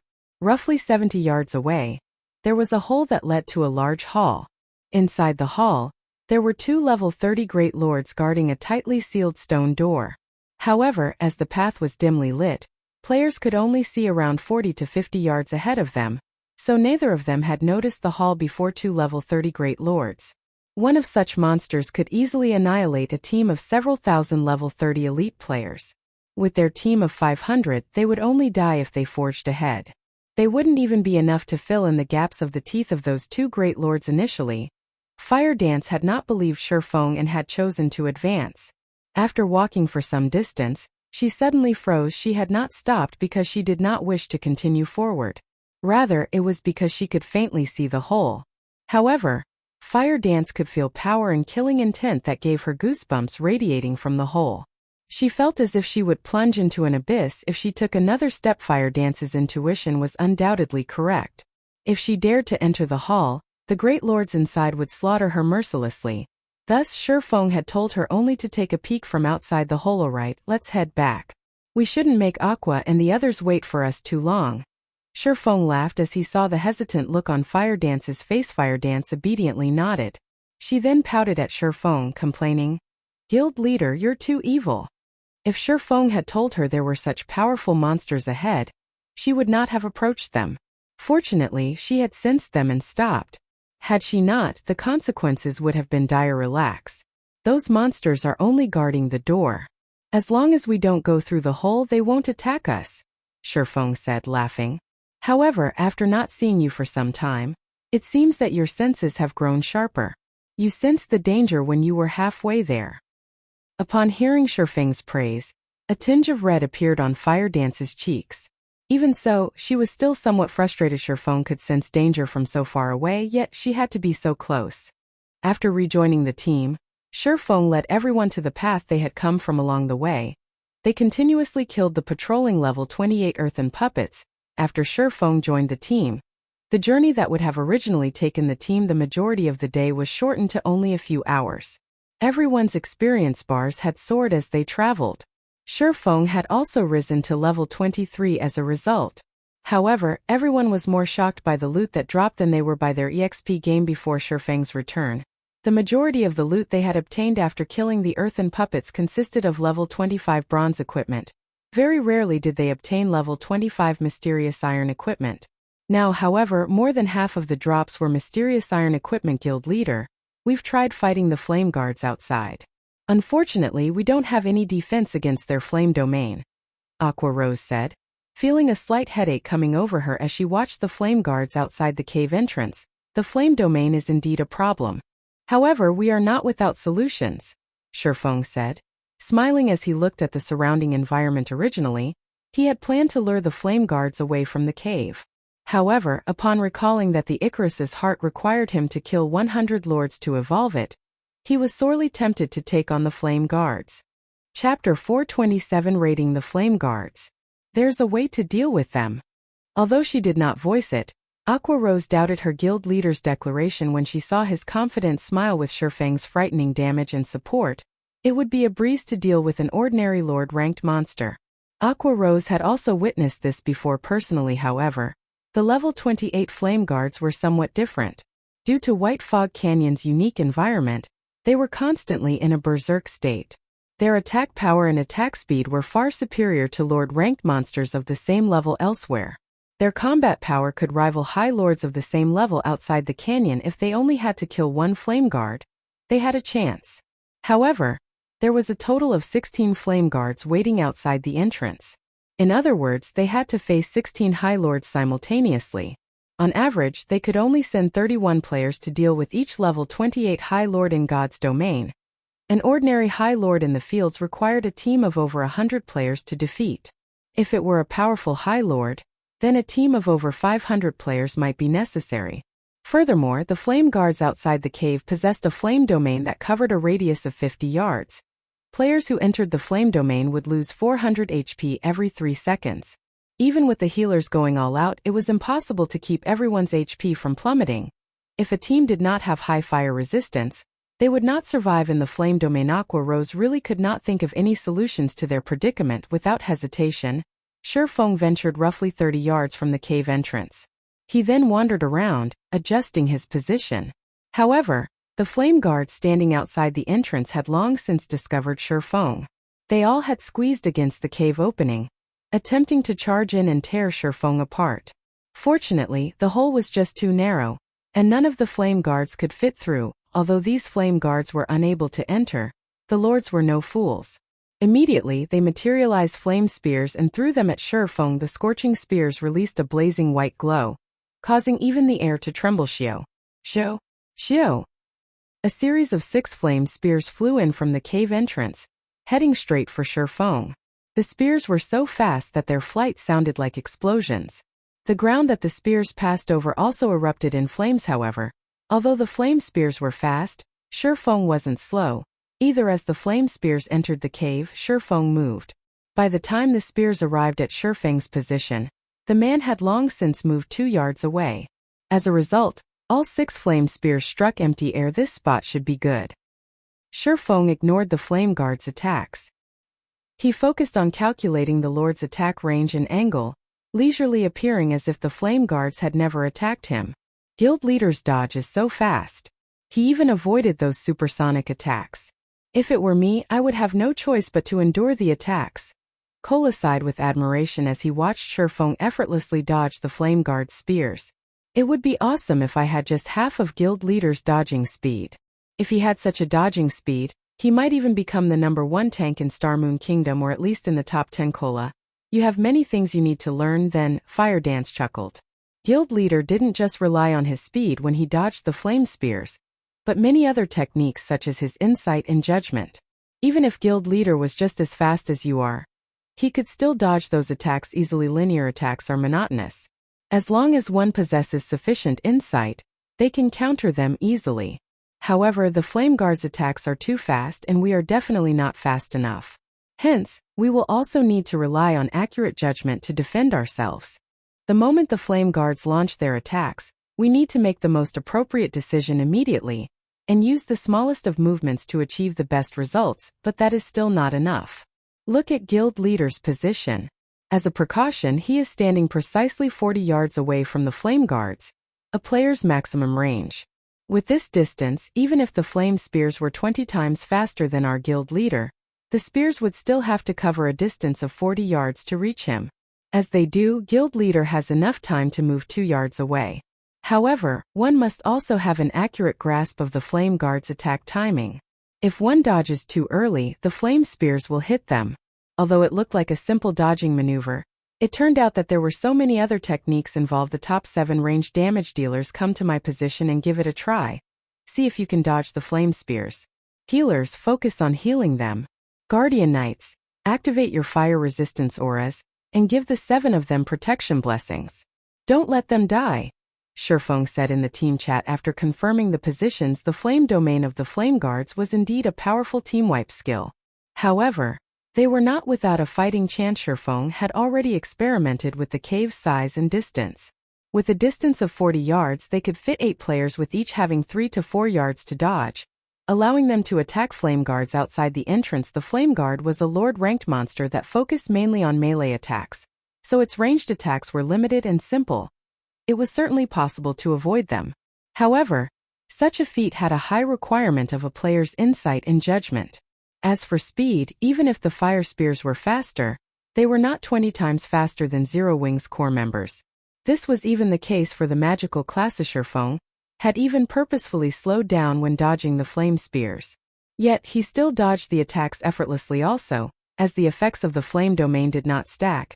With the protection of the fire resistance aura, each of the 7 ranged players would only lose 300 HP every 3 seconds.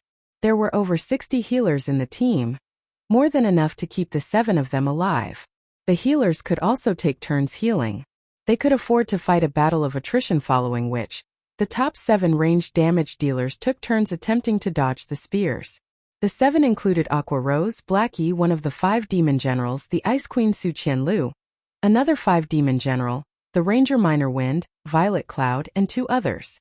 Although they struggled in the beginning, none of these 7 were ordinary players. They were all experts of Zero Wing. They quickly adapted to the Flame Guard's attacks, and soon, they could dodge the attacks effortlessly. After finishing with his experiments, Shurfeng reformed the team once again. After repeating the process, they started raiding the level 28 Flame Guards. The moment the battle began, ice spells and arrows flew across the cave and bombarded one of the Flame Guards outside the entrance.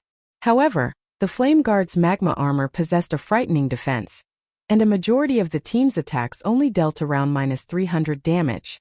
Among them, Aqua Rose managed to deal over -500 damage, whereas Blackie dealt over -600 damage with his dark arrow. As for Violet Cloud, although she had already become an Astromancer, her instantaneous explosive power was still less than Aqua Rose's, a Tier 1 Elementalist, and Blackie's, who possessed an epic staff and was a Tier 1 Cursemancer. However, even though she only dealt slightly more than -400 damage, it was still impressive. The Flame Guard they struck bellowed with rage, growing more violent as it threw flame spears madly. Fortunately, they evaded each attack. The Flame Guard was different from the bosses in dungeons. It only possessed 700,000 HP, and its battle recovery only replenished 7,000 HP every 5 seconds. The total damage dealt by the 7 players far surpassed that, and they could gradually exhaust it to death at this moment. Standing in the furthest corner, Shurfeng tossed the blazing meteor, striking the Flame Guard. Suddenly, a damage of over -1,000 points appeared above the Flame Guard's head. Immediately, the blazing meteor's quadruple phantom effect triggered, causing 4 consecutive damages of over -200 points. In an instant, Shurfeng became the highest damage dealer among the 8 attackers. Everyone was stupefied. Shurfeng was a swordsman, not a ranged class. Yet, his damage thoroughly overshadowed that of an elementalist, a class known as a glass cannon. Moreover, this elementalist was Aqua Rose. If Shurfeng were not their guild leader, every team member would have cursed at him. How were ranged players like them even supposed to make a living now? Guild leader, you're shameless. Speak. What did you eat? Why is your damage so much higher than ours? Aqua Rose was speechless upon seeing the damages above the Flame Guard's head. Originally, she had intended to surpass Shurfeng in terms of damage output, satisfying her own little vanity. Now, however, even that dream had shattered. Chapter 428. Divine Providence. Shurfeng simply smiled at everyone's surprise, not bothering to explain. His high damage was not only due to the blazing meteor being a pseudo-extraordinary item. He also had the 7 Luminaries' Rings aura of fire effect, which increased his damage by 40% and reduced his target's defense by 40%. However, the 7 Luminaries' Ring needed to remain a secret. Moreover, Shurfeng was also a Tier 1 Blade Saint. His attack power had originally been high, so there was nothing odd about him dealing over -1,000 damage with one attack. Because of Shurfeng's attack, the group's total damage overwhelmed the Flame Guard's battle recovery. It was utterly helpless. It could only roar furiously as it used its Flame War Hammer to defend itself against the 8's attacks while attacking with its flame spears for a time. Both sides were at a stalemate. However, none of the Flame Guard's attacks could land on any of its 8 targets. Only its flame domain could inflict any damage. However, with each player losing only 300 HP every 3 seconds, they only needed 1 healer per player to keep them at full health. As for Shurfeng, he did not even need a healer. With more than 60 points in fire resistance, he could ignore the flame domain. On the other hand, Shurfeng's team launched a rapid assault against the Flame Guard.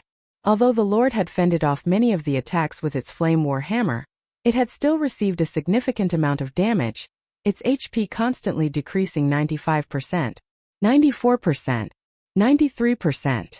Time passed slowly. As the Flame Guard's HP fell, its attacks became frantic.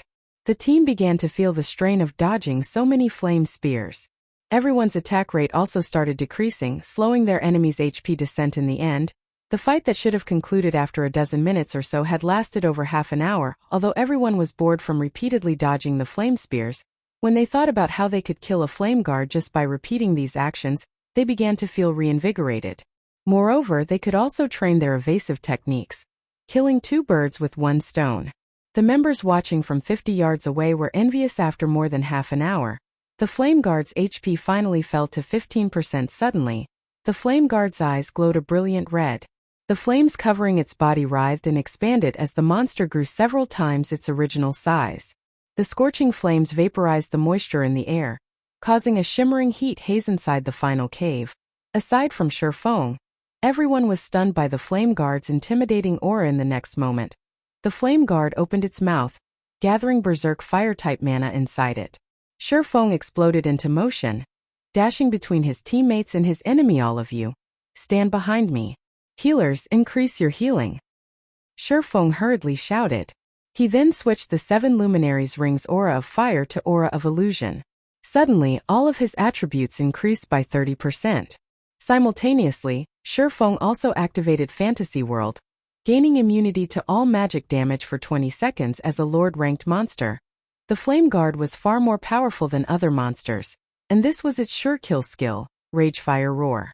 When activated, the skill would deal a devastating blow to all enemies in a cone in front of it, burning everything to cinders. Even if Kola, a Tier 1 Guardian Knight, activated Protection Blessing, he still would not survive the attack. After Aqua Rose and the others received Shifeng's command, they all promptly moved behind him. Shortly after, the 7 rushed behind their guild leader's guard. The Flame Guard roared and fired a blazing white cone.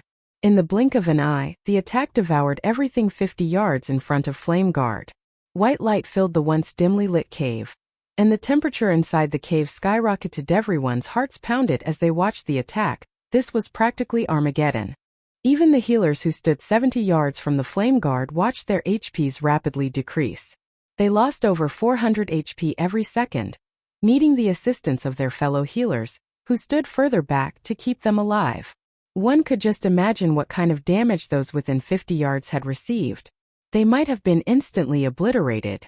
The Ragefire Roar lasted a full 6 seconds, transforming the cone before the Lord into a blistering hell. After the Flame Guard's attack ended, the blast area in front of it had scorched black. Only the area behind Shifeng remained intact. Among those present, Aqua Rose and the others' HP had fallen to critical levels. Only Shifeng was unharmed. If Shifeng had not blocked the magic damage of the Ragefire Roar for them, they would have lost their lives instantly. Fortunately, Aqua Rose and the others had only received some damage from the high temperatures. Even after the attack, they still received over -500 damage every second.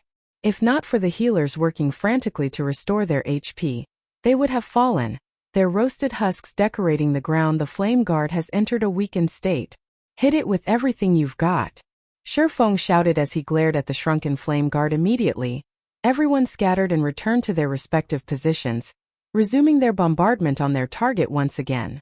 When the Flame Guard only had 30,000 HP remaining and was about to use Ragefire Roar again, Shifeng activated Divine Providence, increasing his luck by 20 points for 30 seconds.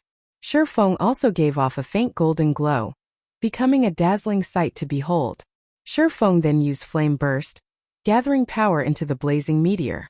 He aimed at the Flame Guard and launched a series of rapid attacks. One hit after another struck the Flame Guard, each attack dealing over -4,000 damage. After 12 consecutive attacks, the Flame Guard's 30,000 HP had vanished. The Flame Guard did not even have the chance to use its Ragefire Roar again. The moment the Flame Guard died, a large number of items scattered around its body. Ordinarily, a Lord-ranked monster would only drop around half a dozen items or so when it died. However, due to the White Fog Canyon's unique environment, the drop rates of the monsters inside the canyon had increased significantly. Coupled with Shifeng's 25 points of luck, the Flame Guard dropped a motherlode. With a simple glance, one could count over a dozen items scattered across the ground outside the cave entrance at the same time. Everyone's experience bars soared. The Flame Guard was a level 28 lord.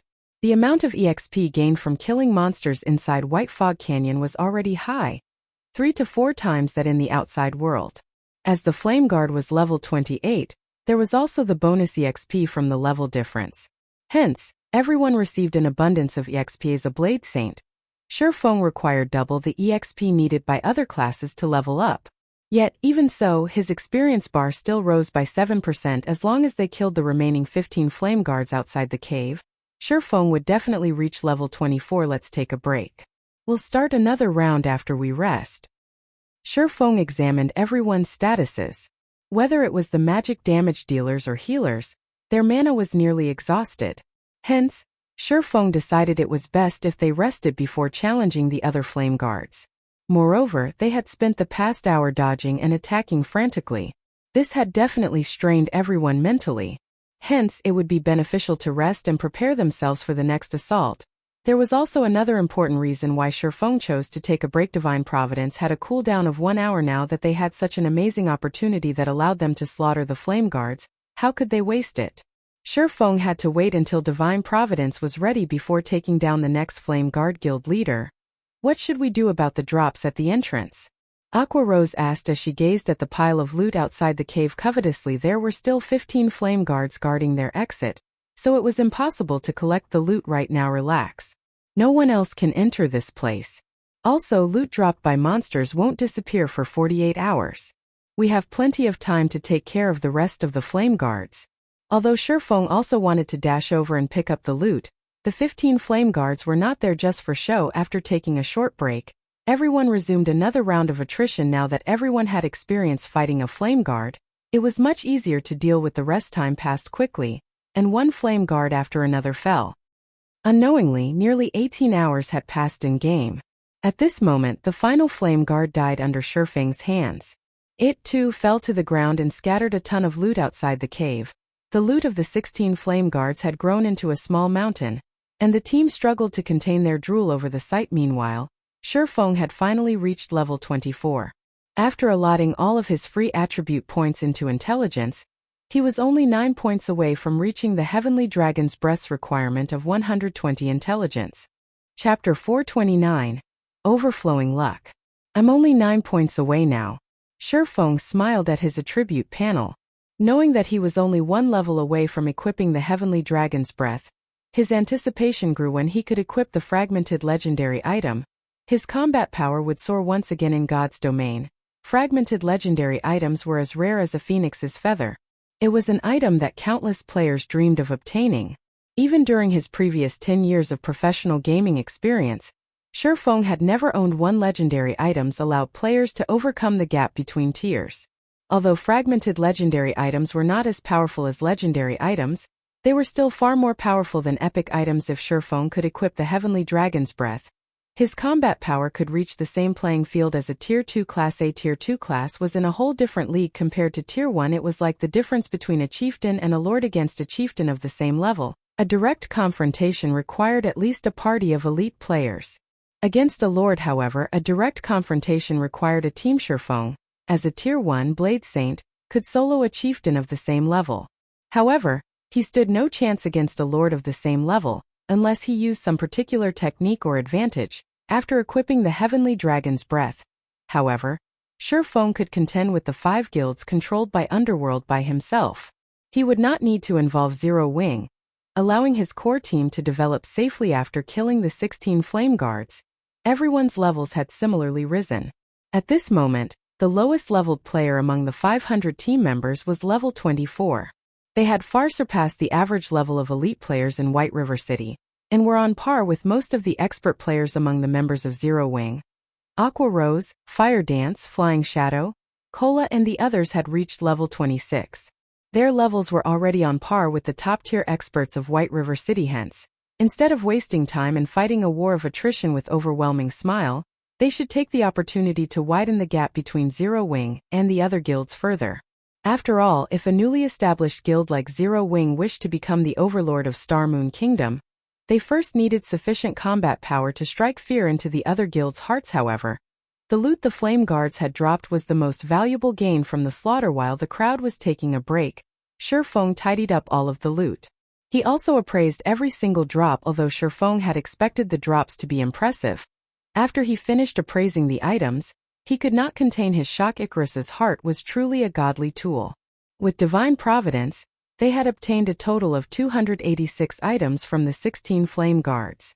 Among the items, 105 were rare materials, 9 were individual pieces of the Warfire set equipment, 41 were level 25 mysterious iron equipment, 53 were level 25 secret silver equipment, 29 were level 25 fine gold equipment, 18 consisted of various recipes and forging designs, 15 were tier 1 magic scrolls, 4 were tier 2 magic scrolls, and 12 were treasure hunting scrolls. Currently, in God's domain, the average players were around level 20, whereas guild elites were around level 22.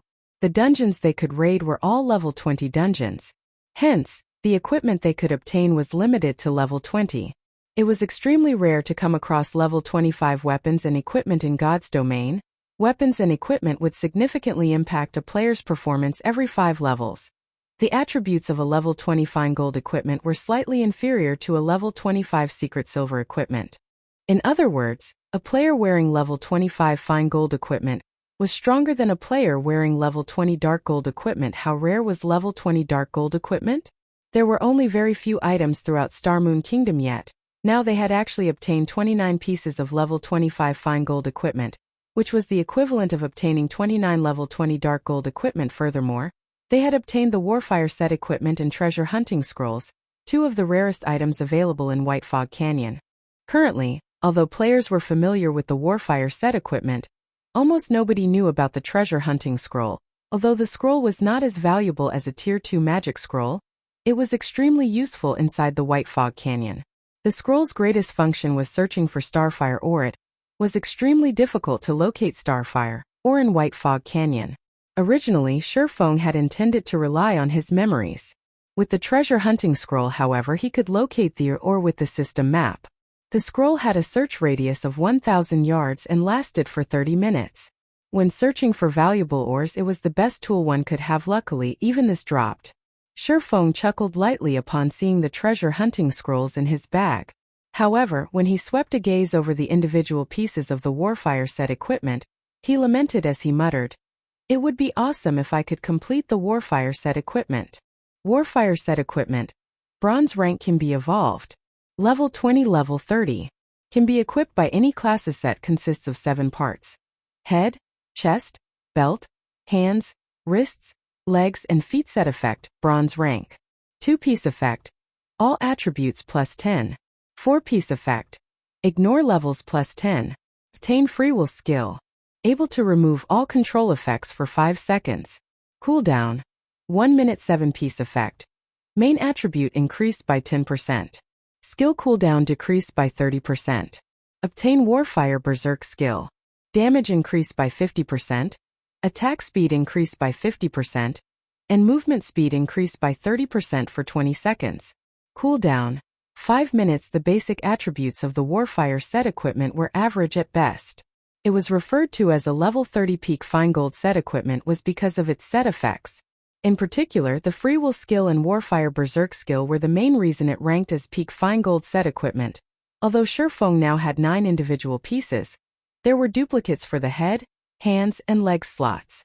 He was only missing the wrist pieces. The Warfire set equipment only reached its true value when it was complete, following which, Shifeng distributed the level 25 fine gold and secret silver equipment to Fire Dance, Aqua Rose, Cola, and the other core members who had reached level 25.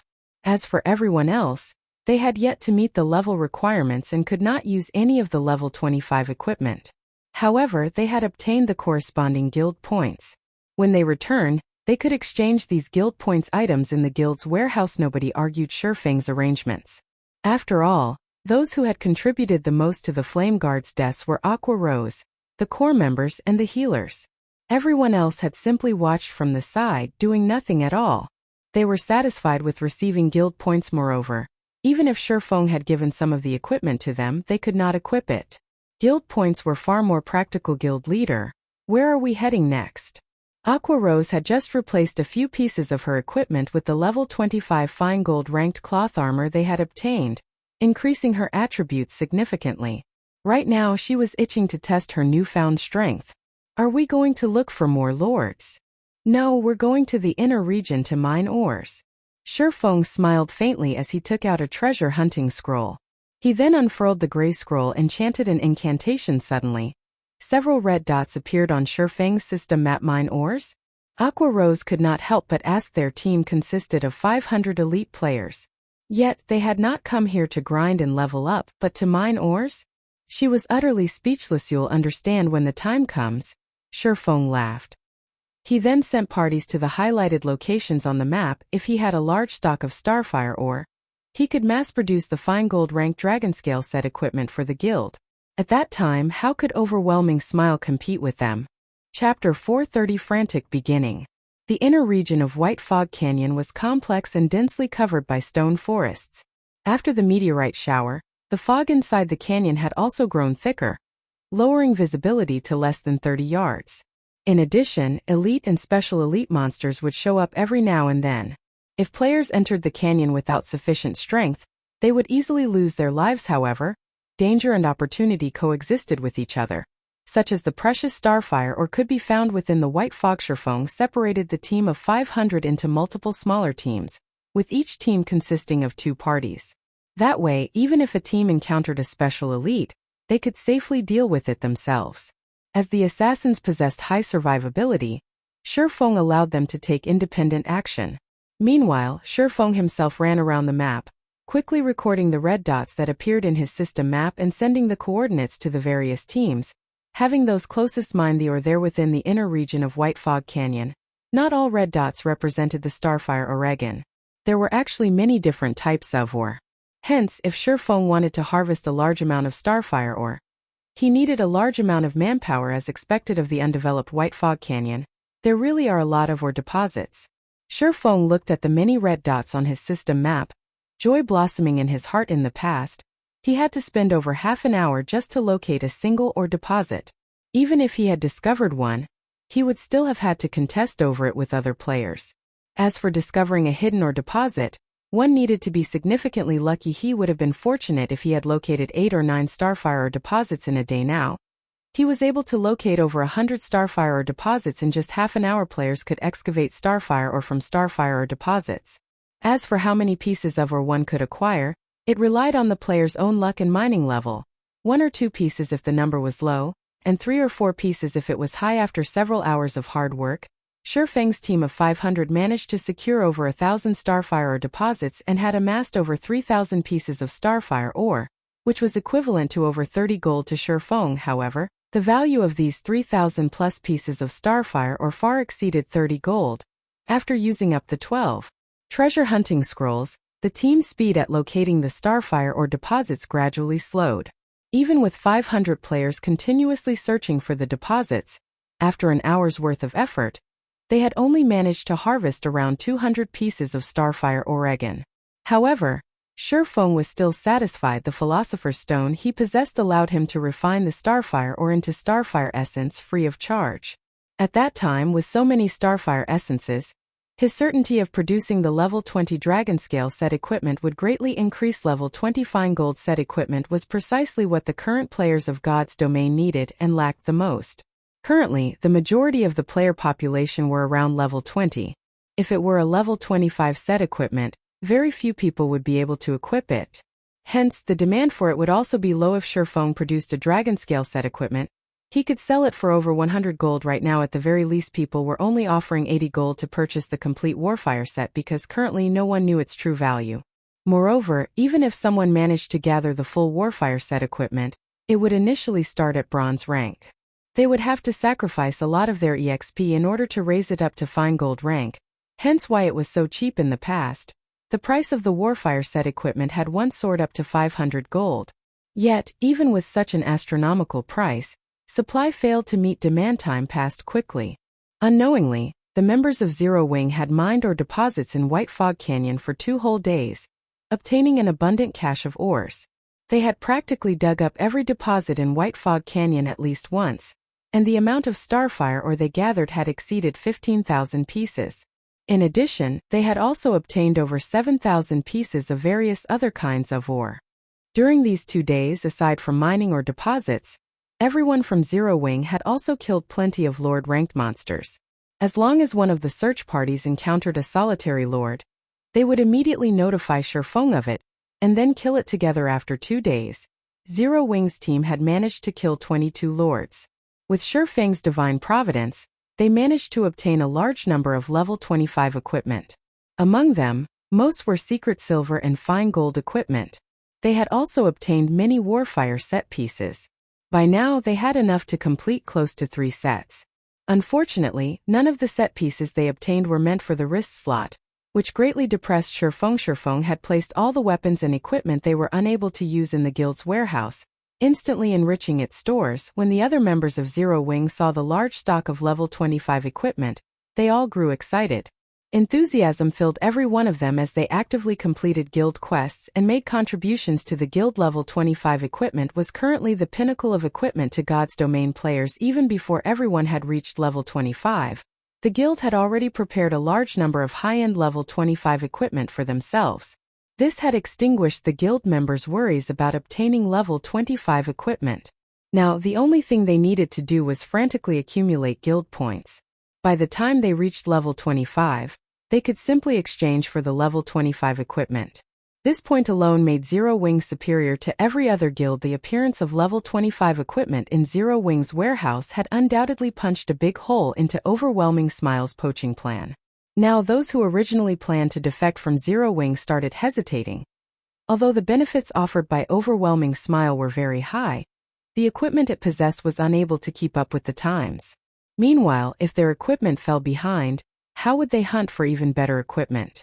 How were they supposed to grind and level up quickly? Once behind, always behind. At this moment, many players who had previously defected from Zero Wing to Overwhelming Smile began regretting their decision. Just how did Zero Wing manage to get so many level 25 high-end equipment? I hear that a guy who was a lot weaker than me has already obtained a level 25 mysterious iron chest piece. As soon as he reaches level 25, he can replace the level 20 mysterious iron chest piece he is wearing. If I had known something like this would happen earlier, I would never have left Zero Wing. I might already have enough points to exchange for a level 25 secret silver equipment by now. I couldn't agree more. A guy I know who was previously about equal in strength with me is now very well off. When I chatted with him 6 hours ago, he told me that he had managed to accumulate enough points to exchange for a level 25 secret silver equipment. He is only level 22 right now. By the time he reaches level 25, he might accumulate enough points to exchange for 5 or 6 pieces of level 25 secret silver equipment. In White River City, many of Overwhelming Smile's members started having heated discussions in the bars, sighing enviously. Why are all of you lauding the spirit of the enemy and belittling that of our own? The higher-ups of Overwhelming Smile have already sent people to investigate the source of Zero Wing's equipment. Soon, with our guild strength, we can definitely obtain a large number of level 25 high-end equipment much more easily than Zero Wing. Zero Wing can only remain arrogant for now because all of our guild's core members are focused on raiding the Great Lord inside the ruined shrine. After they finish with it, not to mention level 25 fine gold equipment, we might even get dark gold or epic equipment. Many Overwhelming Smile members had expressed their disdain regarding Zero Wing's recent performances. They firmly believed that Overwhelming Smile was a lot stronger than Zero Wing. Meanwhile, inside White Fog Canyon, during their 2 days of grinding and mining, everyone from Zero Wing had leveled up quickly, with many having already reached level 25. Blackie had even broken through to level 27, whereas Aqua Rose and the other core members had risen to level 26. Violet Cloud had also reached level 25, replacing her level 20 equipment with level 25 secret silver and fine gold equipment. Only Shifeng remained at level 24. He was still a short distance away from reaching level 25. However, this could not be helped. Shifeng and Violet Cloud were both owners of hidden classes, so the EXP they required to level up was much higher than the others. Shifeng required twice as much EXP as ordinary classes, whereas Violet Cloud required 1.6 times. Guild leader, we discovered a starfire or vein. However, we were suddenly ambushed by some assassins from Overwhelming Smile. Although our party managed to get rid of the 8 of them, 2 of our brothers were killed.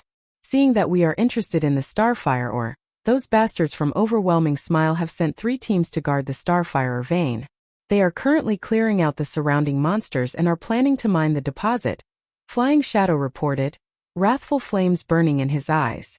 If not for the bastards from Overwhelming Smile outnumbering them, he really wished he could go over and massacre them right this instant. Chapter 431 Denounce. Beside one of the streams inside the White Fog Canyon, a team of over 100 players currently guarded the entrance of a mine. Each of these players wore a guild emblem in the shape of a purple moon on their chests. This was none other than Overwhelming Smile's guild emblem at this moment.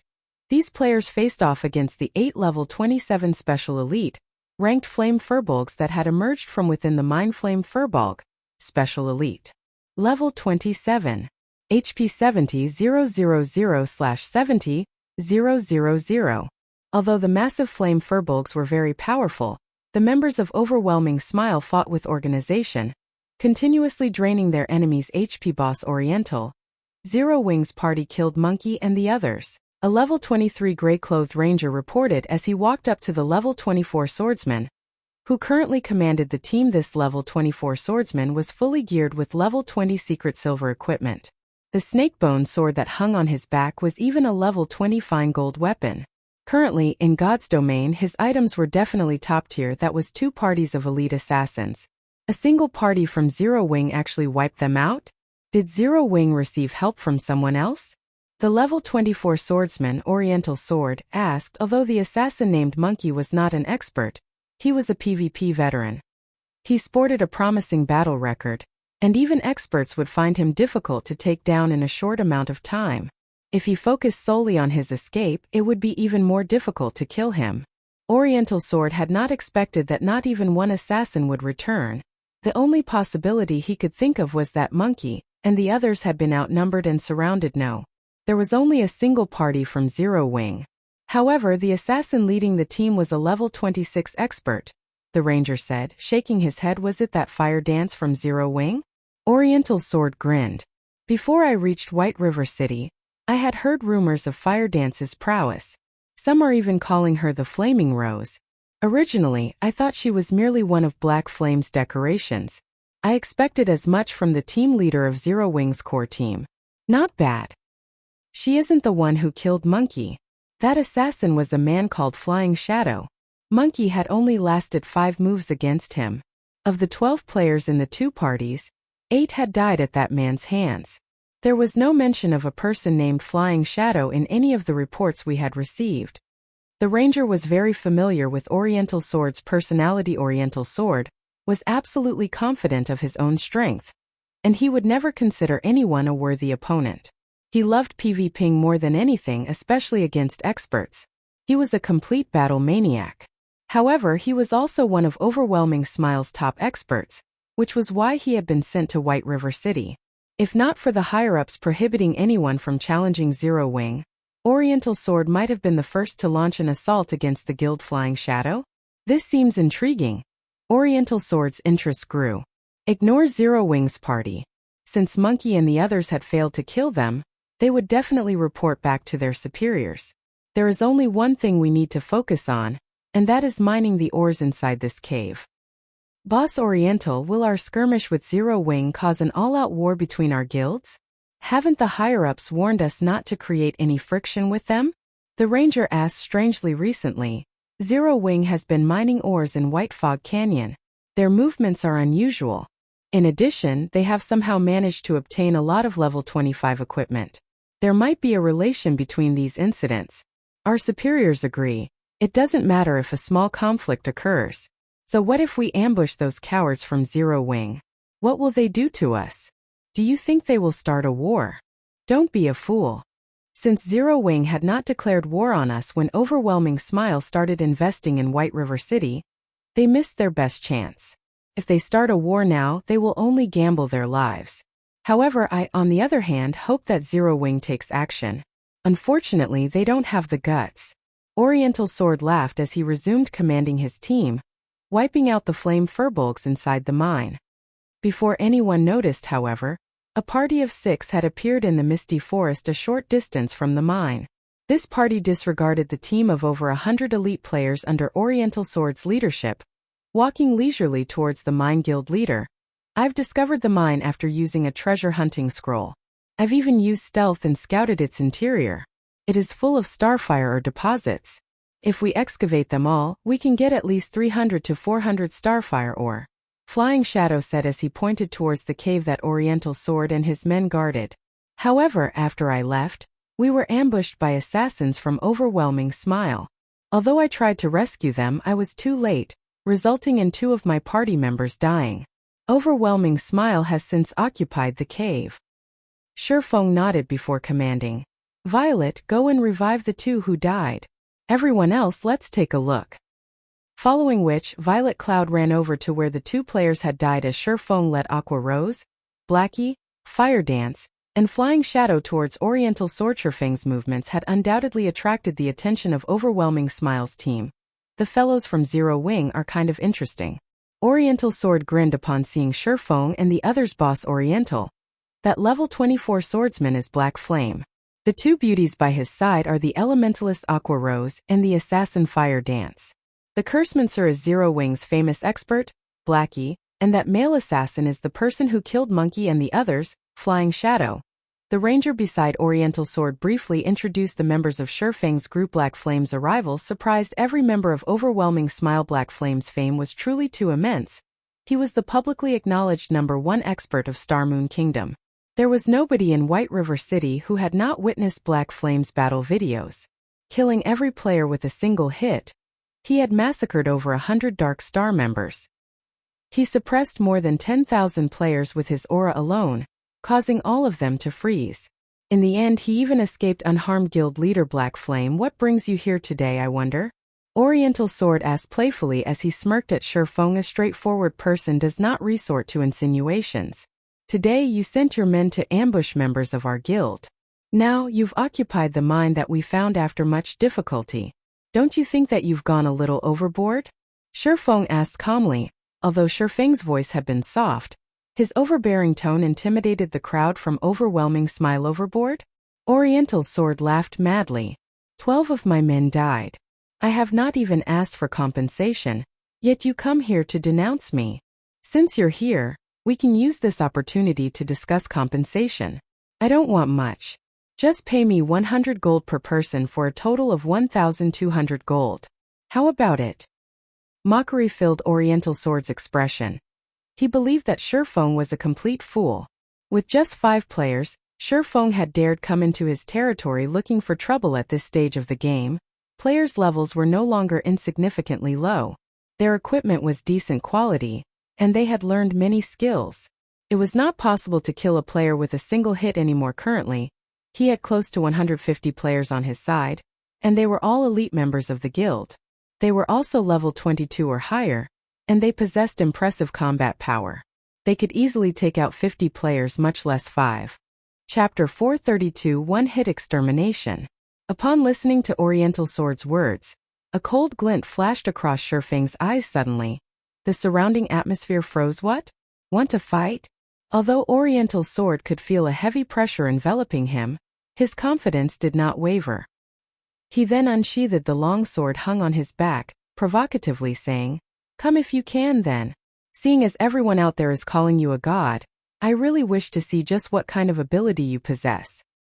When Oriental Sword spoke in such a way, everyone from Overwhelming Smile sneered, secretly making preparations for battle. With 150 players on their side, it would be a piece of cake for them to take care of just 5 players. They were different from those noobs Black Flame had massacred before. They would not easily be defeated just because their skills were silenced after learning and training in God's domain for such a long time. They had long since familiarized themselves with the combat styles of the game. Right now, they had no problems fighting solo with an elite monster. Although a handful of them might not be a match for Black Flame, if all 150 of them stood sparsely apart from each other and attacked together, they did not believe that Black Flame could walk out of this place alive. However, before the crowd from Overwhelming Smile could react, Shifeng, who stood 10 yards away, suddenly disappeared. Where is he? Oriental Sword's eyes were filled with disbelief when he suddenly lost sight of Shifeng. A swordsman could actually suddenly vanish from thin air? Even assassins required some time to enter stealth, not to mention Oriental Sword. Even Aqua Rose and the others were stunned. Shifeng had just suddenly disappeared. Did he log off? The only reasoning Aqua Rose could come up with was that Shifeng had logged out of the game. However, when she checked the list of party members, Shifeng's status showed that he was still online. His name did not turn gray, however. Before 1 second had passed, Shifeng suddenly reappeared beside Oriental Sword. Following which, blades of light slashed apart the air, silently cutting up Oriental Sword's body. Before Oriental Sword knew what was going on, he suddenly felt pain bloom in his body. In the next moment he saw blood gushing out like a waterfall in front of him. What's going on? Oriental Sword touched the wounds covering his body, confused. Suddenly, his body lost all strength as it slumped down onto the ground. Laying on the ground, Oriental Sword saw Shifeng through his great vision. He also saw the abyssal blade grasped in Shifeng's hand. Fresh blood slowly dripping off the weapon. The blood dripped to the ground as if it were a countdown to death. How? Even at his moment of death, Oriental Sword still could not believe what had just happened. A top-tier expert of Overwhelming Smile had actually died without a chance to respond. After Oriental Sword died, everyone from Overwhelming Smile who was originally feeling confident halted. They simply could not comprehend what had just happened. Shifeng had just suddenly disappeared, before reappearing once again beside Oriental Sword. Immediately after, blood gushed out from Oriental Sword's body. Simultaneously, a damage of -4,368 points appeared above the man's head. The damage completely exceeding the swordsman's total HP. Oriental Sword's sudden death had struck fear into the crowd from Overwhelming Smile. The gaze they used to look at Shifeng was as if looking at a ferocious beast. When Shifeng's eyes landed on them, they felt as if they had lost control of their own bodies. Bug. This must be a bug. A player from Overwhelming Smile suddenly shouted in fright. He must have grasped a loophole in the system. Let's send feedback to the main god system right now. We'll see what he can do then. Everyone present felt that those words sounded logical. Otherwise, how were they supposed to explain this unbelievable incident? Hence, everyone started sending reports to the main god system. Only by doing so would they possess a chance for survival. Guild leader couldn't have abused a bug, right? Aqua Rose could not make sense of the situation either. She was similarly shocked by the scene she had just witnessed. The main god system controlled God's domain. It was simply impossible for such a glaring loophole to exist in the game. Yet, if it was not a loophole, how could they explain the situation before them? Of course it is not a loophole in the system. Guild leader is the #1 expert of Star Moon Kingdom. Previously, he had simply used an advanced combat technique. These people are simply too ignorant, Fire Dance said proudly, a faint smile on her face. She spoke as if she were the one who had personally finished off Oriental Sword. Within the ruined shrine in the inner region of White Fog Canyon, a large number of guild players had gathered. Among them, members of Overwhelming Smile numbered the most. With over 5,000 members present, there were a large number of monsters inside the ruined shrine. Moreover, a majority of these monsters were special elites. Among them were plenty of chieftains. The monsters here ranged from level 24 to level 27.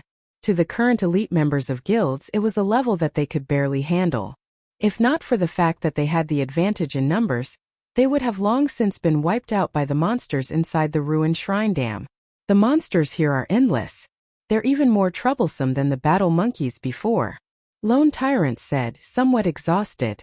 Currently, he was going up against a level 27 chieftain, a goblin warrior. Despite the goblin warrior being twice as large as an ordinary player, it was quite agile. In addition, the hammer it wielded contained frightening, destructive power. Even a tier 1 metric ton of the same level would find it difficult to endure its series of violent assaults, much less Lone Tyrant, who was only a level 25 tier 0 guardian knight. Although Lone Tyrant possessed impressive techniques, his dodging capabilities being first-rate, the goblin warrior also possessed powerful combat techniques. Whenever the goblin warrior attacked Lone Tyrant, it would always predict where Lone Tyrant would dodge and take that into account in its attack, forcing Lone Tyrant to accept the damage. Moreover, every time he received an attack from the goblin warrior's hammer, his defensive posture would always fail.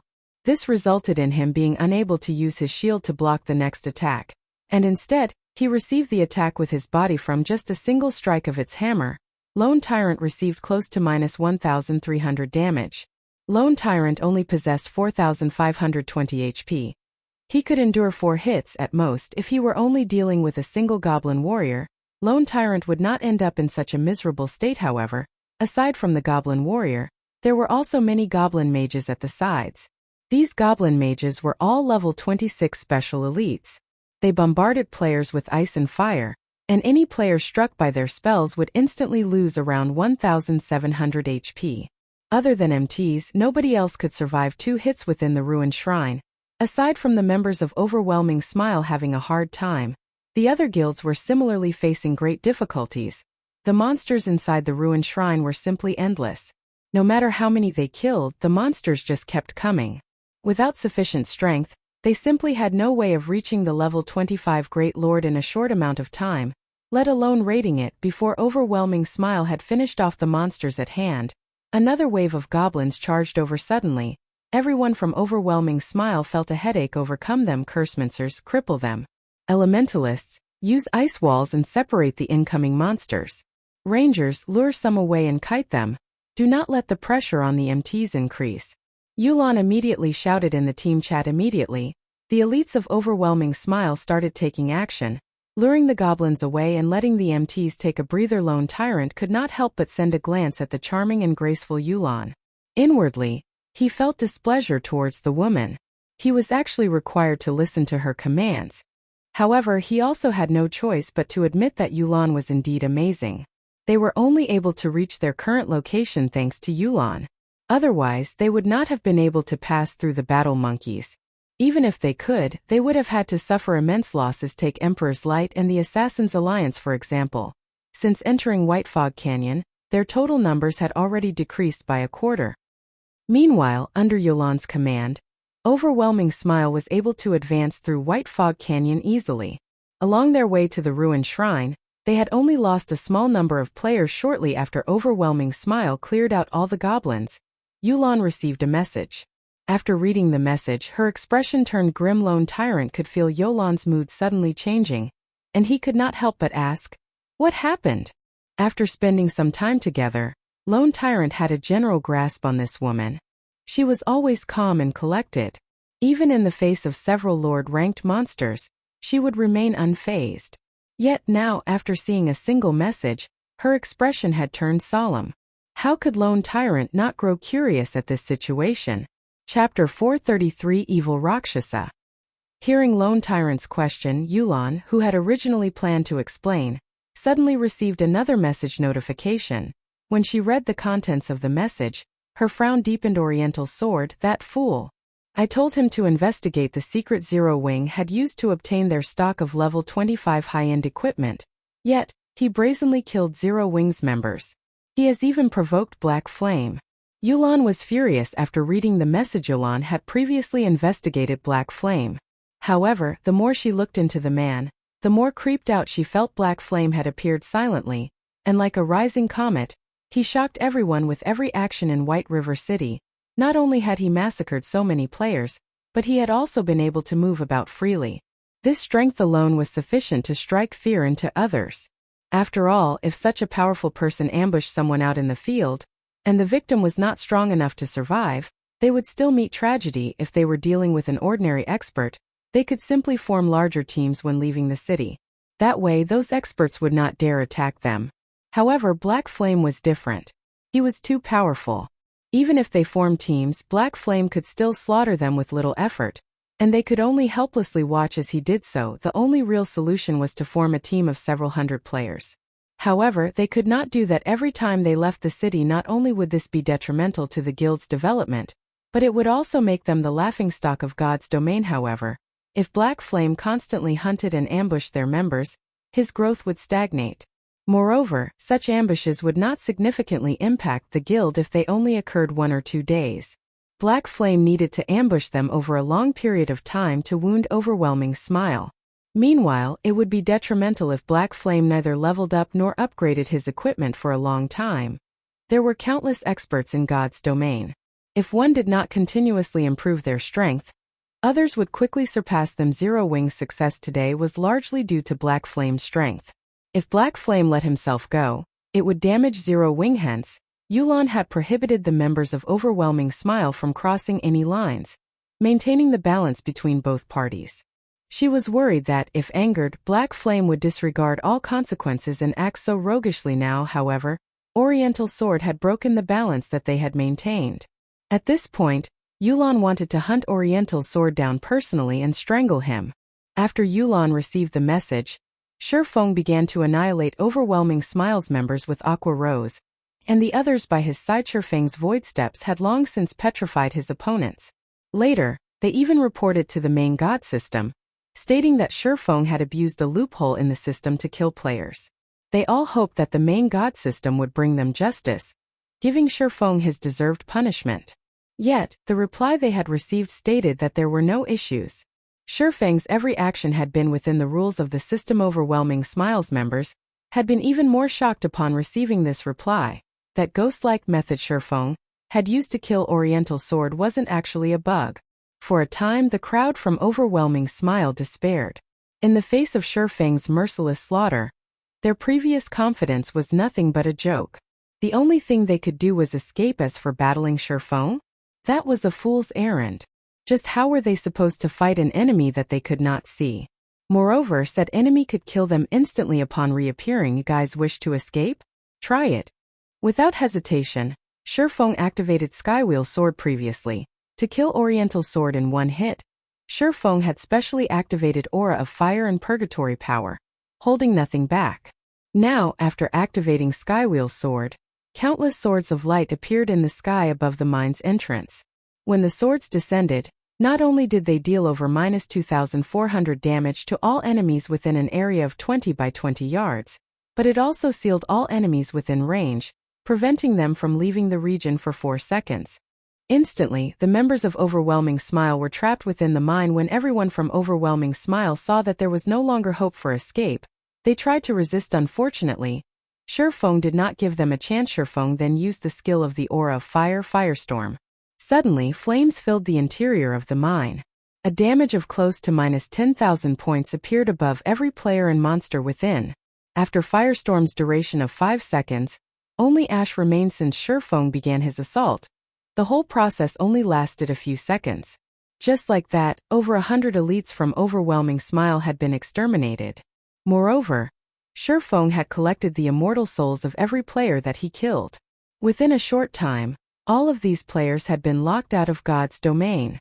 If Shifeng had been a wild beast that gave other guilds massive headaches before he had become a Blade Saint, now, he was an evil Rakshasa that others would avoid at all costs. Meanwhile, inside the ruined shrine. So what if it's Black Flame? We have the advantage of numbers. We can easily get rid of him. A wrathful flame immediately blossomed within Lone Tyrant's eyes when he heard Black Flame's name. Hurriedly, he said, "Why don't I take some men to assist Oriental Sword and kill Black Flame?"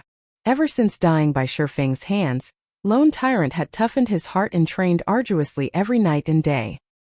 He had done so to exact his revenge.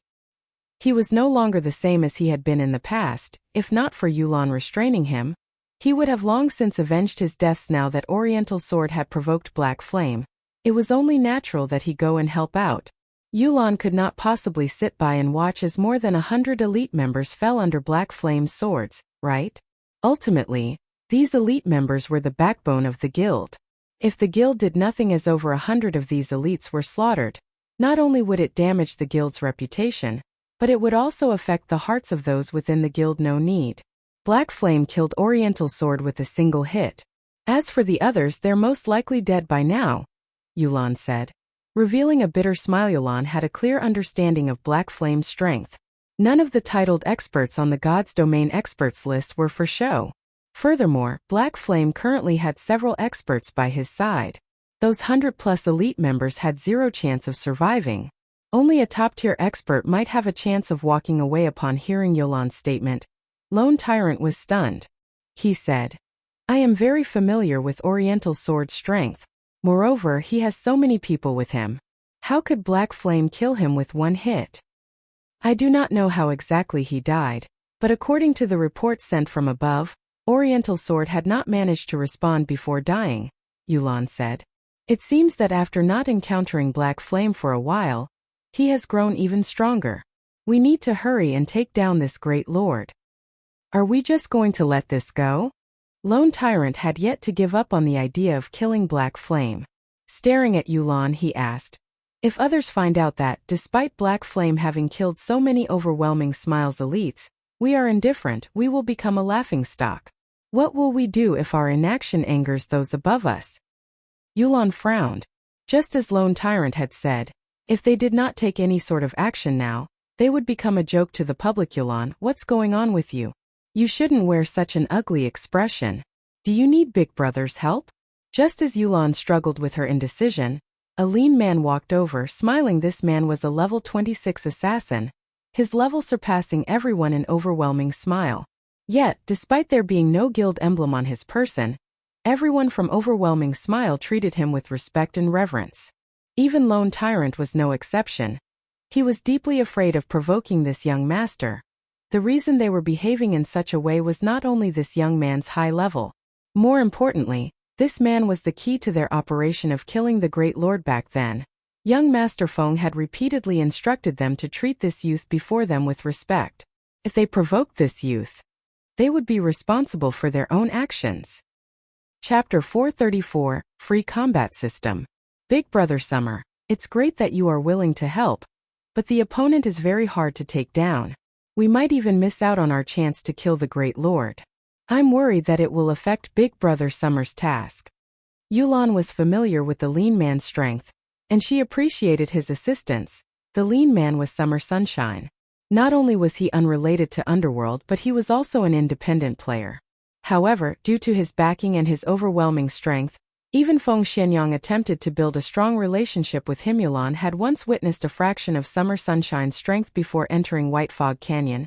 Summer Sunshine had fought Underworld's Pride, the leader of the Underworld Guards, Ming Sha, in a PvP. In the end, however, Ming Sha lasted only 5 moves against Summer Sunshine. Moreover, Summer Sunshine had not used any skills, relying on basic attacks to defeat his opponent.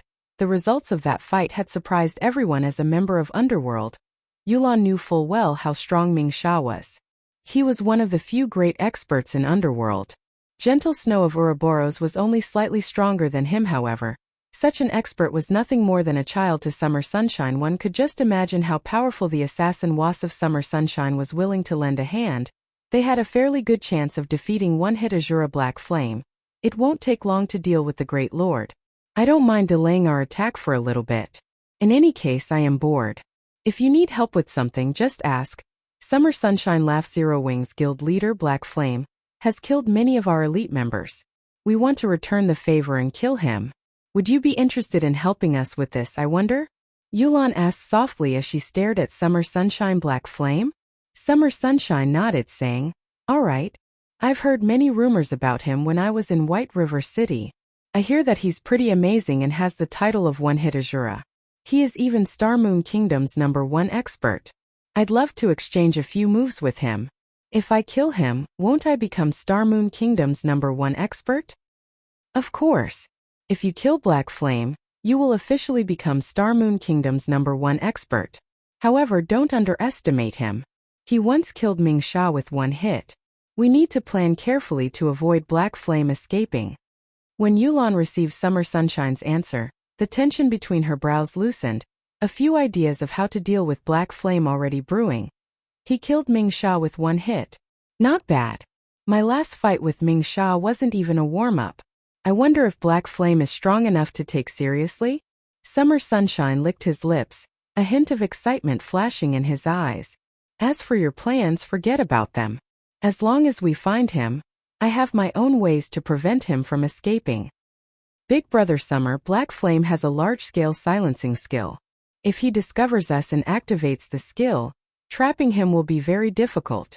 It is best if we have a plan to silence Black Flame. Yulan reminded. Don't worry. I have something better than that. When I see him, I'll trap him like a bug in a jar. Summer Sunshine laughed. Confidently, he said, let's hunt down Black Flame. Since he has provoked and angered you, you can watch as I take care of him.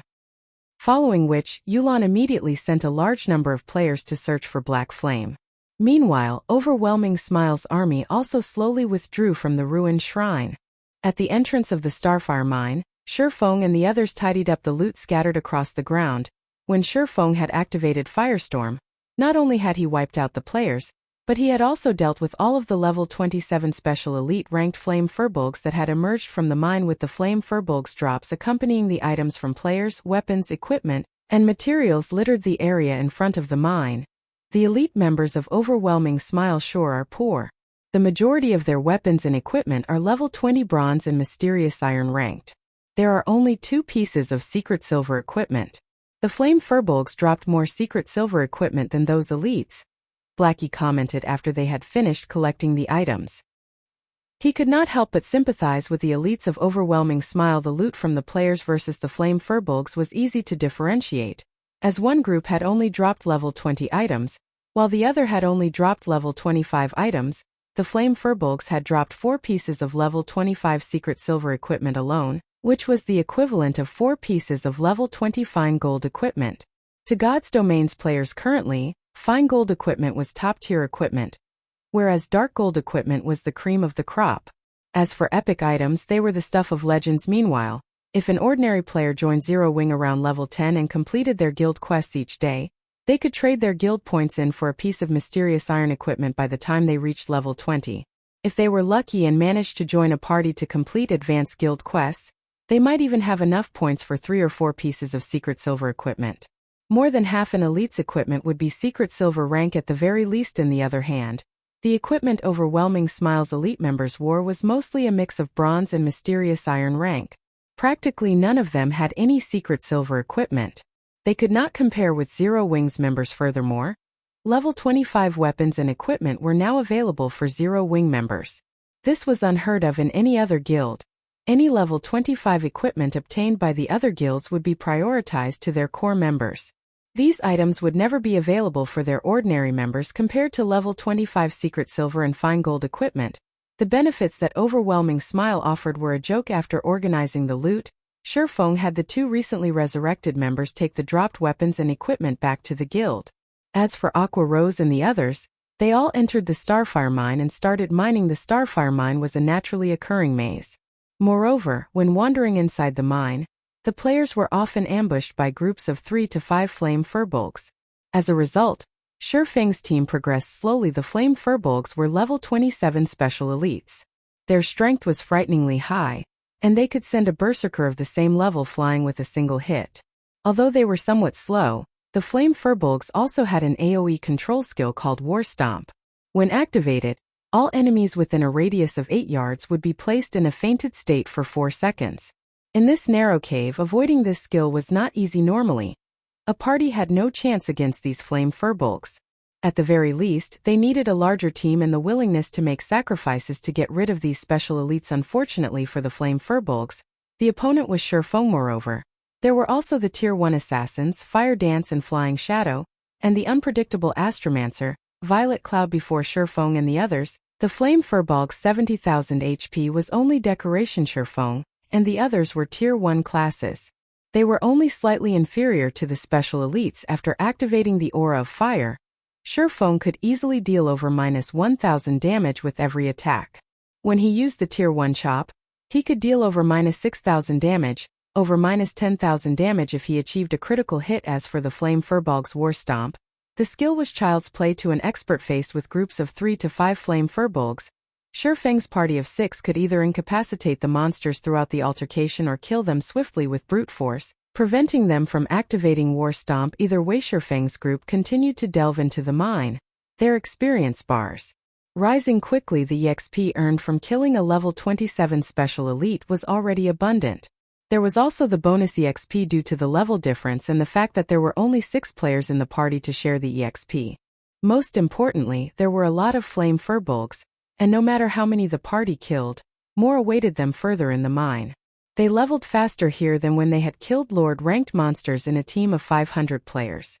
On top of everything else, they also obtained plenty of level 25 equipment after Shifeng and the others had killed flame furbolgs in the Starfire mine for over 3 hours.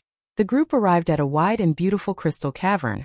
A gigantic flaming star took up the center of this cavern. The moment Shifeng set foot in the crystal cavern, a system notification suddenly rang out. System: you have entered the land of the fallen star. Activating free combat system. Chapter 435 Land of the Fallen Star. After entering the Crystal Cavern, Shifeng had not been the only one to receive a system notification. His party members also received one activating free combat system. Shifeng was stunned. The free combat system was an unfamiliar term to the current players of God's Domain. Shifeng, however, could not be more familiar with it. This was a mechanic that would only exist after the second evolution of God's Domain. In order to make combat in God's Domain more realistic, friendly fire was now active originally. If two players were in a party together, their attacks would not damage each other. However, after activating the free combat system, if one were not careful and struck a party member, said party member would receive damage from the attack. Players could also damage themselves with their own skills. For example, if a player used an AoE skill, and they were within the skill's effective range, they would receive damage. In the past, after the free combat system had activated, many players had ended up in the graveyard because of either themselves or each other. As a result, when attacking, players needed sufficient control of their attacks. Otherwise, no one would be willing to join their party regardless of the benefits guild leader. What just happened?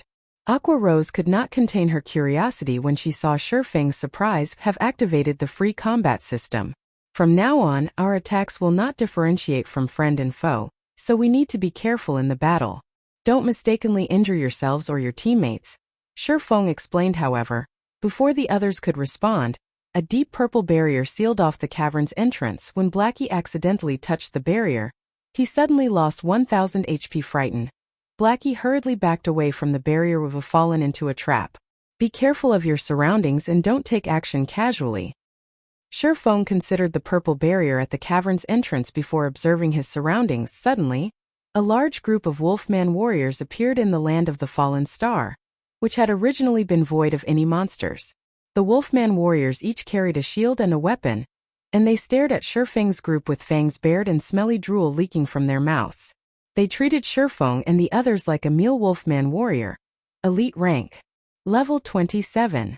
HP 42000/42000. Although the Wolfman warriors were much weaker than the Flame Furbolgs, there were many of them. They moved in groups of a dozen or so, making them far more difficult to deal than the groups of 3 to 5 Furbolgs. Guild leader, what should we do now? Blackie said, his heart wavering as he watched the hundreds of Wolfman warriors slowly walk towards them. Fight as we look for an exit. Shifeng could not think of any better ideas. With the entrance sealed off and the sudden appearance of so many Wolfman warriors, the only plan he had was to fight as they ran. I'll open a path. Fire Dance and Flying Shadow cover me. Aqua, focus on controlling those Wolfman warriors. Based on Shifeng's experience, all traps in God's Domain gave players a chance of survival. As long as they found the trick to unlock the trap, they could escape with their lives. Meanwhile, the trap before them was clearly directed towards those who were unfamiliar with the free combat system.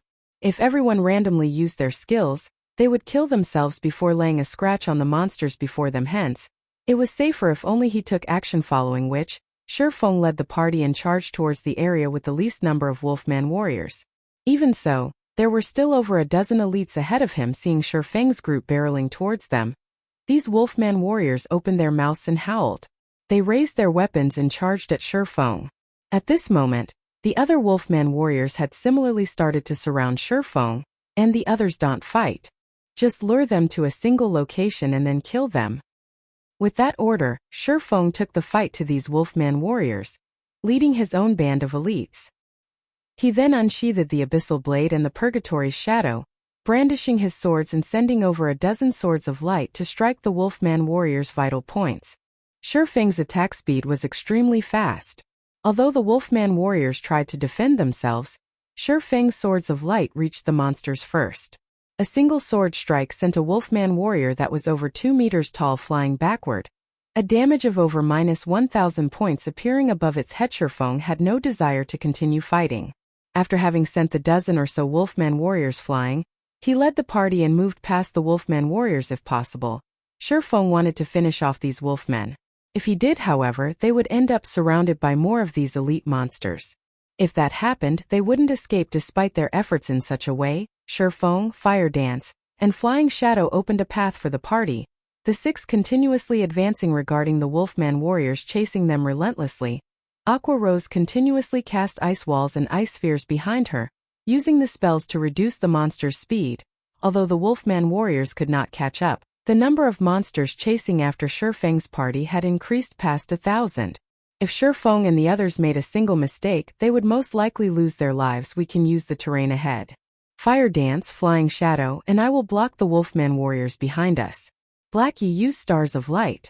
It doesn't matter even how far you cast it. Just remember not to include us in the spell's effective area. Shifeng had constantly observed the surrounding terrain as he ran, and he caught sight of an elevated area. The path there was also very narrow. 2 or 3 people would be sufficient to block it completely. Hence, he hastened towards that elevated ground. Leave it to me. Watch me get rid of these wolf pups. Blackie nodded when the party entered the narrow path. Shifeng and the 2 assassins spun around, facing the oncoming Wolfman warriors. 20 yards, 15 yards, 10 yards. Watching the Wolfman warriors come closer and closer. Release! Shifeng shouted, having prepared.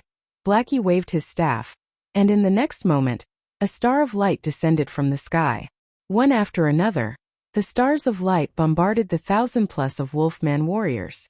Those near the epicenter of the crash received over -7,000 damage, while the others in the spell's vicinity received over -3,000 damage. The Wolfman warriors had 42,000 HP. They could only endure a few waves of stars of light before dying. However, the Wolfman warriors outside of Blackie's spell were intelligent. They had not foolishly charged into the range of the stars of light.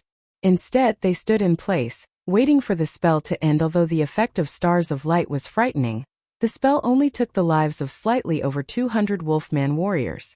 To an army of over 1,000, that was nothing. However, after stars of light ended, the experience bars of Shifeng's party skyrocketed. If they could repeat this process, they could easily reach level 30 in a few hours before anyone could catch a breather.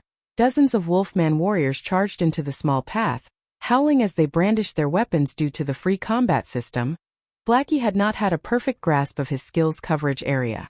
As a result, the Wolfman warriors that had been at the very forefront of the charge had not been caught in the effective area of stars of light. Fortunately, the small path only allowed for 5 or 6 Wolfman warriors. Without hesitation, Shifeng sent a Tier 1 Thundering Flash at the incoming elite monsters compared to the Tier 0 Thundering Flash. The Tier 1 skill was far more agile. Whether it was in terms of speed, power, distance, or number of attacks, all had massively improved. Most importantly, Shifeng could now use it to attack horizontally, increasing its attack area. A blue arc of lightning tore through the path in the blink of an eye, splitting the path in 2.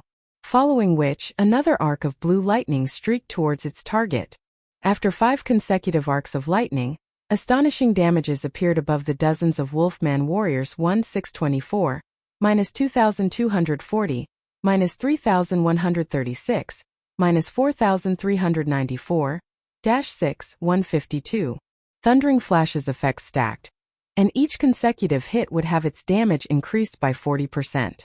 If a target were struck by all 5 lightning strikes, the total damage would be terrifying. However, the might of Thundering Flash could not deter these crazed Wolfman warriors.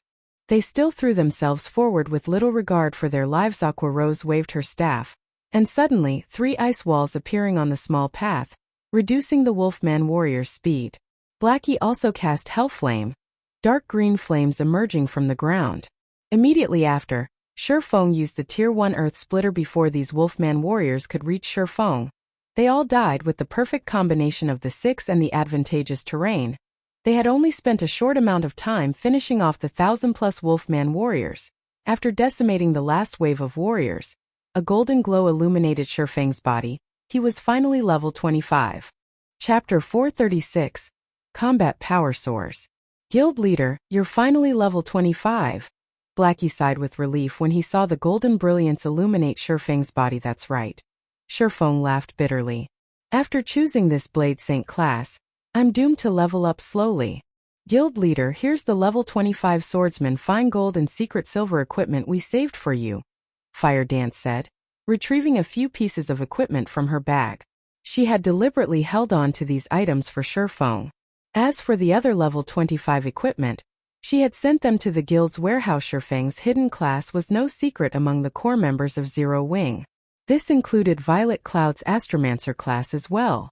Originally, everyone had envied and admired hidden classes, searching desperately for a legacy that would give them the chance to obtain a hidden class. However, they could now see both Shurfeng's and Violet Cloud's leveling speed for themselves. Their progression could only be described with one word: slow. Some of the team members who were originally a lower level than Shurfeng and Violet Cloud had even surpassed the two over these past few days in White Fog Canyon. More importantly, their levels were currently in the 20s. When they reached the 30s, 50s, or even 100s, the two's leveling speed would most likely slow to a crawl. When the others thought about how they would level far slower than other players, they promptly dismissed their intentions of searching for a hidden class. If they encountered an advanced legacy in the future, they would change classes then. If not, so be it. Levels were very important in God's domain. Moreover, everyone paled at the thought of dying just once as a hidden class. Thanks. Shurfeng accepted Fire Dance's offer. His current equipment mostly consisted of random level 20 pieces. If he switched them out for level 25 fine gold and secret silver equipment, his attributes would increase significantly. Shurfeng also retrieved a fiery red pair of boots from his bag. The delicate boots each had 3 beautiful flame crystals embedded in them, and a bright red glow circled the footwear. These were super top-tier boots that Shurfeng had obtained after killing the scorching Lamia flame boots. Plate boots, dark gold rank. Level 25. Defense plus 175. Strength plus 21. Agility plus 30. Endurance plus 15. Movement speed plus 8. Fire resistance plus 5. Additional skill dash. Flame Rush. Increases movement speed by 100% for 10 seconds. Cooldown 2 minutes. The boots were worth at least 30 gold. As Shurfeng had not met the level requirement for the boots when he had first obtained them, he had kept them in his bag until now. After equipping the flame boots, Shurfeng's attribute soared once more. He had even obtained a new skill, Flame Rush. This was a must-have skill for both escape and pursuit. Undoubtedly, the flame boots had significantly increased Shurfeng's mobility. Guild leader, what kind of boots are those? They're so beautiful. Aqua Rose asked excitedly upon seeing the flame boots on Shurfeng's feet. Aqua Rose wasn't the only person with this opinion, as both Fire Dance and Violet Cloud similarly eyed the flame boots. Women always loved beautiful things. I got these boots from killing a High Lord in the Flame God's cave. However, you guys are mages, so you can't equip them. If you could, we'd go back and farm more High Lords. Even with his experience in countless battles, Shurfeng squirmed under the intense stares of the 3 beauties. In the end, he had no choice but to display the flame boots data. When everyone saw the boots' attributes, they were stunned. Guild leader, is this a level 25 dark gold item? Flying Shadow's eyes nearly popped out of his sockets in shock. Originally, he had thought the flame boots were level 25 fine gold equipment. After all, ever since they started killing level 25 and above Lord-ranked monsters, the best equipment they had obtained was level 25 fine gold equipment. These attributes are amazing, Blackie said enviously. He was not particularly surprised that the flame boots were dark gold ranked. Guild leader, when did you kill a level 25 or above High Lord? Aqua Rose asked with disbelief. When Fire Dance and the others heard Aqua Rose's question, they suddenly realized the weight of Shurfeng's word. Zero Wing had only recently entered White Fog Canyon. Based on Shurfeng's behavior, he had obtained the flame boots long before entering the canyon. However, only High Lords had a chance of dropping dark gold equipment. Moreover, as the flame boots had a level 25 requirement, Shurfeng would have had to kill a level 25 High Lord at the very minimum. Meanwhile, since Shurfeng always acted independently, it meant that he had most likely killed a level 25 High Lord by himself. Was something like that really possible in God's domain? If I remember correctly, I think it was around the time when I was level 15, Shurfeng said after giving it some thought. However, I used some special methods to defeat that scorching Lamia. If it were a direct confrontation, she would have killed me instantly. Amazing. Inhuman. Guild leader, you're too insincere. We are all in the same boat, yet you still keep so many secrets to yourself. Due to their shock and surprise, Aqua Rose and the others were utterly speechless. They all knew full well how powerful a High Lord was. They also knew how inconceivable it was to kill a High Lord. A team of 50 players stood no chance against one, much less a solo player. Even if Shurfeng had used some particular method to kill one, it was still an amazing feat. It turns out that Guild leader has hidden his strength all along. It seems that I'll need to work harder from now on. Aside from her shock, Fire Dance was also disappointed. She inwardly lamented over her lack of strength. Originally, she had thought that she was only a short distance from catching up with Shurfeng. She now realized that not only had the gap not shortened in the slightest, but it had even grown wider. However, this revelation had not discouraged Fire Dance. At the very least, she could see how wide the gap was now shortly after Aqua Rose and the others had renewed their opinion of Shurfeng's strength. A terrifying roar echoed throughout the land of the fallen star. This is a wolf's howl. The sound seems to be moving closer. Is the boss coming for revenge because we killed the wolf pups? Aqua Rose and the others were no ordinary players. Their 5 senses were very acute. By sound alone they could feel danger approaching. Meanwhile, anything that could instill that kind of feeling was not a typical monster. Immediately, everyone went on high alert, searching for any movement. The monster heading for us is at least Lord ranked. All of you stand back. Shurfeng could feel the threat of death when one had reached his standards. They could determine an enemy's strength through the degree of danger they instinctively felt without even seeing their enemy. If it were a chieftain, although Shurfeng would feel danger, he would not sense the threat of death.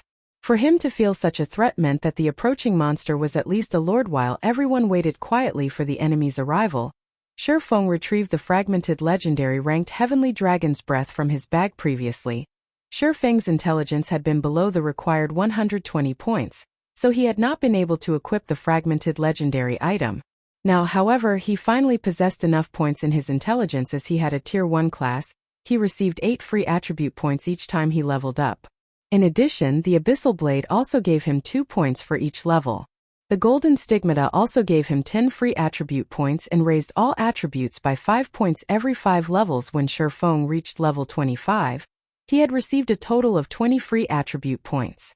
After increasing his intelligence to 120 points, he added the remaining points into strength. The equipment requirement of the Heavenly Dragon's Breath was 200 strength, 200 agility, and 120 intelligence. Both Shurfeng's strength and agility had long since exceeded 200 points.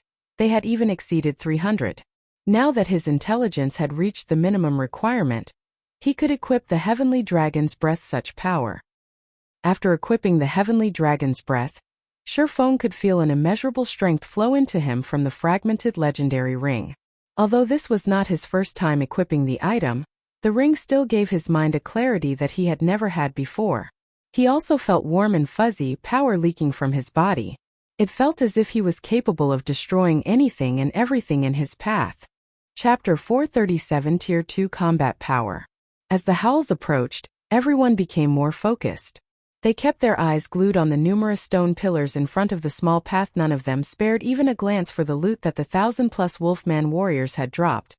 It was not because Shurfeng and the others did not want to, but because they couldn't afford to. They had all experienced just how powerful and cunning a lord-ranked monster was. Even elites knew how to ambush players, much less lords.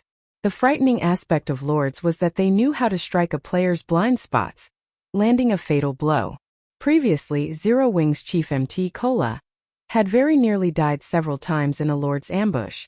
If not for the Arclight Guard's heaven-defying skill, Time Arc, Kola would have died at least half a dozen times. Currently, none of Shurfeng's party had such an overpowered skill.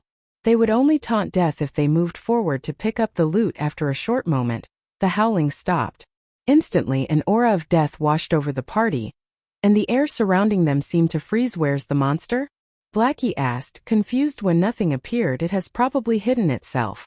The stone pillars ahead are perfect cover, and it is highly likely that the monster is looking for a chance to strike. Flying Shadow, who was in stealth, answered. Guild leader, should I scout ahead and investigate? No, it's already heading towards us, Shurfeng said, shaking his head as he unsheathed the Abyssal Blade and the Purgatory Shadow. With a grim expression he said, everyone prepare for battle. Flying Shadow and Fire Dance, cover me. Violet, you focus on healing. Aqua and Blackie, use your control skills but don't pull too much aggro. This monster is far more powerful than any of you can imagine. It's coming? But I don't see it. Aqua Rose scanned the area ahead of her, failing to detect any traces of a monster. It's normal that you can't see it. It's in stealth right now.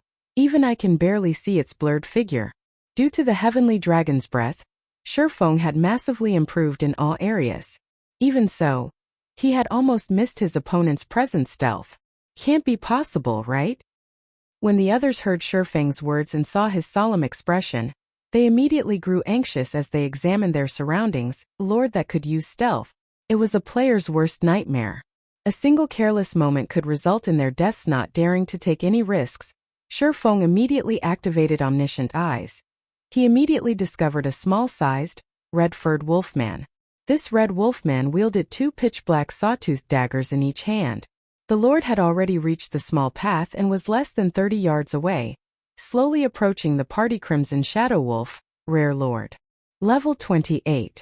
HP 100000/10000000. Rare Lords were not as powerful as High Lords, and in terms of attributes they were the same as ordinary Lords. However, Rare Lords possessed an additional innate skill. It was just like how a player with a hidden class possessed legacy skills unique to their class. Hence, Rare Lords were significantly more powerful than ordinary Lords, and to certain players that difference might even be fatal. If Shifeng had a team of 500 players, he could kill the Crimson Shadow Wolf with absolute certainty. However, not only did his party only consist of 6 players, but they also did not have an MT. Facing this Rare Lord would prove quite difficult. When Shifeng saw the Red Wolfman's information, distress filled his heart. Fortunately, after equipping the Heavenly Dragon's Breath, his mind could remain extraordinarily calm. His attributes had also significantly increased: strength increased by 40%, agility increased by 40%, intelligence increased by 30%, endurance increased by 50%, movement speed increased by 20%, attack speed increased by 30%. The improvement that the fragmented legendary item had provided to his attributes was much higher than the growth he had received when he became a Tier 1 Blade Saint. Furthermore, he also had 3 new skills: Dragon's Authority, Dragon's Breath, and Heavenly Dragon's Power. With these new skills he could easily contend with a Lord of the same level.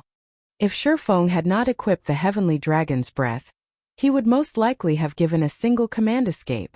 In God's domain, a Tier 1 class could compete with a special elite, whereas a Tier 2 class was on the same level as a Lord. This was why Shifeng could not face a Lord in direct combat. However, now that he had the Heavenly Dragon's Breath, although it was not as impressive as a legendary item, it could still allow a player to transcend tiers, granting Shifeng the combat power of a Tier 2 player. It was the equivalent of crossing the threshold to a Tier 2 class. Right now, Shifeng's attributes approached that of a Tier 2 class. He only lacked Tier 2 skills. Simply put, Shifeng was fully capable of contending with a Lord of the same level. He also had the skill, Heavenly Dragon's Power. This skill was even more powerful than the Tier 1 skill, Blade Liberation. Previously, when Shifeng had activated Heavenly Dragon's Power, he had been able to suppress the final boss in the Demon's Castle. When Shifeng activated Omniscient Eyes, the Crimson Shadow Wolf knew that it had been discovered. It dashed towards Shifeng with astonishing speed.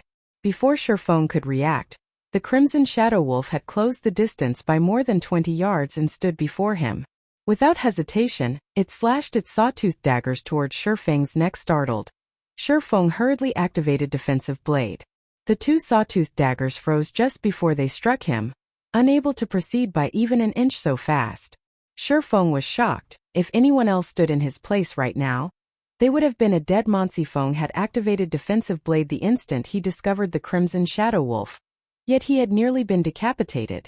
Not only could decapitate silence players, but it could also inflict a massive bleeding and significant damage if players were silenced. They would only be able to defend themselves by relying on their basic attributes. However, not even an MT of the same level could fend off a Lord for more 10 seconds. Realizing that its first attack had been unsuccessful, the Crimson Shadow Wolf spun backward and vanished right before Shifeng's eyes. In an instant it appeared behind Shifeng and used Backstab. Fortunately, Defensive Blade deflected that attack as well. Standing in the back, Aqua Rose and the others were stupefied by this scene. They had only seen the Crimson Shadow Wolf when it first launched its attack. Then, in the blink of an eye, it had appeared behind Shifeng and launched another attack. However, the Rare Lord was far from done. Within 1 second it had launched no less than 6 attacks. Just as Defensive Blade was about to run out, the Crimson Shadow Wolf sent a flying knee kick towards Shifeng's abdomen. A flying knee kick could easily break an enemy's combat stance and send them flying through the air, making it difficult for them to dodge or attack just before the Crimson Shadow Wolf's flying knee kick struck Shifeng. The Rare Lord revealed a human-like sneer. Suddenly, it reversed its grip on one of its daggers and sent an eviscerate at Shifeng's chest, intending to end Shifeng's life with one strike. Guild leader.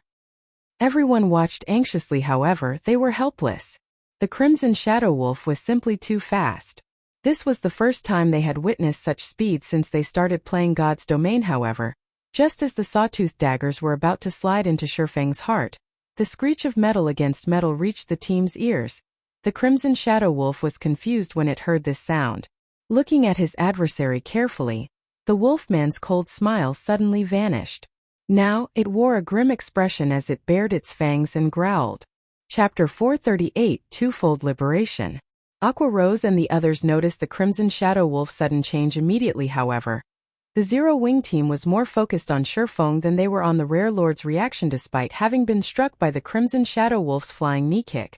Not only had the wolf failed to throw his prey into the air, but Shifeng also managed to block the Rare Lord. How did Guild Leader manage to do that? Flying Shadow was thoroughly confused when he saw the gray abyssal blade block the sawtooth dagger, halting its advance. Was there really a person capable of defending against that kind of speed? The rest of the team was similarly tongue-tied. He should have used some sort of special skill, I think, Fire Dance said with uncertainty. Fire Dance had barely seen the Crimson Shadow Wolf's attack. Although she knew that Shifeng was astonishingly fast, he was still much slower than the Rare Lord. The Crimson Shadow Wolf's attack was just like Shifeng's void steps, extremely elusive. However, in the Crimson Shadow Wolf's case, it had not incorporated any techniques into its attack. It had relied solely on its speed compared to void steps, where its user would momentarily disappear and reappear shortly after. The Crimson Shadow Wolf's disappearance and reappearance occurred simultaneously. There had been no time between the two occurrences at all. It was like a mage's instantaneous movement skill. However, no mage could use the skill frequently. Moreover, the Crimson Shadow Wolf's attack speed was much faster than its movement speed in martial arts. Only speed was unbreakable. This saying was not baseless. If players could not even see or sense an attack, how were they supposed to block it? Yet, Shifeng had detected such the strike and promptly blocked it. Fire Dance considered herself to be an expert among assassins, and she was slightly more insightful than others. However, she did not understand how Shifeng had managed to block the Crimson Shadow Wolf's attack. However, before anyone could figure it out, the Crimson Shadow Wolf continued its assault shadow strike. Suddenly, the Rare Lord transformed into a streak of black light that pierced through Shifeng's body. Look out! Fire Dance shouted a warning, but she was too late. Shadow Strike was one of most lethal moves an assassin possessed. It could devour almost half the HP of an MT of the same level with a single hit. The attack could even drop a berserker's HP to a critical level. Shadow Strike was also the fastest skill in an assassin's repertoire. One could only defend themselves against this skill with a skill. Fire Dance had never expected that the Crimson Shadow Wolf would know it as well. However, even after the Rare Lord struck Shifeng, its intense expression had not relaxed in the slightest. On the contrary, it had grown even more solemn as it glowered at Shifeng. Emitting a low, angry growl, it turned out that the skill had not struck Shifeng, but his afterimage. The Crimson Shadow Wolf was furious. Suddenly, it launched a series of violent attacks at Shifeng.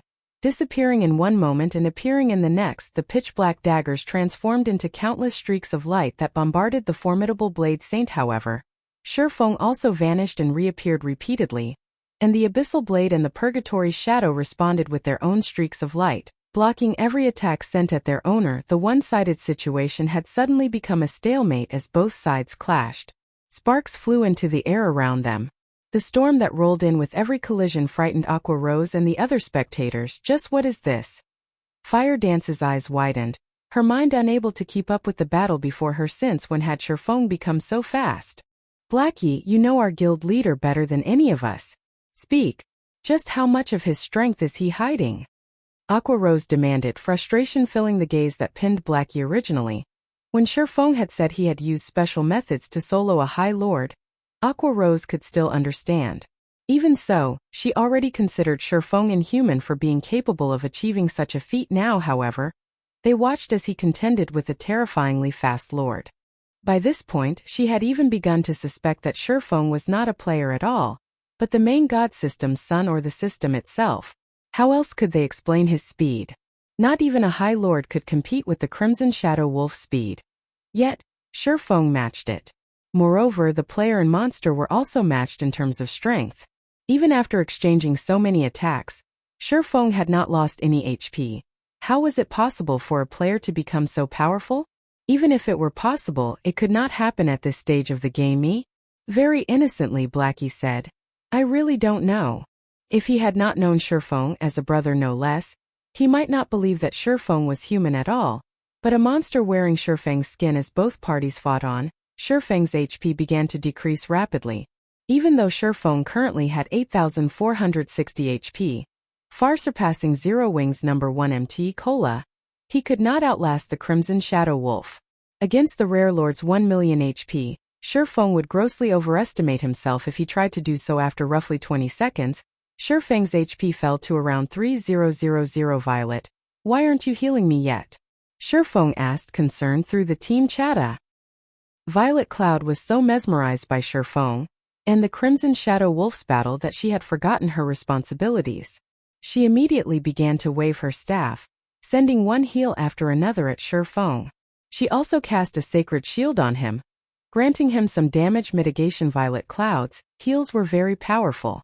Her recover healed close to 600 HP every 2 seconds, whereas her rapid healing recovered over 1,600 HP every second. Her greater healing replenished close to 3,000 HP instantly. In a short moment, Shifeng's 8,460 HP was back to full. However, Violet Cloud's heals paled in comparison to the Crimson Shadow Wolf's. With 1 million HP, the Rare Lord's battle recovery restored 10,000 HP every 5 seconds. However, Shifeng could not deplete its HP by that much in that short time. Aqua attack. Focus on using ice-type spells. Blackie, restrict the Shadow Wolf with your curses.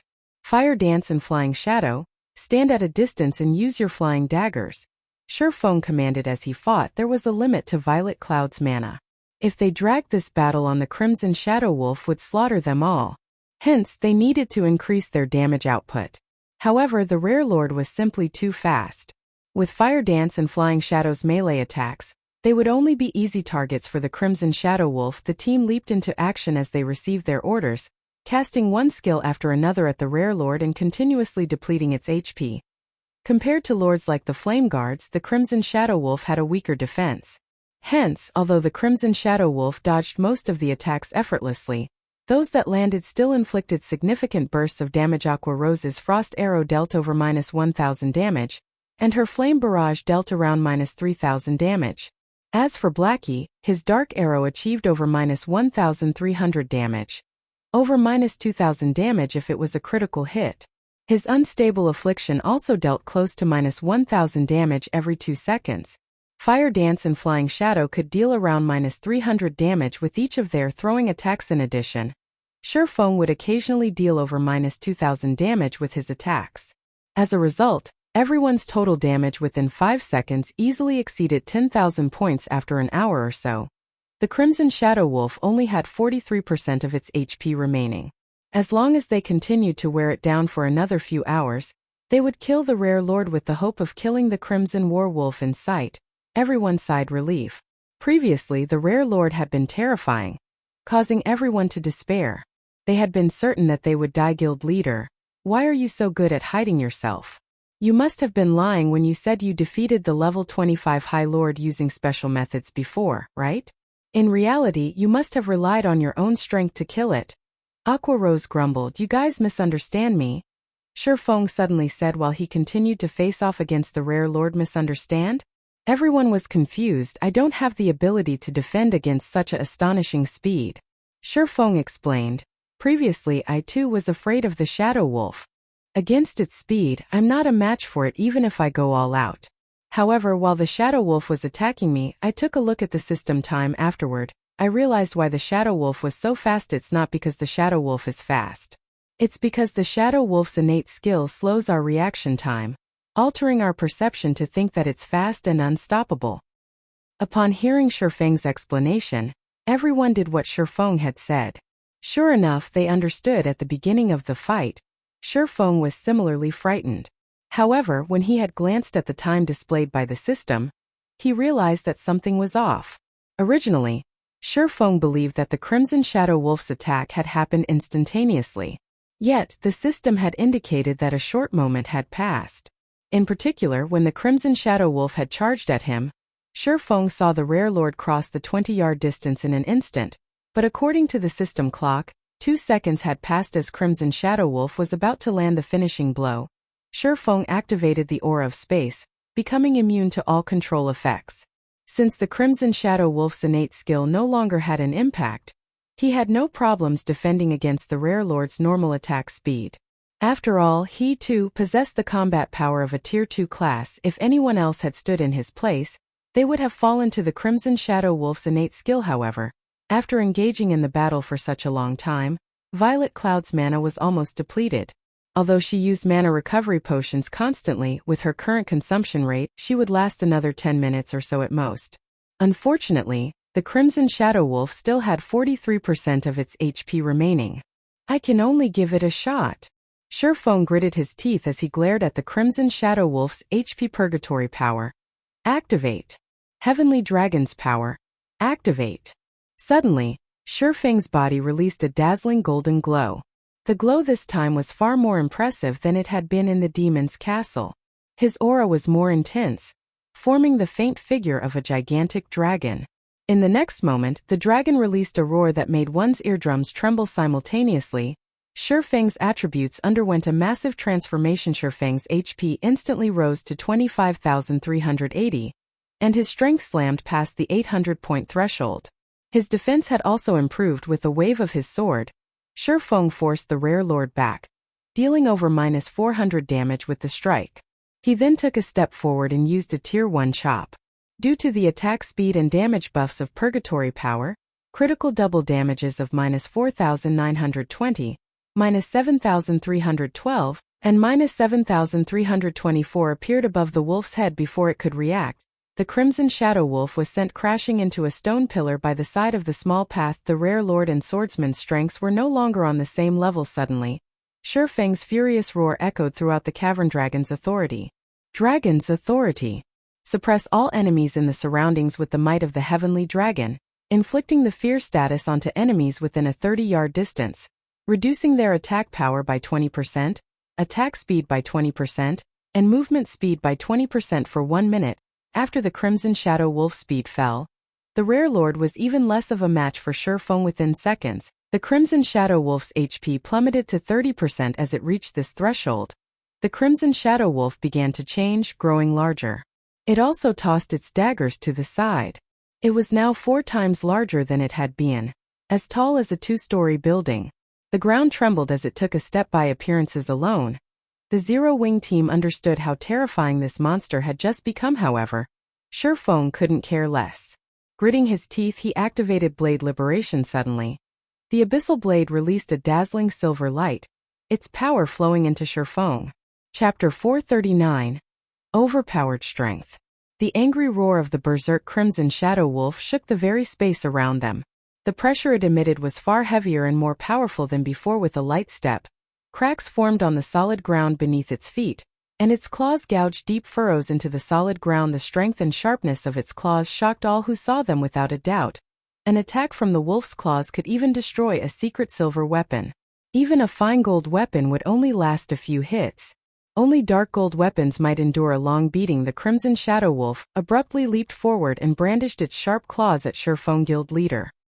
Everyone worried for Shifeng upon seeing the ferocious Crimson Shadow Wolf. The Rare Lord's strength had more than doubled. If a Tier 1 metric ton of the same level did not activate a life-saving skill, they would most likely die from one hit. Although Shifeng had over 25,000 HP after activating Heavenly Dragon's power, and his defense had significantly improved, he most likely would not last more than a few hits. To the gigantic Crimson Shadow Wolf, attacking Shifeng with its claws was no different than slapping an ant boom. The ground shattered and fist-sized gravel erupted into the surroundings. Initially, everyone had believed that it was game over. However, the Crimson Shadow Wolf's claws had actually stopped a few centimeters above Shifeng's head, and no matter how hard the Rare Lord tried, it could not move its claws any further. Instead, The ground beneath Shifeng's feet had begun to fracture. At this moment, doubt began to seep into the Crimson Shadow Wolf's eyes. Despite its increased strength, it was still useless standing at a distance. Aqua Rose and the others were similarly slack-jawed. Overcome with shock by the time they noticed it, waves of red gas had surrounded Shifeng's body.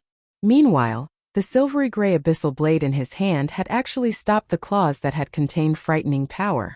Moreover, Shifeng had not lost even a single HP from the collision. The Crimson Shadow Wolf bellowed angrily and began a brutal assault. 1 swipe, 3 swipes, 6 swipes.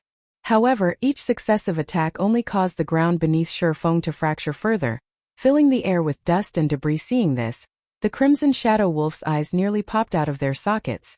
Just as the Rare Lord sent another subsequent attack, Shifeng finally swung his arm, slashing his sword at the incoming Popeng. The Crimson Shadow Wolf's body was suddenly pinned flat against a stone pillar like a picture on a wall.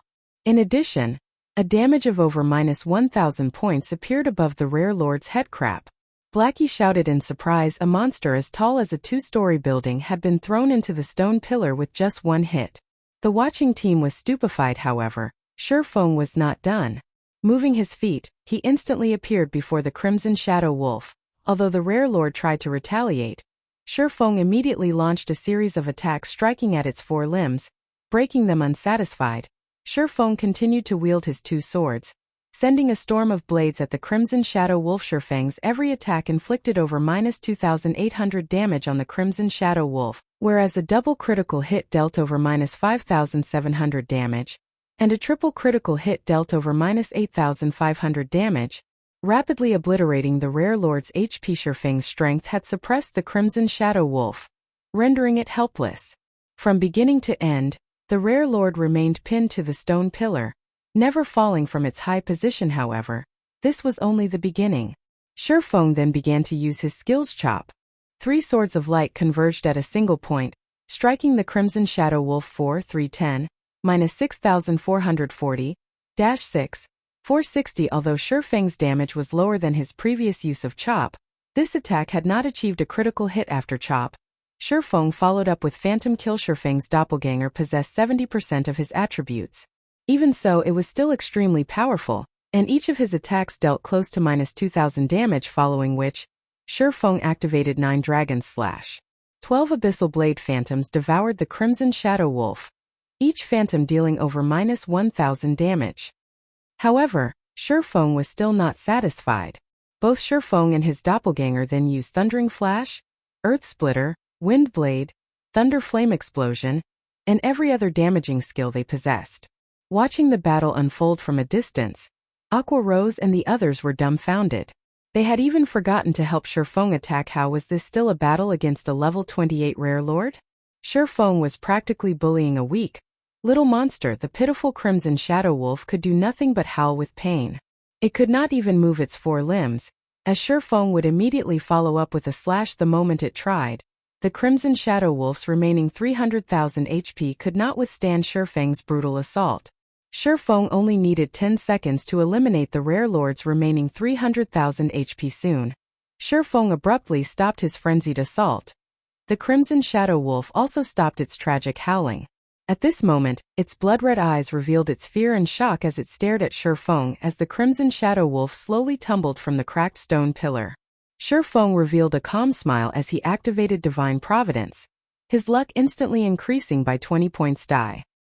Shifeng then used his Sure Kill skill, Flame Burst.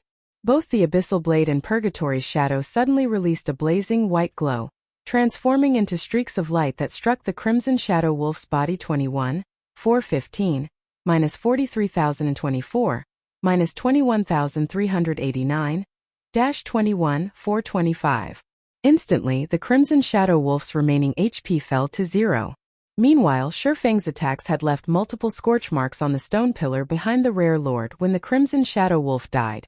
Perhaps due to Shifeng's 25 points in luck, the Rare Lord dropped close to 20 items, scattering them across the ground. Rare Lords dropped the same quality of items as a High Lord, maybe better, which was why players in God's domain loved to hunt them.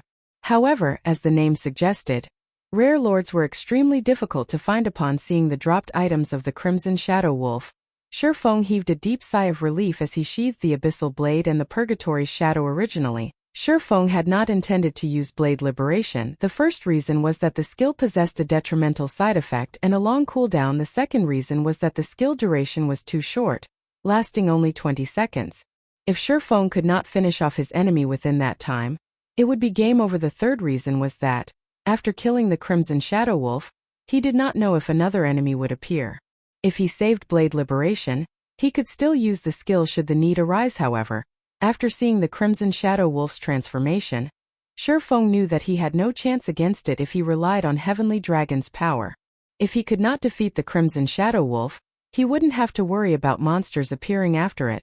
When Shifeng looked down at the Crimson Shadow Wolf's corpse on the ground, he was overcome with emotion. A twofold berserk was simply too powerful. If it had lasted slightly longer, he could definitely solo a lord. He might even be able to challenge a High Lord guild leader. Just what is that berserk skill of yours? It was amazing. You killed Berserk Lord by yourself. How are people like us even supposed to play the game with any dignity now? Blackie joked as he walked up to Shifeng. If we release the video of this battle, no one will believe it is real. Of course. Slamming a Berserk Lord into the wall with a single hit. Who would believe that something like that is possible? Everyone nodded in agreement. They were immensely excited. It was obvious that Shifeng had used a Berserk skill. Only this Berserk skill was too frightening, and not even a Berserk Rare Lord stood a chance against him originally. No one had paid any attention to Berserk skills, however. They had never expected that such a skill could play such a significant role during a crucial moment. At this moment, a yearning for Berserk skills grew in everyone's hearts. They all swore to gain one for themselves after returning. All right, let's hurry up and collect the loot. We don't know what kind of danger awaits us. Shifeng laughed while everyone collected the loot. Blade Liberation's duration ended suddenly. Like a deflated balloon, Shifeng's body shrunk. His attributes fell by 80% as well. What's going on? Shifeng was surprised when he saw the duration of the weakened debuff originally. The weakened state imposed by Blade Liberation only lasted for 3 minutes. Now, however, the debuff would last for 3 whole hours. Chapter 440 Truefire Blade. Shifeng's sudden change immediately attracted everyone's attention. Guild leader, why do you seem smaller? Even your aura has diminished significantly. With her refined observation skills, Fire Dance instantly noticed Shifeng's transformation. The rest of the team was also curious. When they took a look at Shifeng's HP bar, they were suddenly very afraid. Shifeng, who had originally possessed over 8,400 HP, now had a maximum HP of 1,700.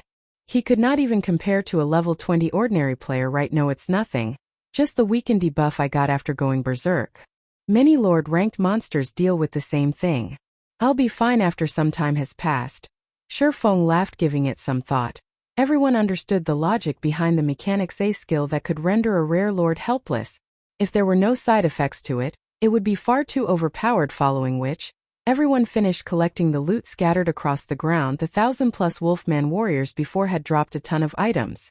Although it was only the loot of elite monsters, the quantity was more valuable than even the loot from a lord. Meanwhile, Shifeng stored the loot the Crimson Shadow Wolf had dropped. As for weakened state's extension to 3 hours, Shifeng had some idea of why this had occurred. Dragon's power significantly increased one's attributes. Coupled with Blade Liberation Sword's power, his body could not bear the fusion of the two buffs, which resulted in his extended weakened state. It seems that Twofold Berserk should only be used as a last resort in the future. Shifeng could only smile bitterly at his 3-hour weakened state. If nothing special happened during these 3 hours, all would be fine. However, he did not know what sort of trouble they would encounter as they moved on. With his attributes reduced by 80%, even if his original attributes were overwhelming, he would not be a match for an ordinary player. If they encountered danger, he could only helplessly watch from the sidelines. Fortunately, they were safe for now. Guild leader, the monsters here are stingier than the monsters outside. The Wolfman warriors rarely drop weapons or equipment. Moreover, the majority of the items are common rank with a small amount of bronze equipment. Blackie was already used to grinding lord-ranked monsters. Now he could only feel contempt when he saw the loot of elite monsters. It's actually quite good. Previously, I had never carried more than 1 gold coin. Now I pick up more than 2 gold. There are also 37 pieces of level 25 bronze equipment and over 100 common items. If we sell them, each item could fetch at least 6 or 7 silver coins. 100 pieces is worth 6 or 7 gold coins. This was the first time Flying Shadow had joined Shurfeng's party on an excursion. When he saw that the money inside his bag had exceeded 3 gold, he was elated. If he grinded monsters outside of White Fog Canyon, at most he would obtain a little EXP. Very rarely would the monsters drop weapons or equipment. Even if they did, 95% of the time the items would be common rank guild leader. What did that Crimson Shadow Wolf drop? Let us have a look. Aqua Rose held little interest in the loot of the Wolfman warriors. At this point, she was only interested in the loot from Lords Not Bad. We have a total of 12 weapons and pieces of equipment, 1 intermediate strength potion recipe, and the rest are materials. Shurfeng had just finished appraising the drops. Smiling, he said, among the 12 weapons and equipment, 5 are dark gold rank, 3 of which are weapons, 1 is cloth armor, and 1 is leather armor. The remaining 7 items are all fine gold rank. Have a look for yourselves. Saying so, Shurfeng displayed the data of all the dropped weapons and equipment. Damn. This rare lord is awesome. It even dropped such top-tier weapons. Blackie immediately grew excited upon seeing dropped items. Information Guild Leader. Are you blessed by God? Even such weapons managed to drop. Flying Shadow's eyes bulged upon seeing the weapons of the 3 dark gold weapons. 1 was a 2-handed battle axe, and 2 were short swords. Unlike the battle axe, which had a silvery gray color, the 2 short swords were blood red. There was even a spark circulating the blades of each sword. The spark resembling a fairy of fire. Truefire blade. Short sword main hand, dark gold rank. Level 25, level 30. Attack power plus 376. Level 25. Strength plus 29. Agility plus 36. Endurance plus 20. Attack speed plus 3. Ignore levels plus 5.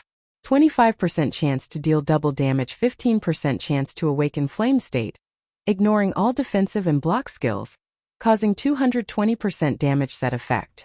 When both main and sub Truefire blades are equipped, damage increased by 15%. Obtain Truefire dance skill. Strength increased by 30%.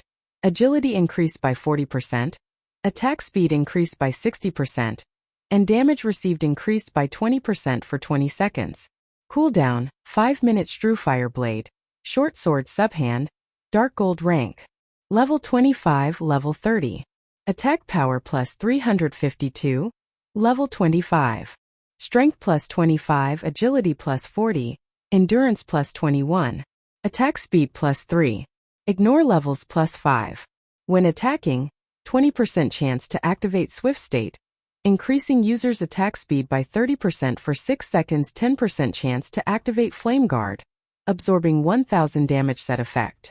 When both main and sub Truefire blades are equipped, damage increased by 15%. Obtain Truefire dance skill. Strength increased by 30%.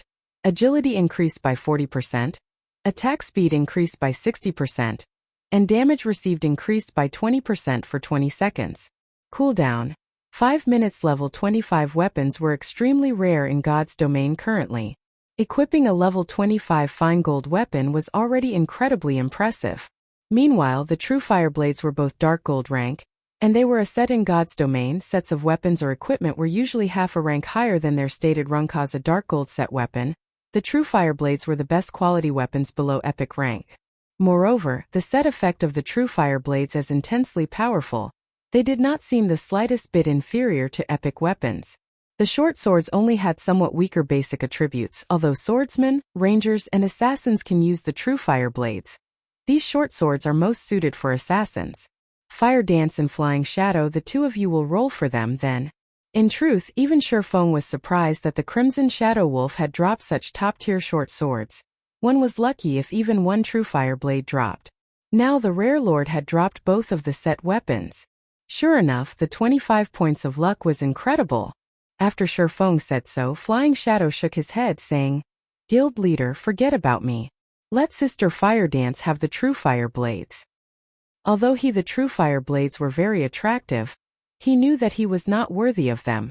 Moreover, he had done almost nothing during the battle with the Crimson Shadow Wolf. Such weapons were only suited to the number 1 assassin of Zero Wing. Only in Fire Dance could wield these weapons to their full potential. The party had killed the Crimson Shadow Wolf, resulting in these items dropping. If more than one player can use them, we will roll. Don't be shy. They're just dark gold weapons. Shurfeng laughed, having long since understood Flying Shadow's personality. There is also a leather armor shirt among the dark gold equipment. The winner gets the weapons, while the loser gets the shirt. Guild leader has already told us to roll. Let's just do it, Fire Dance said as she chose to roll after a moment of hesitation. Flying Shadow decided to roll as well in the end. Fire Dance rolled a 91, while Flying Shadow rolled an 86. The system automatically distributed the Truefire blades to Fire Dance, whereas the level 25 Dark Gold ranked leather shirt went to Flying Shadow after equipping the Truefire blades. Fire Dance's combat power abruptly soared. Moreover, the streams of light on the Truefire blades further enhanced her beauty.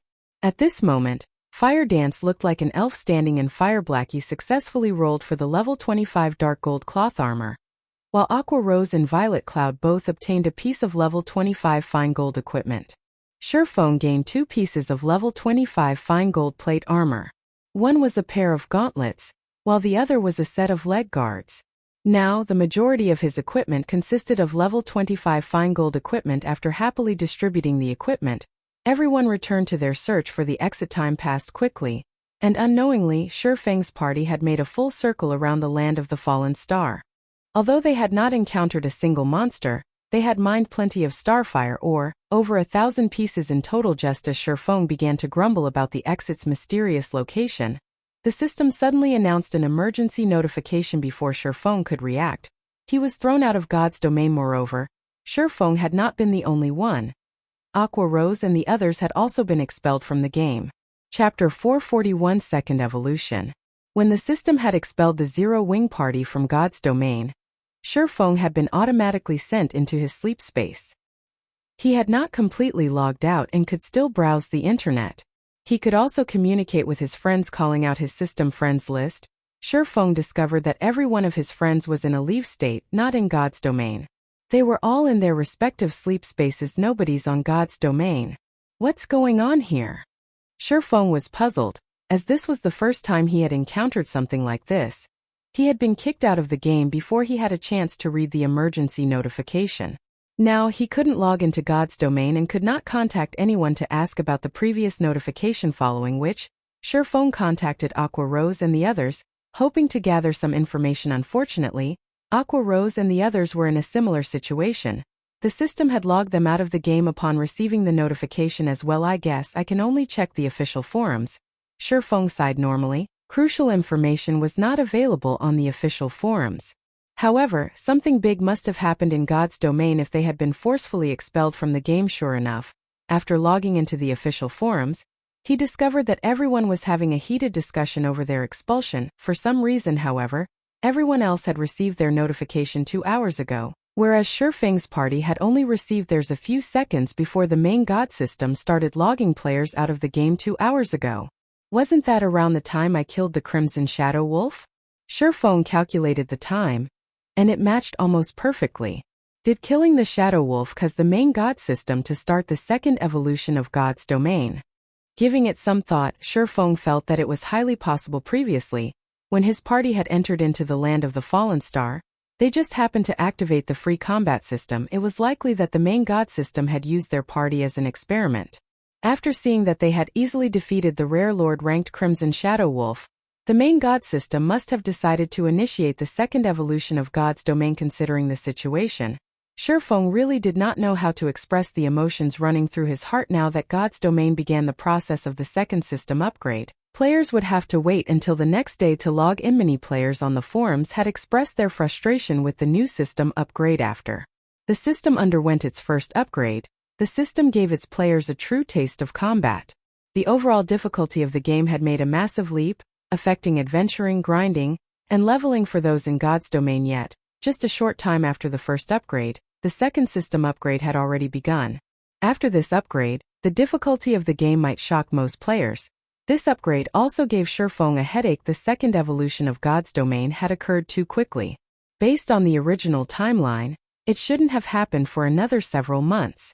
He was not prepared for it right now indeed, just as he had guessed. After the second system upgrade, the free combat system would be introduced into the game. In future battles, the requirement of a player's control over their skills would become extremely demanding, and mistakes might very well lead to friendly fire. It was especially true for AoE skills after the second evolution of God's Domain. Rather than dying at the hands of monsters, many players would send themselves to the graveyards with their own abilities. Due to this, many players would act conservatively when fighting in groups long after the upgrade. In addition, after the second evolution, the difficulty of dungeons had also significantly increased. However, although the second evolution had made the game more challenging and realistic, the system upgrade had also added a benefit for players, and that was the improvement to skill proficiency. After the second evolution, the combat style of players also undergone a major transformation. Players no longer needed to chant incantations or shout the name of their skills to use them. No, players would activate their skills with movement. Every skill possessed a standard set of movements. As long as players performed the corresponding movements, they could activate their desired skills. After the second evolution, players were no longer required to damage a monster with their skills to raise skill proficiency. Now, when players achieved a 50% completion rate with skills, they would gain 1 point to their skill proficiency. In addition, the awarded skill proficiency would increase with the percentage of their completion rate. That way, even if players fought monsters of the same level or 2 or 3 levels lower, they could still improve their skill proficiency. As players gained skill proficiency, their skill levels would also grow. With high-leveled skills, players would have a much easier time killing monsters. Players would undoubtedly find it challenging to adapt to such a combat style in the beginning. After adapting to the free combat system, however, players would discover that the new style allowed them to display more of their combat power. However, it would not be easy for players to adapt to this realistic combat style. Normally, one had to undergo a long period of special training to familiarize themselves with their skills. If one were not up to snuff, the skill's power would suffer. I need to hurry with the training center. Shifeng sighed softly. Shortly after the second evolution of God's Domain, the training centers and martial arts dojos, which were currently declining, would become instantly popular. Having some time, Shifeng browsed the God's Domain news. Other than news regarding Star Moon Kingdom, Shifeng also looked up information on the several surrounding kingdoms and the Black Dragon Empire. None of the empires in God's Domain were to be underestimated. The competition within an empire was far more intense than the competition in a kingdom. A kingdom such as Star Moon only had around 4 or 5 competing first-rate guilds at the moment. Some smaller kingdoms might only have 1 or 2 first-rate guilds. However, empires were different. Not only did they govern massive areas, but there were also far more resident players. They also had an abundance of resources. The number of first-rate guilds residing in an empire was not something a single kingdom could compare with statistically. There were at least 7 first-rate guilds in an empire. There were also many second-rate guilds that rose to become first-rate guilds due to the investments of major corporations in the past. There had been a total of 9 first-rate guilds in the Black Dragon Empire. The empire was many times stronger than the neighboring Star Moon Kingdom in the future.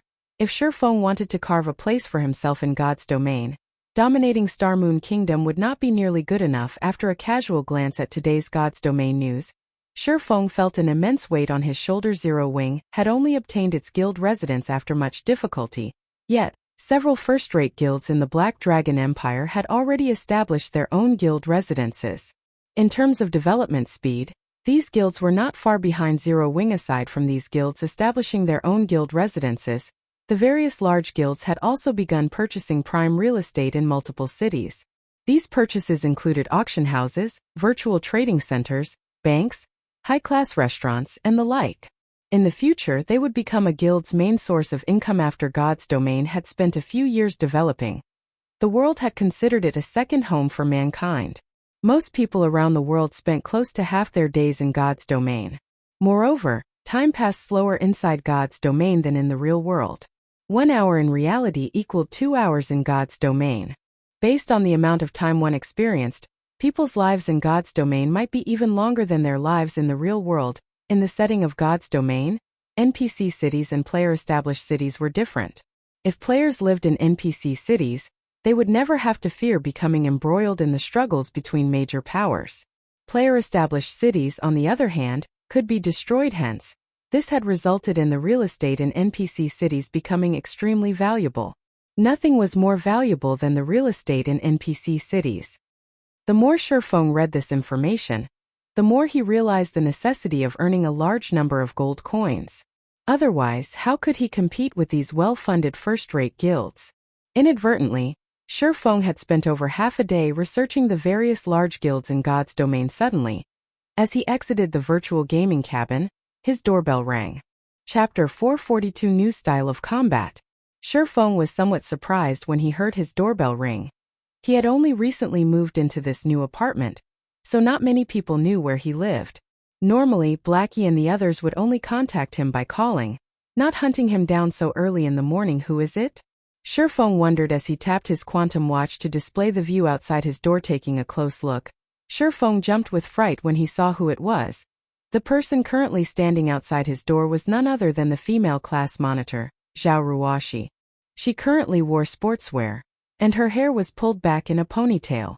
She radiated a youthful aura and looked absolutely mesmerizing. Is she here? Shifeng recalled that Zhao Ruoshi's birthday was next month. Even if she had come to deliver an invitation, wasn't it a little too early? However, since she had already arrived, Shifeng could not pretend he wasn't home. Helpless, he quickly tidied himself up and went to the door. As soon as Shifeng opened the door, Zhao Ruoshi's almond eyes widened.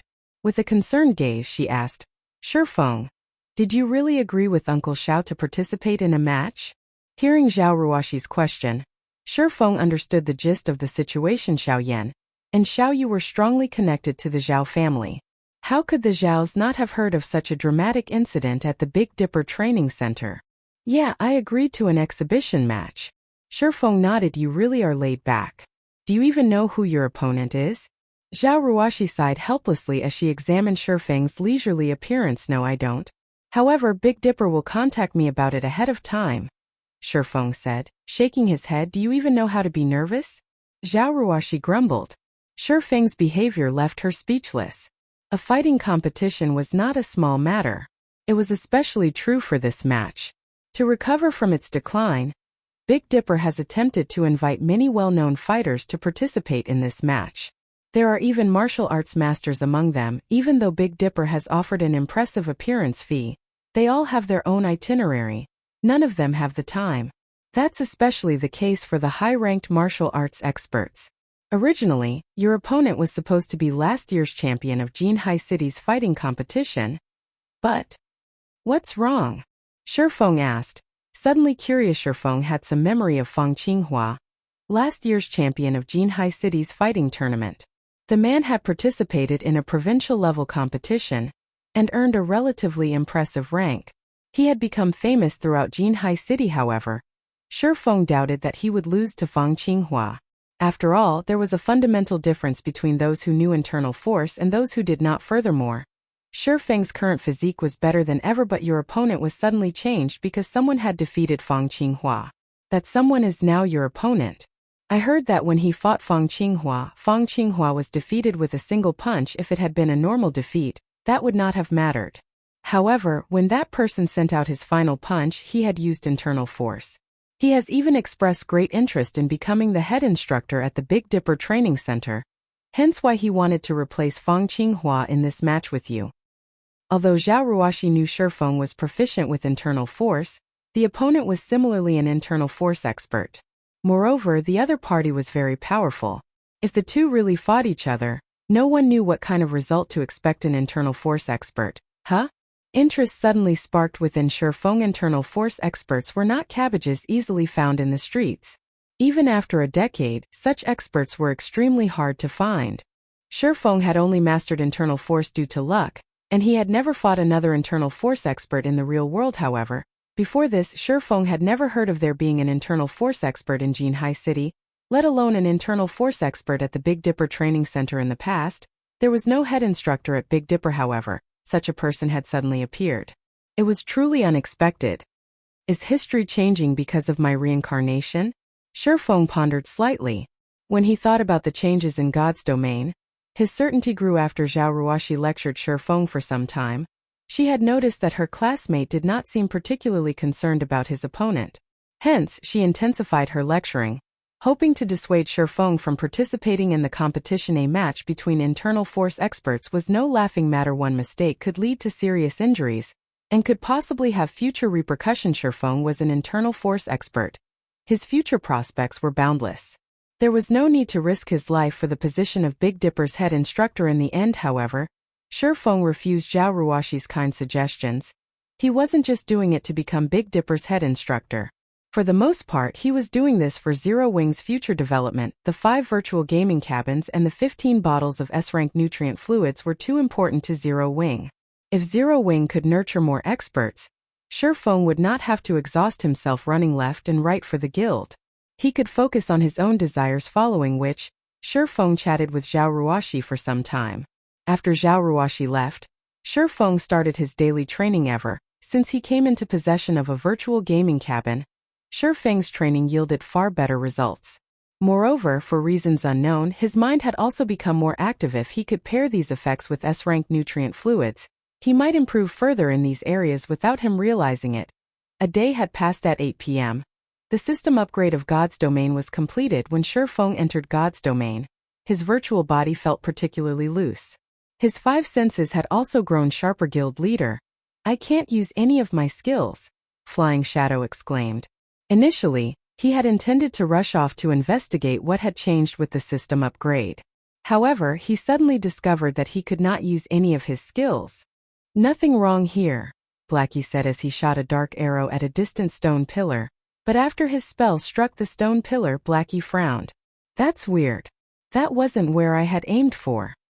Everyone became flustered shortly after logging back into the game. Melee classes could not use any of their skills, whereas mage's skills had weakened and become less accurate. Shifeng did not immediately reveal the reason for this situation.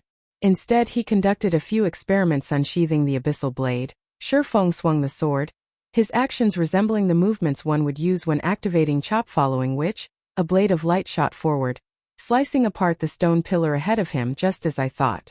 Shifeng was quite satisfied with his attack. He could feel his improved control over his body. As for using only movement to activate skills, he was not the slightest bit surprised by it. On the contrary, he adapted to the change smoothly, following which, he used Earth Splitter, Thundering Flash, Thunder Flame Explosion, and most of his other skills, stupefying Aqua Rose and the other observers. Guild leader, how did you do that? Fire Dance had already tried to use her skills many times. However, regardless of whether she shouted or chanted the name of her skills silently, nothing worked. How was an assassin without skills supposed to kill monsters? Yeah, let us in on the secret, guild leader. Flying Shadow was equally anxious. It's very simple. After this evolution of God's Domain, you no longer activate skills with speech or incantation. Now you have to perform the proper movements to use your skills. Go ahead and give it a try. In the skill menu, there are clips of the movements relating to the skills. Shifeng could not help but smile when he saw anticipation filling everyone's eyes. In reality, even if he had not revealed the change, everyone would have discovered it for themselves after some time. It was especially true for the players who had frequently changed their skill menus. There had not originally been video tutorials to explain how to use a skill in the skill menu. Now, however, there were. The videos were specifically meant to serve as a standard for players, teaching them how to use their skills more efficiently. After listening to Shifeng's explanation, everyone began their own experiments. In such a way, Shifeng's party of 6 tested the new mechanics as they searched for an exit in the land of the fallen star while Shifeng's group explored. They were unaware that players throughout God's Domain had descended into madness. Chapter 443, Completion Rate. After God's Domain's second evolution, skill use demanded far more of players. Even experts needed a relatively long period to adapt to this new system as Shifeng's party searched for the exit in the land of the fallen star. Battles against the cavern's inhabitants were unavoidable. Fortunately, Shifeng did not have to endure this adaptation process like everyone else. Activating most of his skills was second nature to him. He had no problems dealing with a few elites and special elites. As for Aqua Rose and the others, they used these monsters to practice. It was especially true for melee classes like Fire Dance and Flying Shadow. Currently, they each faced a level 27 elite-ranked Wolfman warrior, both of them activating their skills continuously as they fought. Fire Dance brandished the Truefire blades, drawing a red arc that cut across the Wolfman warrior's body. A flower of blood bloomed, and immediately, A damage of -2,749 appeared above the elite monster's head. However, to the Wolfman Warrior, which possessed 42,000 HP, this damage was nothing. System. Eviscerate completion rate 56%, resulting in 69% of skill's effect. Skill proficiency +1. Glancing at the combat notification window, Fire Dance frowned. Feeling unsatisfied with her completion rate, the Wolfman Warrior bellowed angrily. Lifting its war hammer, it slammed the weapon down on the assassin before it. Turning her feet slightly, Fire Dance easily evaded the war hammer. Reversing the grip on one of the Truefire blades, she spun around and shoved the blade into the Wolfman Warrior's back, her movements as smooth as flowing water. Backstab. -2,523. AO. The Wolfman Warrior howled with pain. System. Backstab completion rate 69%, resulting in 83% of skill's effect. Skill proficiency +2. Fire Dance was far more proficient with Backstab's movements than she was with Eviscerate's, the completion rate of the skill reaching a whole new level. However, Fire Dance was still unsatisfied. If this were the past, even without weapons such as the Truefire blades, she could easily dish out such high damage. After practicing a few times on the Wolfman Warriors, Fire Dance understood how difficult it would be to adapt to the new combat system. There were simply too many variables. The might of a player's skill depended on the player's completion rate. It was nothing like the previous system, where players could display 100% of the skill's effect with every use. Now, however, that was not possible.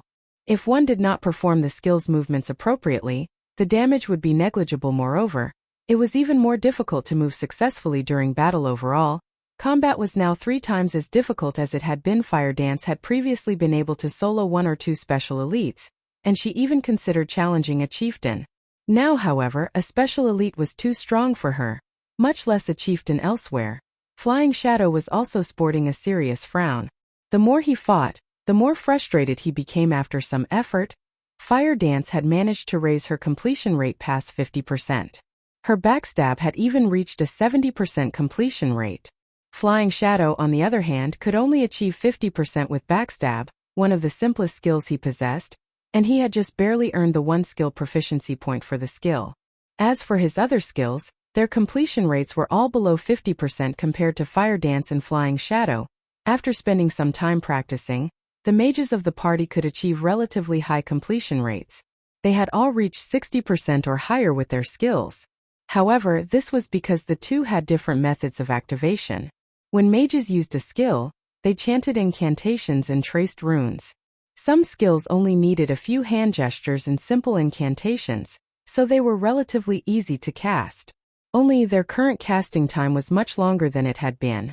It was especially true for advanced spells. While everyone practiced their skills, Shi Feng, who stood ahead of the party, conducted a massacre. Faced with dozens of Wolfman warriors, Shi Feng dashed forward and activated Thundering Flash. 1 arc. 2 arcs. 3 arcs. A total of 5 arcs of blue lightning tore through the elite monsters, a series of frightening damages appearing above their heads. Oh! Instantly, the dozens of Wolfman warriors lost close to half their HP. Some that had received critical hits fell to critical lows. In addition, due to the damage amplification debuff of Thundering Flash, they would receive an additional 30% damage from future attacks, and yet, the damages were nothing compared to Thundering Flash's completion rate. System. Thundering Flash completion rate 83%, resulting in 97% of skill's effect. Skill proficiency +3. Immediately after his attack, Shi Feng leaped into the air. As he raised the abyssal blade high, the power of lightning and fire emerged from the sword. He then slammed the weapon down towards the gathering of Wolfman warriors. Boom! All of the warriors within an area of 10 by 10 yards fell into a fainted state instantly and received over -7,000 damage. Those that had received a critical hit suffered over -14,000 damage. The Wolfman warriors with low HPs crumbled. System. Thunder Flame Explosion completion rate 74%, resulting in 89% of skill's effect. Skill proficiency +2. The moment Shi Feng landed, he followed up with Chop, striking 3 Wolfman warriors and dealing over -2,800 damage to each. System. Chop completion rate 85%, resulting in 100% of skill's effect. Skill proficiency +3 inches. Just a moment, Shi Feng had exterminated dozens of wolfmen standing at a distance, Aqua Rose and the others were tongue-tied after watching Shifeng's battle. Every member of the party had personally experienced how difficult it was to achieve a high skill completion rate. However, when they saw Shifeng's success, they felt nothing but shock. As for Shifeng's feat of killing dozens of Wolfman warriors, none of them really had anything to say about it. The Wolfman warriors were merely elite monsters. Everyone present could easily destroy them. Although they had trouble using their skills, their basic attacks were still very powerful thanks to their equipment. Dealing with these elites was only a matter of time. The reason for their shock was Shifeng's ability to reach a completion rate above 80%. Yet after training arduously for the past 4 hours or so, they had only achieved above 50%. Moreover, even when using Thunder Flame Explosion, the skill Shifeng was least proficient with, he could perform a completion rate above 70%. However, this was still not the most noteworthy aspect. Shifeng's casual use and chaining of his skills were what impressed them the most. How could they not be shocked? Guild leader, can't you just teach us how we can improve our skill completion rates? Aqua Rose envied and admired Shifeng's super high completion rate. That's right. It's not like we're demanding much. I will be satisfied if I can reach a 70% completion rate. Blackie's completion rate had given him a headache in the beginning. Their completion rates had improved relatively quickly. Within half an hour, they had managed to achieve 50%.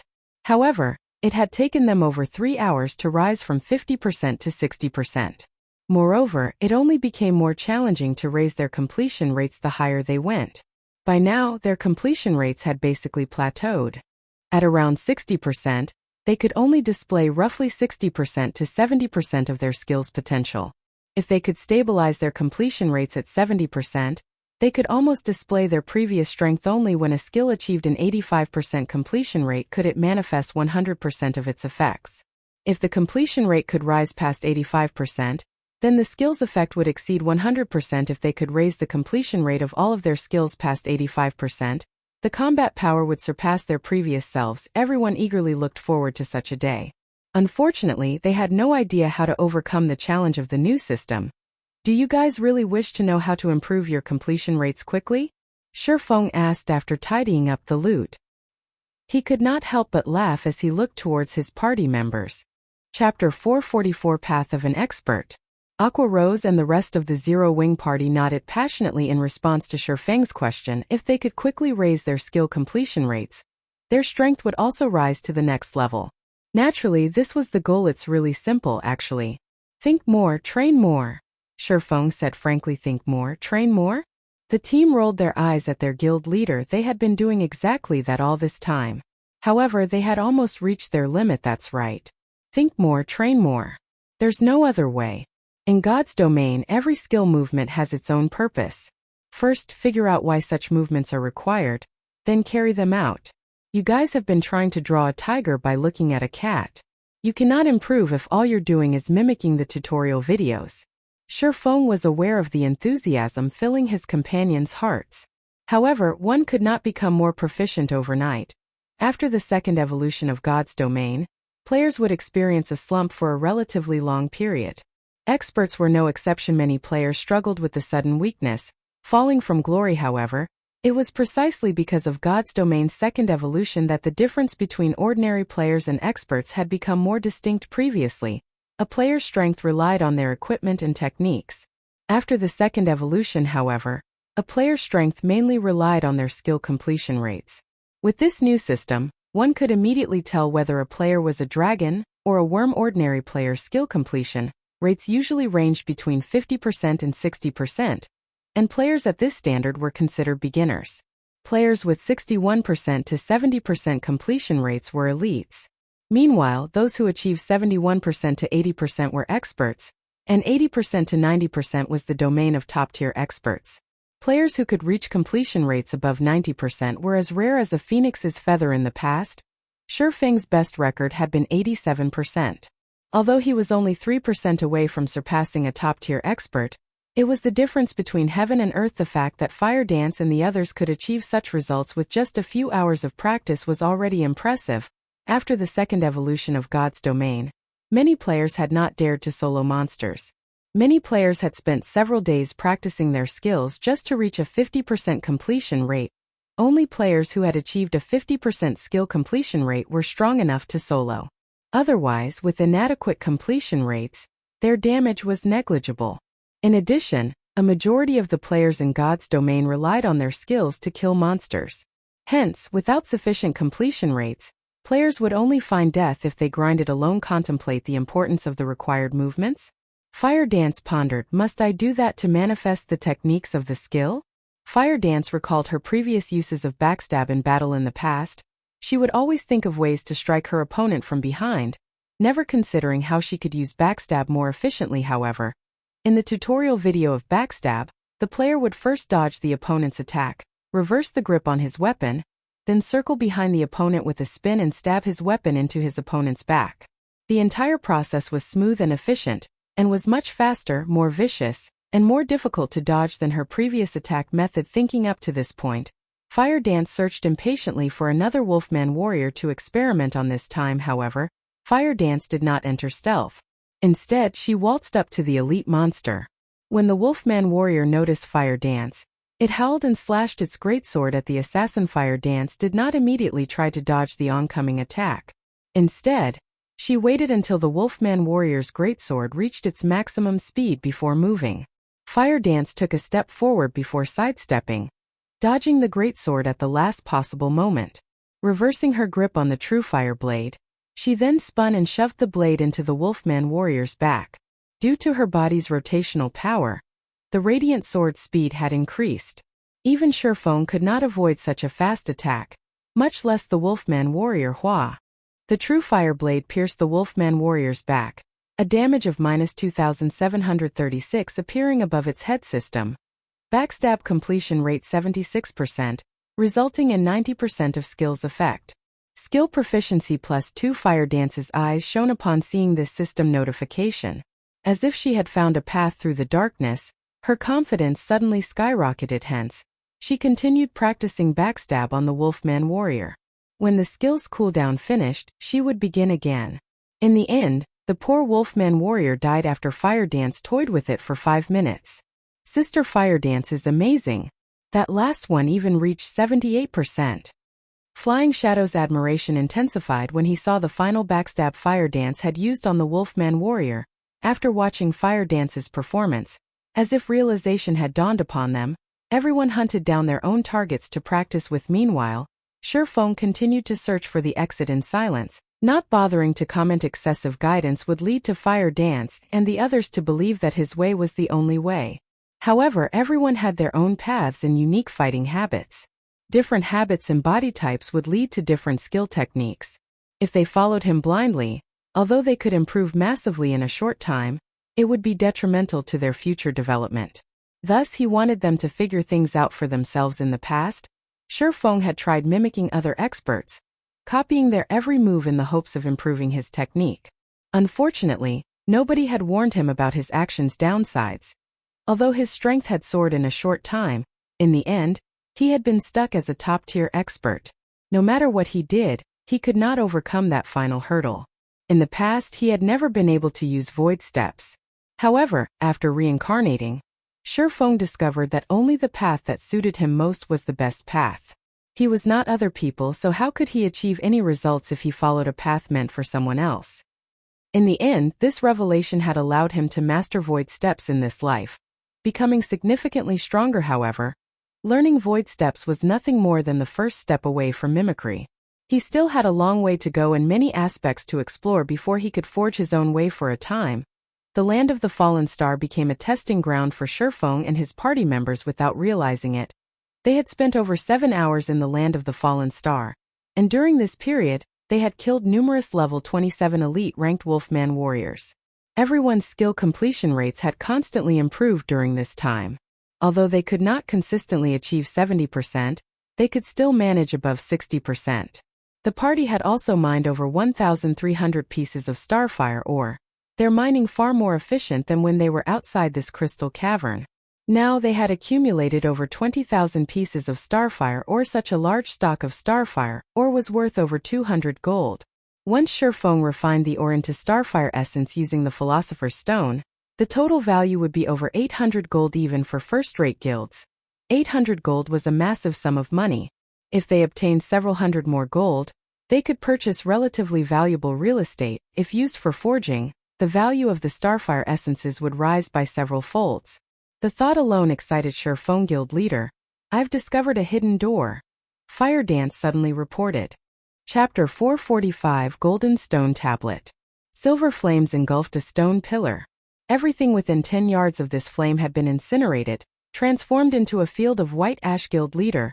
The hidden door is inside this flame. Fire Dance said as she pointed towards the silver fire just before Shurfeng moved closer to have a better look. Fire Dance held him back, saying, Guild leader, be careful. The silver fire is extremely hot.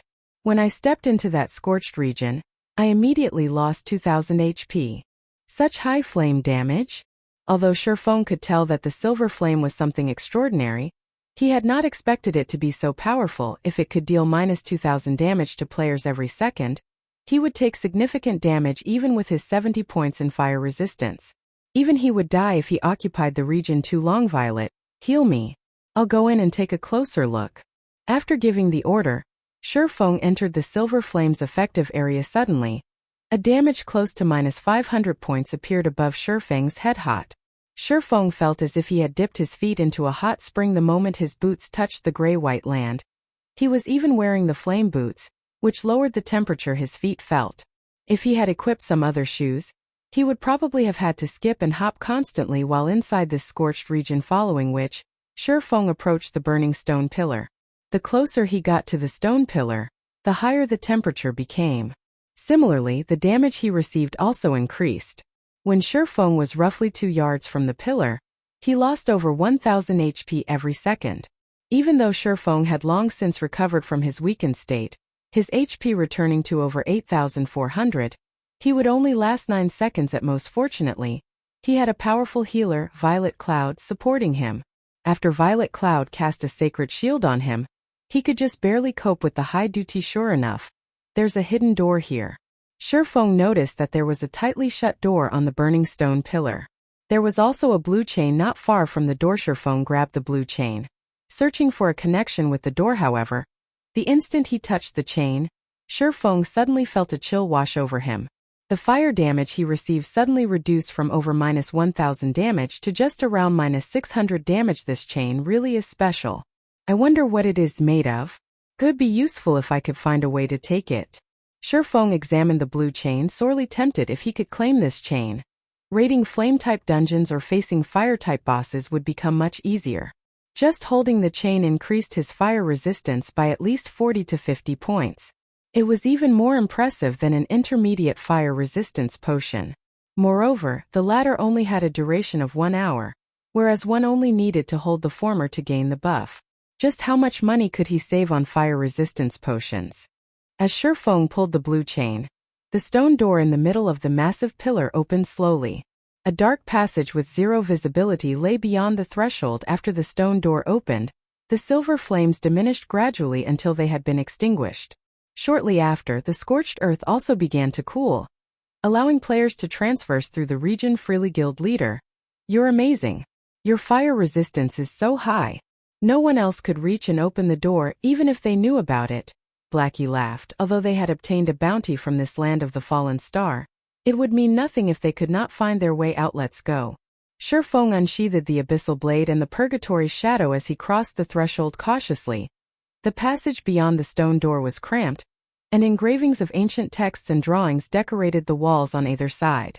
From the looks of them, these texts and drawings seemed to originate from an ancient era, and not even Shurfeng, someone who was very familiar with God's domain, recognized them. The passage allowed at most 3 people to walk abreast, so it would be extremely challenging to coordinate their attacks. Fortunately, the party did not encounter a single monster along their entire journey. After wandering down the passage for over half an hour, the party arrived at a towering altar. Massive statues of wolf-headed men guarded each side of the altar, and the silver flame dancing on the altar was the same flame Shurfeng and the others had seen outside the stone door. A short distance to the right of the altar, there was a teleportation magic array. A stone tablet emitting a golden glow sat to the left of the altar.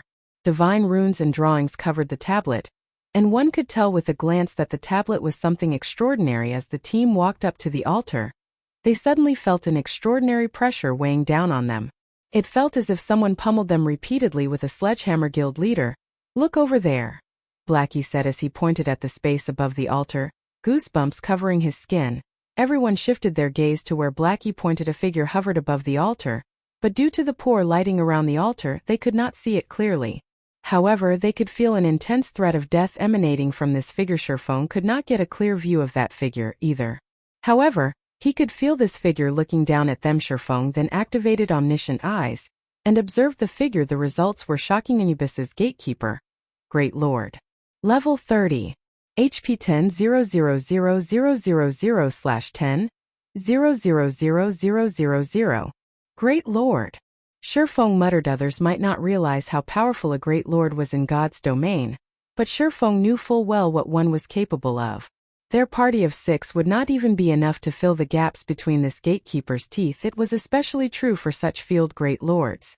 Although their HPs were far lower than Great Lords in dungeons, field Great Lords were more powerful. Even a team of several thousand level 30 players would be no more than cannon fodder before this gatekeeper. He won't attack us, right? Aqua Rose asked, feeling somewhat nervous as she watched Anubis's gatekeeper. Aqua Rose wasn't the only one nervous. Even Shurfeng struggled to keep his cool. Hopefully not, Shurfeng said uncertainty. However, since he hasn't moved since we've arrived, let's not take any risks. If Anubis's gatekeeper took the initiative to attack, even Shurfeng would be helpless against it. They could only try to escape. They would only throw away their lives if they tried to confront it.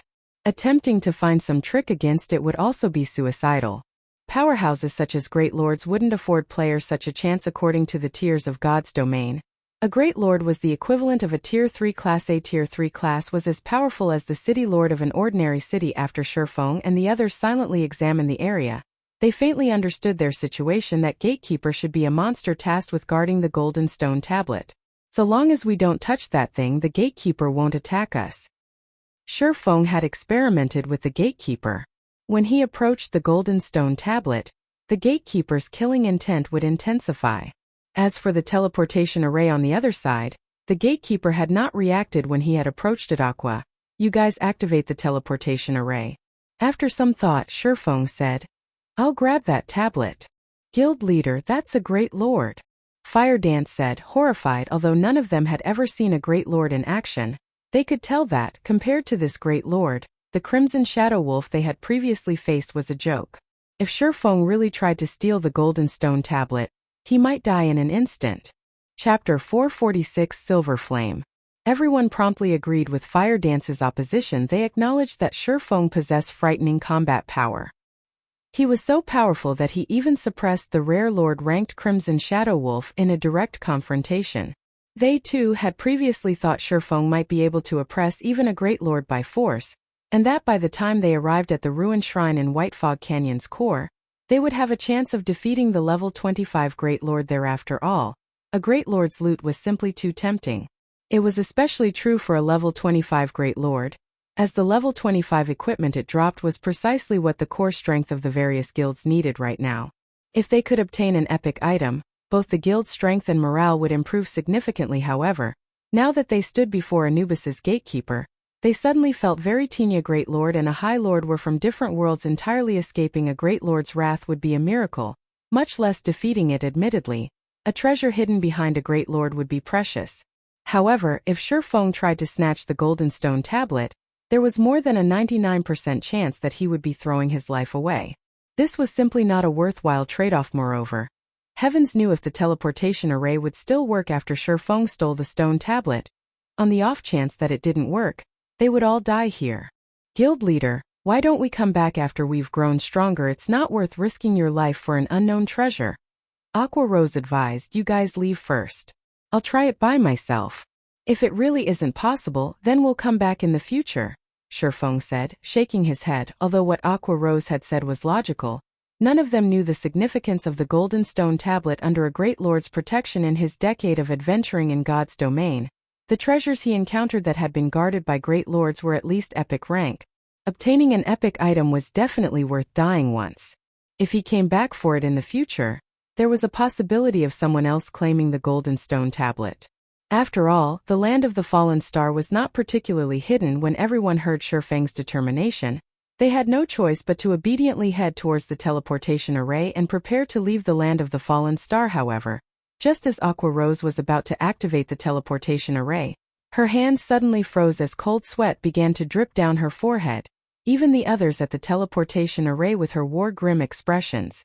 It was as if they were preparing to welcome a great enemy. That cold and intense killing intent felt like they had been dunked in ice-cold water, and they suddenly struggled to breathe. Guild leader, if we activate the teleportation array, the gatekeeper will attack. Fire Dance whispered as she glanced at Anubis's gatekeeper hovering in the air. We really have no options. Shurfeng laughed bitterly. He currently had omniscient eyes active, so he felt the gatekeeper's chilling gaze as well. As soon as Aqua Rose activated the teleportation array, Anubis's gatekeeper would strike. It usually took close to 20 seconds to activate a teleportation array. If the person activating the array moved during this period, it would automatically shut down 20 seconds. That was enough time for a level 30 Great Lord to kill hundreds of players, much less a measly party of 6. As this place was unique, they could not use return scrolls to leave either. In other words, if they wanted to leave, they needed to survive the gatekeeper for 20 seconds.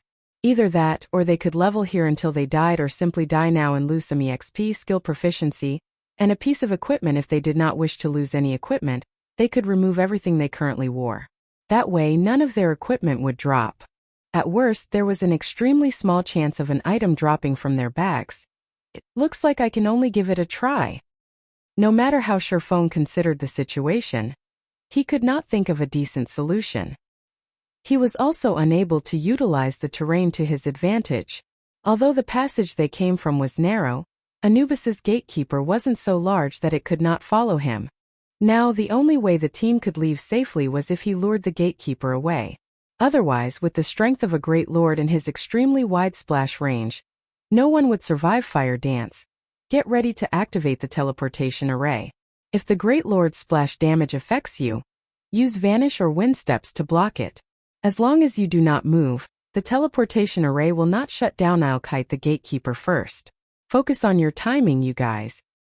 With that, Shurfeng activated Windwalk and dashed towards the golden stone tablet. Anubis's gatekeeper immediately shifted his sight to Shurfeng. When Shurfeng was only 10 yards away from the stone tablet, the gatekeeper suddenly vanished from above the altar before immediately reappearing in front of the golden stone tablet. Instantaneous movement.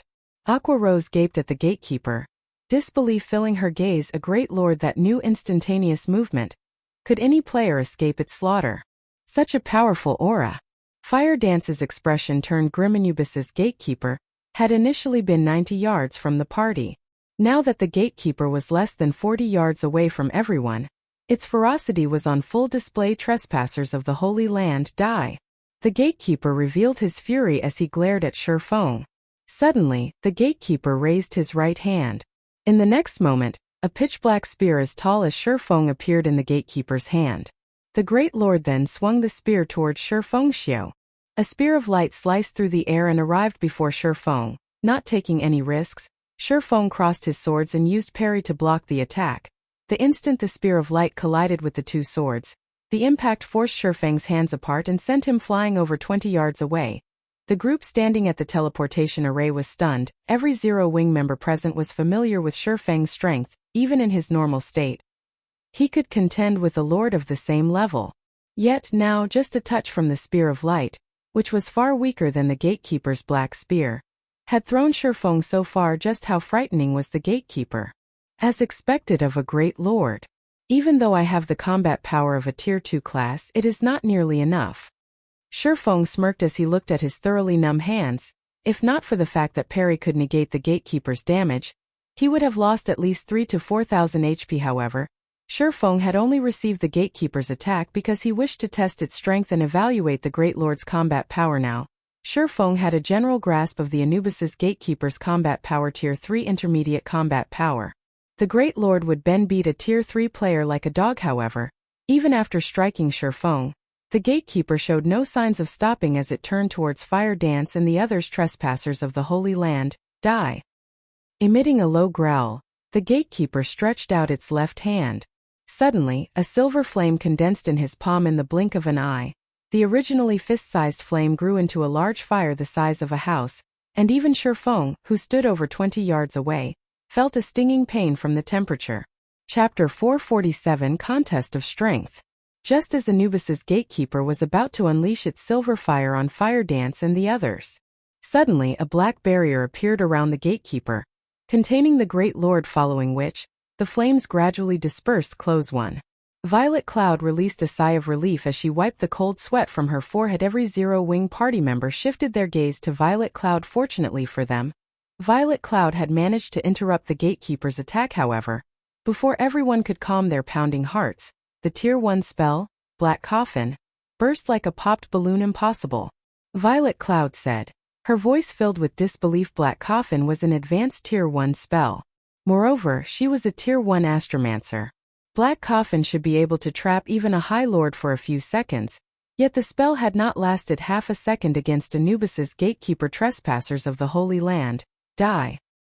The gatekeeper waved his hand once more, collecting a larger and more intense silver flame than before. The silver fire also appeared faster this time as the gatekeeper was about to bombard Aqua Rose and the others with his fire. A blood-red glow struck the Great Lord, dealing -5,021 damage. Although the damage was negligible to the monster, the gatekeeper froze and turned towards the attack's origin. Immediately, he discovered Shurfeng, the ant that he had sent flying earlier. The tear suppression is too powerful. Shurfeng grimaced. The move he had just used was the additional skill of the Blazing Meteor, Flame God's Fury. The skill allowed him to deal 900% damage to the first target the Blazing Meteor struck. Yet, even with such power, his attack had only dealt around -5,000 damage to the Great Lord. It was not even 1/3 of the damage the skill was usually capable of dealing. Although Shurfeng possessed the combat power of a Tier 2 class, his character was still a Tier 1 class. A Great Lord was the equivalent of a Tier 3 class. With a difference of 2 tiers, the damage he could deal to the gatekeeper was significantly reduced. This was also one of the reasons why Shurfeng had not attempted to raid the level 25 Great Lord in the Ruined Shrine. Not only would tear suppression significantly reduce a skill's effect, but it would also significantly reduce one's potential damage. Moreover, this was in the event that the difference was only a matter of 2 tiers. Currently, Overwhelming Smile didn't have any Tier 1 players. Fire Dance. Activate the teleportation array now. Shurfeng urgently shouted in the party chat as he returned the gatekeeper's chilling gaze. Knowing that time was of the essence, Fire Dance did as she was told immediately. The teleportation array Fire Dance and the others stood on shone with a dark blue glow as it started gathering mana from its surroundings. At this moment, Anubis's gatekeeper paid no attention to Fire Dance and the others. Instead, he suddenly disappeared, reappearing in front of Shurfeng. Raising his spear high, he swung the weapon down on Shurfeng. The gatekeeper's attack was different from the spears of light he had casually sent out before. Just the pressure preceding the attack turned Shurfeng's movements sluggish. Shurfeng hurriedly activated Defensive Blade to defend himself. However, Anubis's gatekeeper showed no intention of ending his assault after one strike. In quick succession, his spear darted towards Shurfeng again and again, searching for an opening. Pung, pung, pung. In 2 short seconds, Defensive Blade had been exhausted. Although Shurfeng had tried to counter the gatekeeper's attacks during this period, the pressure from the spear was simply too immense. His sluggish body could not keep up with the black spear's speed. Aqua Rose and the others were similarly shocked as they watched Shurfeng fight for his life. Although they had realized that there was a difference between a lord and a Great Lord, they had not realized the gap between the two was this massive. Shurfeng was not nearly strong enough to resist the gatekeeper. Thinking back on how the various guilds of White River City had boasted their plans to raid a Great Lord, the very idea was a joke. Guild leader. Anxiety filled Fire Dance's heart. She struggled with her desire to charge forward to help her guild leader, but the teleportation array was their only hope of leaving this place. If she moved, she would waste all their efforts. The others were similarly anxious. Although they wished to help, they could not. It was highly possible that their aid would lure Anubis's gatekeeper to the array. If that happened, they would all die. Moreover, even if they lent their assistance, it would not change the battle. Seeing as the black spear was about to strike at him once again, Shurfeng decided that he was done holding back purgatory power. Heavenly Dragon's power. Blade Liberation. In the blink of an eye, Shurfeng's strength reached an entirely different realm. Purgatory power increased his attack speed by 100% and damage by 30%. Heavenly Dragon's power increased his defense by 300%, HP by 300%, and strength attribute by 100%. Instantly, Shifeng's strength broke past the 800-point threshold. Blade liberation increased Shifeng's strength by 80% and agility by 120%, allowing his strength to reach close to 1,500 points. With close to 1,500 strength, even a rare lord of the same level would be beaten mercilessly at this moment. Shifeng's body released a faint, bloody glow. Now the black spear's pressure was ineffective against Shifeng. Immediately, Shifeng swung the abyssal blade upward, meeting the gatekeeper's attack head-on. Boom. The collision instantly created a storm in front of the altar. Shifeng's teammates nearly lost their balance due to the resulting shockwave. This shockwave is so powerful. Blackie exclaimed, "Nothing will happen to guild leader, right?" Flying Shadow was thoroughly shocked. Despite standing over 30 yards from the battle, the intense shockwave still reached them, rocking them back. One could just imagine how horrific the combatant strength was. Guild leader had overpowered a rare lord easily with the strength he's using now. He should be able to hold the gatekeeper off for some time, Fire Dance said. Uncertainty coloring her voice, the others also nodded in agreement. With strength capable of suppressing a rare lord, Shifeng should have a fighting chance even against a great lord. If not, then a great lord was truly a heaven-defying existence. When the dust settled, everyone could finally see the conclusion of the exchange. They were all stupefied. Cracks spreading out as far as 10 yards away covered the ground beneath Shifeng's feet. A damage close to -600 points had also appeared above Shifeng's head. On the other hand, the gatekeeper of Anubis was completely unharmed.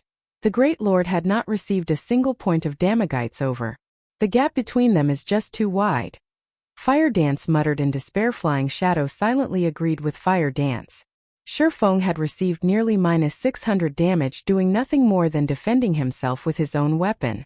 Mages might not understand what this meant, but as melee classes, they knew full well the significance of the gap between Shifeng and Anubis's gatekeeper. Trespassers of the Holy Land, die.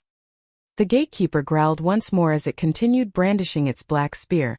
The Great Lord thrust his spear towards Shifeng in an unending barrage. Although Shifeng tried to avoid the oncoming attacks, both the spear's speed and angle of attack were extremely precise. He could not dodge the attacks. He could only counter with his swords. However, every time he blocked an attack, the impact would force him backward. The gatekeeper sent over a dozen strikes at Shifeng in quick succession, forcing Shifeng into a constant retreat and disrupting his balance.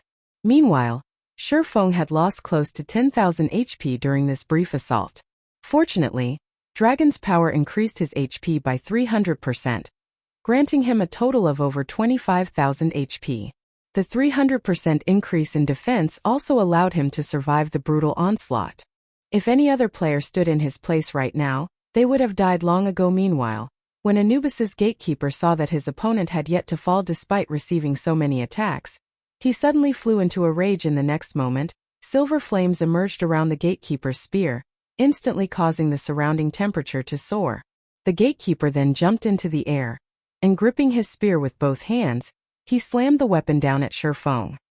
The black spear was like a giant flame serpent as it spread its jaws, intending to swallow Shifeng with a single bite. Chapter 448, Close Call. As the giant flame serpent was about to devour Shifeng, suddenly, Shifeng raised his head and glared at the serpent before opening his mouth and activating Dragon's Breath. A dragon's roar resounded throughout the surroundings, and a shockwave slammed into the flame serpent. When the two collided, both attacks dispersed. However, the gatekeeper was not done. Tightening his grip on the black spear, the gatekeeper thrust it towards Shifeng's heart. Shifeng immediately activated Flame Rush, his movement speed increasing by 100% for 10 seconds. As his speed soared, Shifeng launched himself backward, barely avoiding the spear as expected. It really is pushing it too much to challenge a great lord with the combat power of a Tier 2 class. After Shifeng landed, he focused on Anubis's gatekeeper. Having no intention of initiating an attack, survival was his main priority. He would delay as long as possible despite using his twofold berserk technique and pushing his combat power to the max. He had still lost close to half of his HP after a few seconds.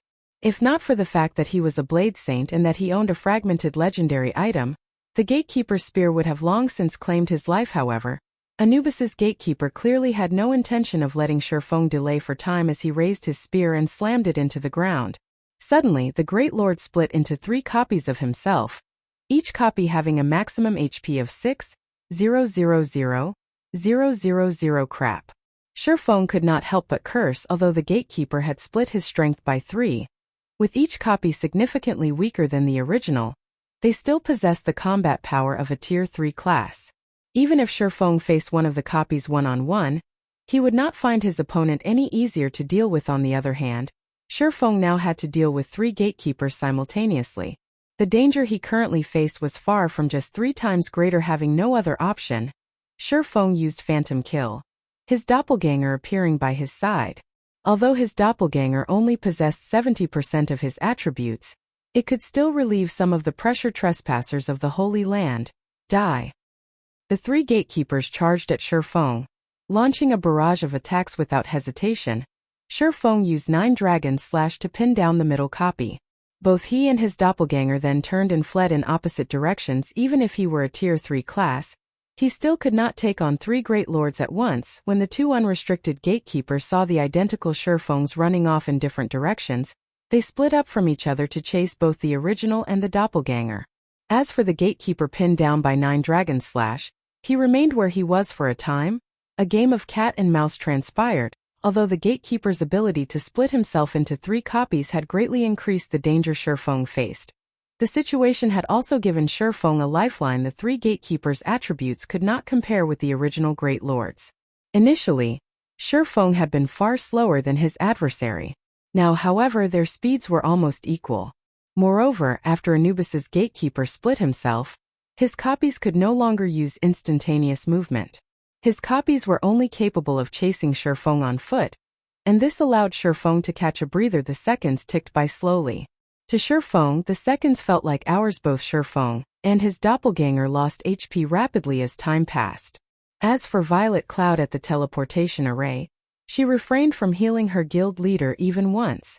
It was not because she did not want to or that she couldn't, but because it was likely that she would pull the aggro of one of the gatekeepers if she did. If that happened, none of them would leave this place alive. Hence, Shifeng had to rely on regeneration potions to recover his HP. 15 seconds into channeling the teleportation array, Shifeng's doppelganger died. Now Shifeng had to deal with 2 gatekeepers alone. Realizing that the situation had become unfavorable, Shifeng immediately retrieved a speed scroll from his bag. After using the scroll, he dashed into the narrow passage their party had come from. All 3 gatekeepers instantly took up the chase. In less than 3 seconds, the gatekeepers had caught with to Shifeng. However, Shifeng suddenly turned to smirk at the 3 Great Lords goodbye. Shifeng smiled faintly as he activated space movement. He then jumped into the black hole that appeared before him and disappeared from the narrow passage, leaving behind 3 dumbfounded gatekeepers. Although the Land of the Fallen Star prohibited the use of return scrolls, he could still use space movement. Only, the skill's range was limited to the area within the Land of the Fallen Star. He could not use the skill to leave. When Shifeng had approached the golden stone tablet for the first time, he had marked its coordinates. Now that he had lured the gatekeepers away, he used space movement to arrive before the golden stone tablet. Shifeng dashed up to the golden stone tablet and stored it in his bag space. Meanwhile, Fire Dance had channeled the teleportation array for 18 seconds. Shifeng was currently close to 30 yards from the array. Just as he was about to rush over to his party, Anubis's gatekeeper suddenly appeared in front of Shifeng, an extraordinarily grim expression on the Great Lord's face. At this moment, silver flames surrounded the gatekeeper's entire body. They even encased the black spear he carried. The instant he appeared, the gatekeeper used Thousand Sweep against Shifeng Shua. In the face of the gatekeeper's spear, even space tore. The black spear was so fast that it could not be seen by the naked eye. The weapon slammed into Shifeng. Boom. An explosion shook the altar. Trespassers of the Holy Land, die. Although the gatekeeper of Anubis had struck Shifeng with his spear, the rage in his heart had only grown, not lessened. The gatekeeper had struck only Shifeng's afterimage guild leader. Fire Dance called out with surprise when she saw Shifeng appear beside her. Everyone had lost hope the moment they saw the Great Lord's attack. That final strike had simply been too fast. Blocking the attack would have been impossible, much less dodging it. Yet Shifeng had successfully avoided the attack. Moreover, he even appeared right beside them. It was astonishing, however. Only Shifeng had known how much danger he had been in just now. The instant the gatekeeper appeared before him, he had immediately used silent steps on Fire Dance. Had he hesitated in the slightest, he would have definitely lost his life. All of you shall die, Anubis's gatekeeper bellowed as he glared at Shi Feng. He then threw his black spear towards Shi Feng's group. The weapon was extremely fast. None of them had time to respond to the oncoming attack. Meanwhile, there was still slightly over 1 second before the teleportation array would activate. That 1 second was more than enough time for the spear to annihilate them all. Suddenly, Shi Feng moved and stood in front of everyone, prepared to receive the attack. Just as the black spear covered in silver flames was about to reach its target, Shi Feng switched the aura of space for the aura of illusion, instantly increasing all of his attributes by 30%. He also activated Fantasy World. Immunity to all magic damage and 15% of magic damage received will be converted to healing to recover player's HP for 20 seconds cooldown. 3 minutes. The instant the black spear collided with its target, Shi Feng instantly recovered close to 5,000 HP. However, before Shi Feng could celebrate, the immense impact from the collision between the black spear and his two swords eliminated 7,000 HP. As a result, he had still lost 2,000 HP. What a powerful skill.